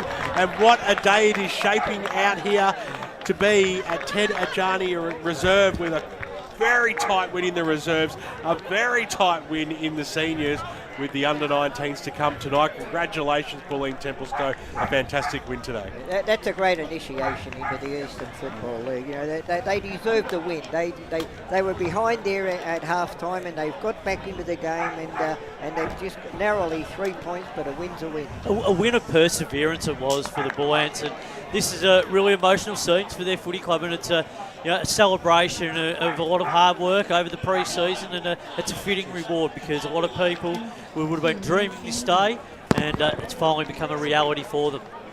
Absolutely, and just going through the major goal kickers, Daniel Martino with 2, Tom Davis, both of his goals coming in the final quarter, Andrew Sinclair with 2, 1 coming in the final quarter as well. The match winner in the end, Terry Bukavalis with a single goal. For Warrandyte, all single goal kickers, Jack Bradford, Josh Beasley, Ben Ogilvie, Harvey Wilson, Mitchell Wilson, Josh Myers as well, and Alex Simpson on Warrandyte debut right on after the 3/4 time siren. But a terrific initiation indeed for the Bullants. They've won the reserves, they've won the seniors. Can they complete the three-peat with the under-19s? That's certainly going to be an interesting contest. We'll go down boundary side shortly to Ryan Long, who will hopefully get one of the Bulleen Templestowe players. Will hopefully get the Bulleen Templestowe song. We wonder what it is. I haven't heard it, and the social rooms will be rocking down here at Ted Ajani tonight. Absolutely, it will be. As we'll go to our awards shortly. I think Ben Warren Smith has moved into the score centre because Paul Yukone, I'm not too sure where he's gone to. Maybe North Melbourne Paul City. had to head off. He did a runner. He was out. He was out. We got Ryan down there anyway. Off to Marvel Stadium. I've got one of the match winners with me, Jake Sticker. Jake, fantastic game this afternoon. The final quarter, the boys had to dig deep. How'd you see it play out? I'm so proud of them. It was such a tough game, such a gritty game. All credit to Warrandyte. I enjoyed it, but I'm proud of my boys. We're all young, and we all fought till the end, and we got the result, thank fuck. And a massive crowd in today as well. How good is it for the Bulleen Templestowe faithful? You got all the players, past players behind the goals. You got the under-19s about to play now. Must be a special moment for the club. Big time. We're such a proud club, and especially me playing juniors here. We strive on unity, mateship, and just community. So as you can see, what a crowd! 1,000. It has to be. I reckon it has to be. There we go, yeah. So, I'm proud of the club. It's more than just us putting the jumper on. It's the people who used to play here. It's all the volunteers who've done a mountain of work to get to the EFL, so we're super proud. The boys are waiting for you, so I'll let you go and celebrate. Congratulations. Great game from you, and enjoy the celebrations tonight. Thanks, mate. Appreciate it. Thanks there to Ryan Long. We've just gotten an update out at Central Reserve from Davis Harrigan, the Catfish, Ben Warren Smith. I haven't seen that one. Do you want to reel that one off for us? The Rams, they lead 9-6-60 to Waverley Blues. I think it's 8-9-57, doing the quick math in my head there, but 3 points they lead by 20 minutes gone into the final quarter, so some good contest. They always play close games, those two. It's amazing. Do. 2 close games last year, another one to follow. And over the past few years before that. But just some really interesting comments too by Jake Sticker there, just in terms of what it means to this club, the coming of age, coming back to his junior club. Real significant stuff for me to be able to notice that, and I think that just demonstrates what it means for so many people here this afternoon. Well, he's typical of what football's all about. He could still be playing Premier in a standing Premiership side, but no, he elected to come back to his junior club, and that's what football's all about. BWS in the School Centre. Yeah, fantastic game out here, but there's plenty others as you've gone local for your footy today. If we look at Division 1. Still in progress, but Montrose are up by 7 points over Bayswater late in the final term. Beaconsfield 72 lead North Ringwood 47. That game's still playing. Final score out at Murrelbach and Norwood, with the Musa B getting the job done nicely today, 12-22. Bit inaccurate kicking there, 94 to Norwood, a very disappointing 3-8. They'll be very upset with how their season started down in the lower division there. And South Belgrave powered over Park Orchards in the end, 15-15, 105 to Park Orchards, 7-10-52. That's yuck, isn't it? That's massive. That's surprising. That's not good from a team that played in a grand final. As we might be able to get the song here thanks to Tobin Brothers Funerals, celebrating lives. Although it might cut in and out a little bit since the room's up at the... I'll keep doing scores until we can hear the cheering. So as we turn our attention to Division 2 and the game that we just talked about only moments ago, 3 points the margin. Waverley Blues lead East Burwood by 3 points. That game's still going. Final score out at Jubilee Park today was a solid win by Mulgrave. Great to see them kicking a big score, 17 goals. 115 defeated Ringwood, 7 goals, 648. While out at the hangar, H.E. Parker Reserve, it is Templestowe doing it all out there today. 11 goals, 672, leading Heathmont 5-8-38. So it's a bit of a head scratcher, that one, whereas this one will make someone It's not surprising for me, though, BWS. I think Templestowe have really... Not that Templestowe made a won, big statement. but my surprise is that such a low score kicked by Heathmont in a ground with that they quality. really...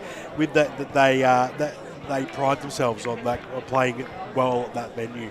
Surrey Park, 17 goals, 107 defeated. Almost going to... Well, they're going to win. They haven't won yet. 10-9-69, so... Just doing what Surrey Park do well in recent seasons, and they've started off very well. Lilydale in the twilight match, they've got off to a great start over Croydon in the local derby, 3 straight 18 to Croydon 3 behinds. Well, we are going to go to another 8 break soon, but Lilydale-Croydon, Lilydale do tend to get up for these games. They've at least won once over the last couple of seasons when they've played Division 1 and now Division 2, so a very positive start there for the Falcons BWS. Yeah, absolutely. We're going to have a break here, and when we come back there might be some more interviews, but we'll also talk a little bit more about what a fantastic day it's been out for the inaugural match between Bulleen Templestowe and Warrandyte. It was a close affair with the home side, the Bullants getting the points by three solitary points, and when we come back we'll go through all the other division scores right after this. As Sarah opened her best friend Jackie's wedding invitation, she was overcome with a wave of emotion. While her 2 young boys wrestled on the floor, tears of happiness rolled down Sarah's cheeks as she saw the words she'd been longing to see. Please note, this wedding will be a child-free event. Well, Sarah, looks like we're off to Eastland for a new frock and some heels. Let's book in that babysitter. For all of life's little moments, there's Eastland. Eastland. Live real.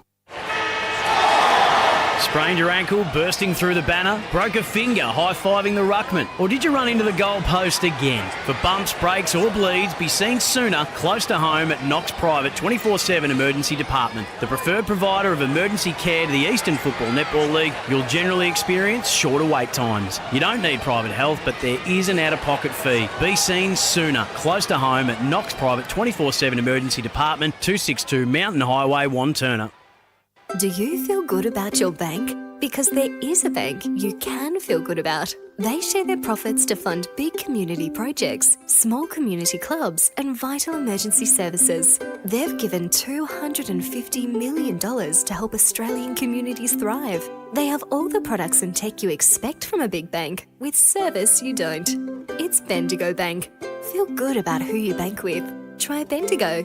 Search bendigobank.com.au or search Bendigo Bank near me. Tobin Brothers Funerals wear their heart on their sleeve. Their clear and easy-to-use website and Memory Maker app make it easy for families to make an informed decision. Here's James McLeod, Managing Director of Tobin Brothers Funerals. We pride ourselves on being the most transparent funeral company. All pricing on goods and services are available on our website. It's all there for you to see and make very informed decisions when planning a loved one's funeral. Visit tobinbrothers.com.au. Tobin Brothers Funerals, celebrating lives. Do you want to study at the #1 sports science school worldwide? Study sport at Deakin and benefit from the most advanced sports facilities available, from running tracks to biomechanics labs, and decked out gyms to a climate chamber. Deakin have what you need to graduate ahead of the pack. Discover endless opportunities in sports science by visiting deakin.edu.au/sport. Deakin, proud sponsors of the EFNL.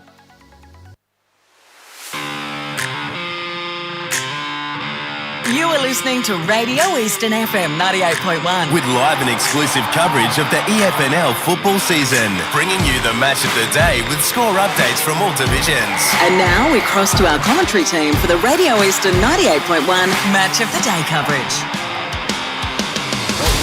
Welcome back to Ted Ajani Reserve, the Eastland match of the round. The Bullants victors 7-5-47 to Warrandyte 6-8-44 in a tight affair out here. Ted Ajani in the Bullants' first ever EFNL game. Josh Woody alongside Ben Warren-Smith, Matt Spider-Lee, Ray Baird and Ryan Long. BWS, you're in the score centre. We'll throw it over to you. As we turn our attention to Division 3, some final scores have come in. And it is Domvale victorious today out at the Bear Cave, 11-18-84, defeating the Basin 5-5-35.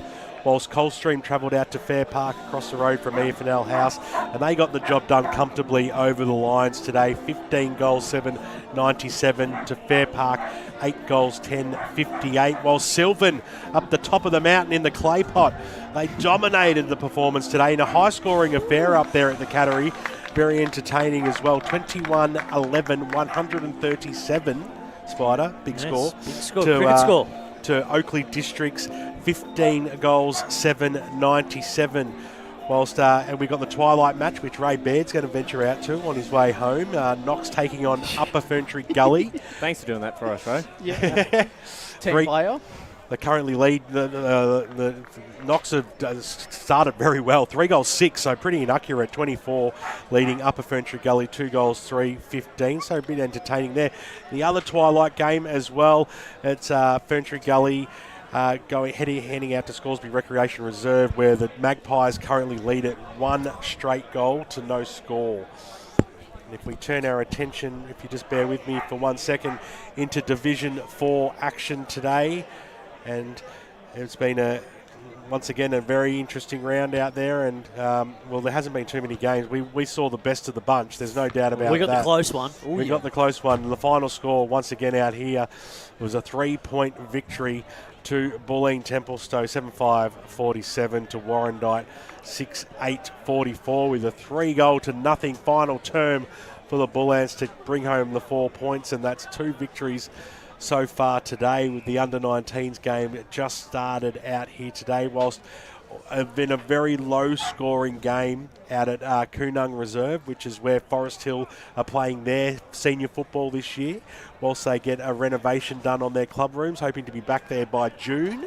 but they failed to get the 4 points today, and Wacker will be very happy with this one. 4-4-28. Kilsyth defeated Forest Hill 3-2-20. So is that the final score? Incredibly low score out there today. Unless that's not right. I don't think it doesn't look right because there's one player, Trent Elliott, who's listed with 5 goals for Kilsyth. Well, then, yeah, it is listed as a final score here, and I'm like, that seems like a quarter time.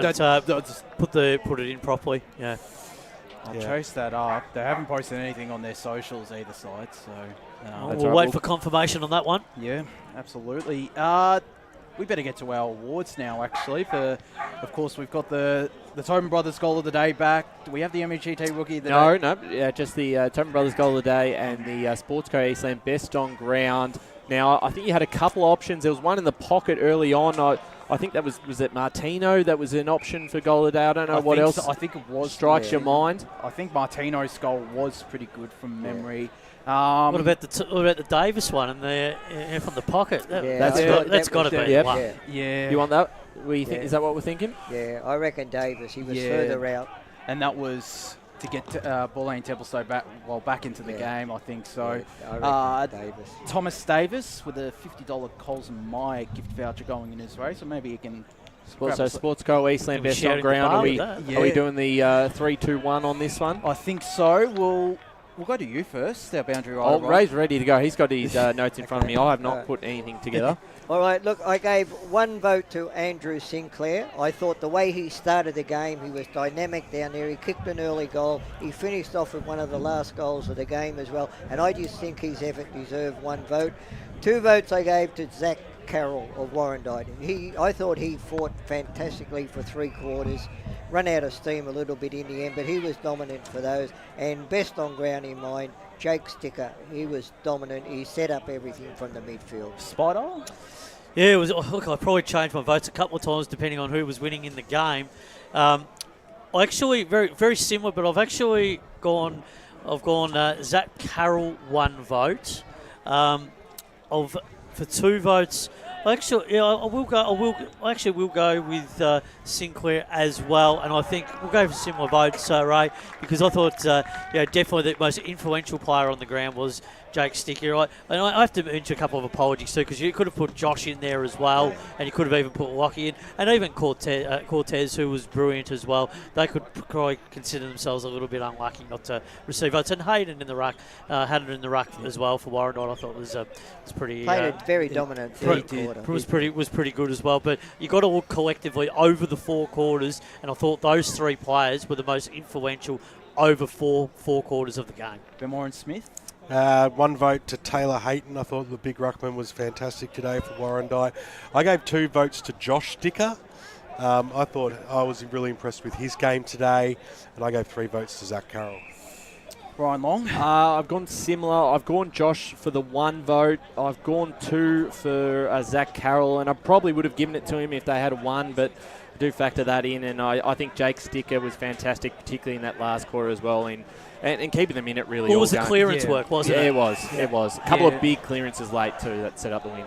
Yeah, well, I'm going to go a bit left field here. Jamie Cortese, he gets my 1 vote. I'm going to give 2 votes as well to Taylor Hayden. I thought he was really good. I haven't put Zach Carroll in there. I thought he was good, but Hayden's influence in the ruck, just the presence as well, was massive.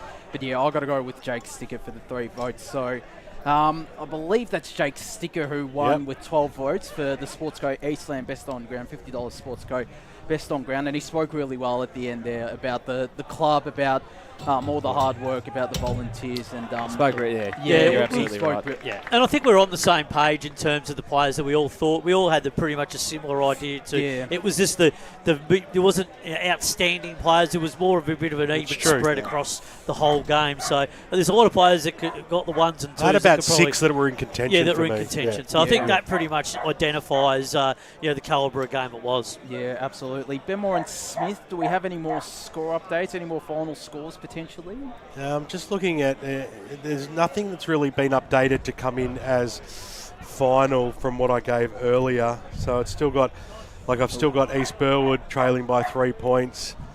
I've got Yeah, no, there's no other final scores at the moment. Sorry, mate. Oh, that's all good. We'll get those final scores. I am refreshing as well. I do know how to do that. Yeah. If you do want to keep an update on that, hang around on Radio Eastern 98.1 FM. After 5:15, they'll go through and recap all the scores around the games. Keep an eye out on the socials. If you're on Facebook, on Instagram, we're sure to link you to those as well. Absolutely. We still haven't really heard anything from Division 4 level as well. Certainly some interesting games around the grounds, though. You can certainly see there were a couple of sides that might have been nervous. A couple of differing affairs. Some were high scoring, some were the other way, like this contest out here. Some were pretty, I wouldn't say scrappy, but just low scoring and a fair few stoppages in between. Pretty quick passages of play, it must be said, right? And first game of the year, there'll be a lot of sides that had a fumbling the ball and, getting used to a bit. You can play as many practice matches as you want, but when you're in the real thing, there's just that pressure. And there was a lot of fumbling in our game as well, out here. And also team chemistry as well. You've got to look at it too. A lot of sides are just in that early phase of everyone getting used to playing together, and that first game so important. Once everyone gets used to the way, the system, the way they want everyone to play, that goes well for teams going forward as well. So I think overall we saw a pretty good game from both sides here today, but also around the league. A lot of teams who benefit from playing that first couple of games together. Yeah, absolutely. We've got a final score from out at Central Reserve. Waverley Blues 10-9-69 defeating Eastfield in the end 9-6-60. So they always do play close games. It's about the average margin, so it's not a surprising one. But look, Waverley just once again. They just know how to get it done in those close games, and Eastfield, they just fall short once again. They'll be disappointed with that one, but Waverley, they're up and running for 2025. Absolutely. I do have a score update from Surrey Park. Warrandyte South are making a decent fist of it. 18-6, 114 Surrey Park. Warrandyte South 15-10, 100. So I think it's 6 goals they've kicked in that final quarter of the Devils. Surrey Park have kicked 3, but impressive from Warrandyte South.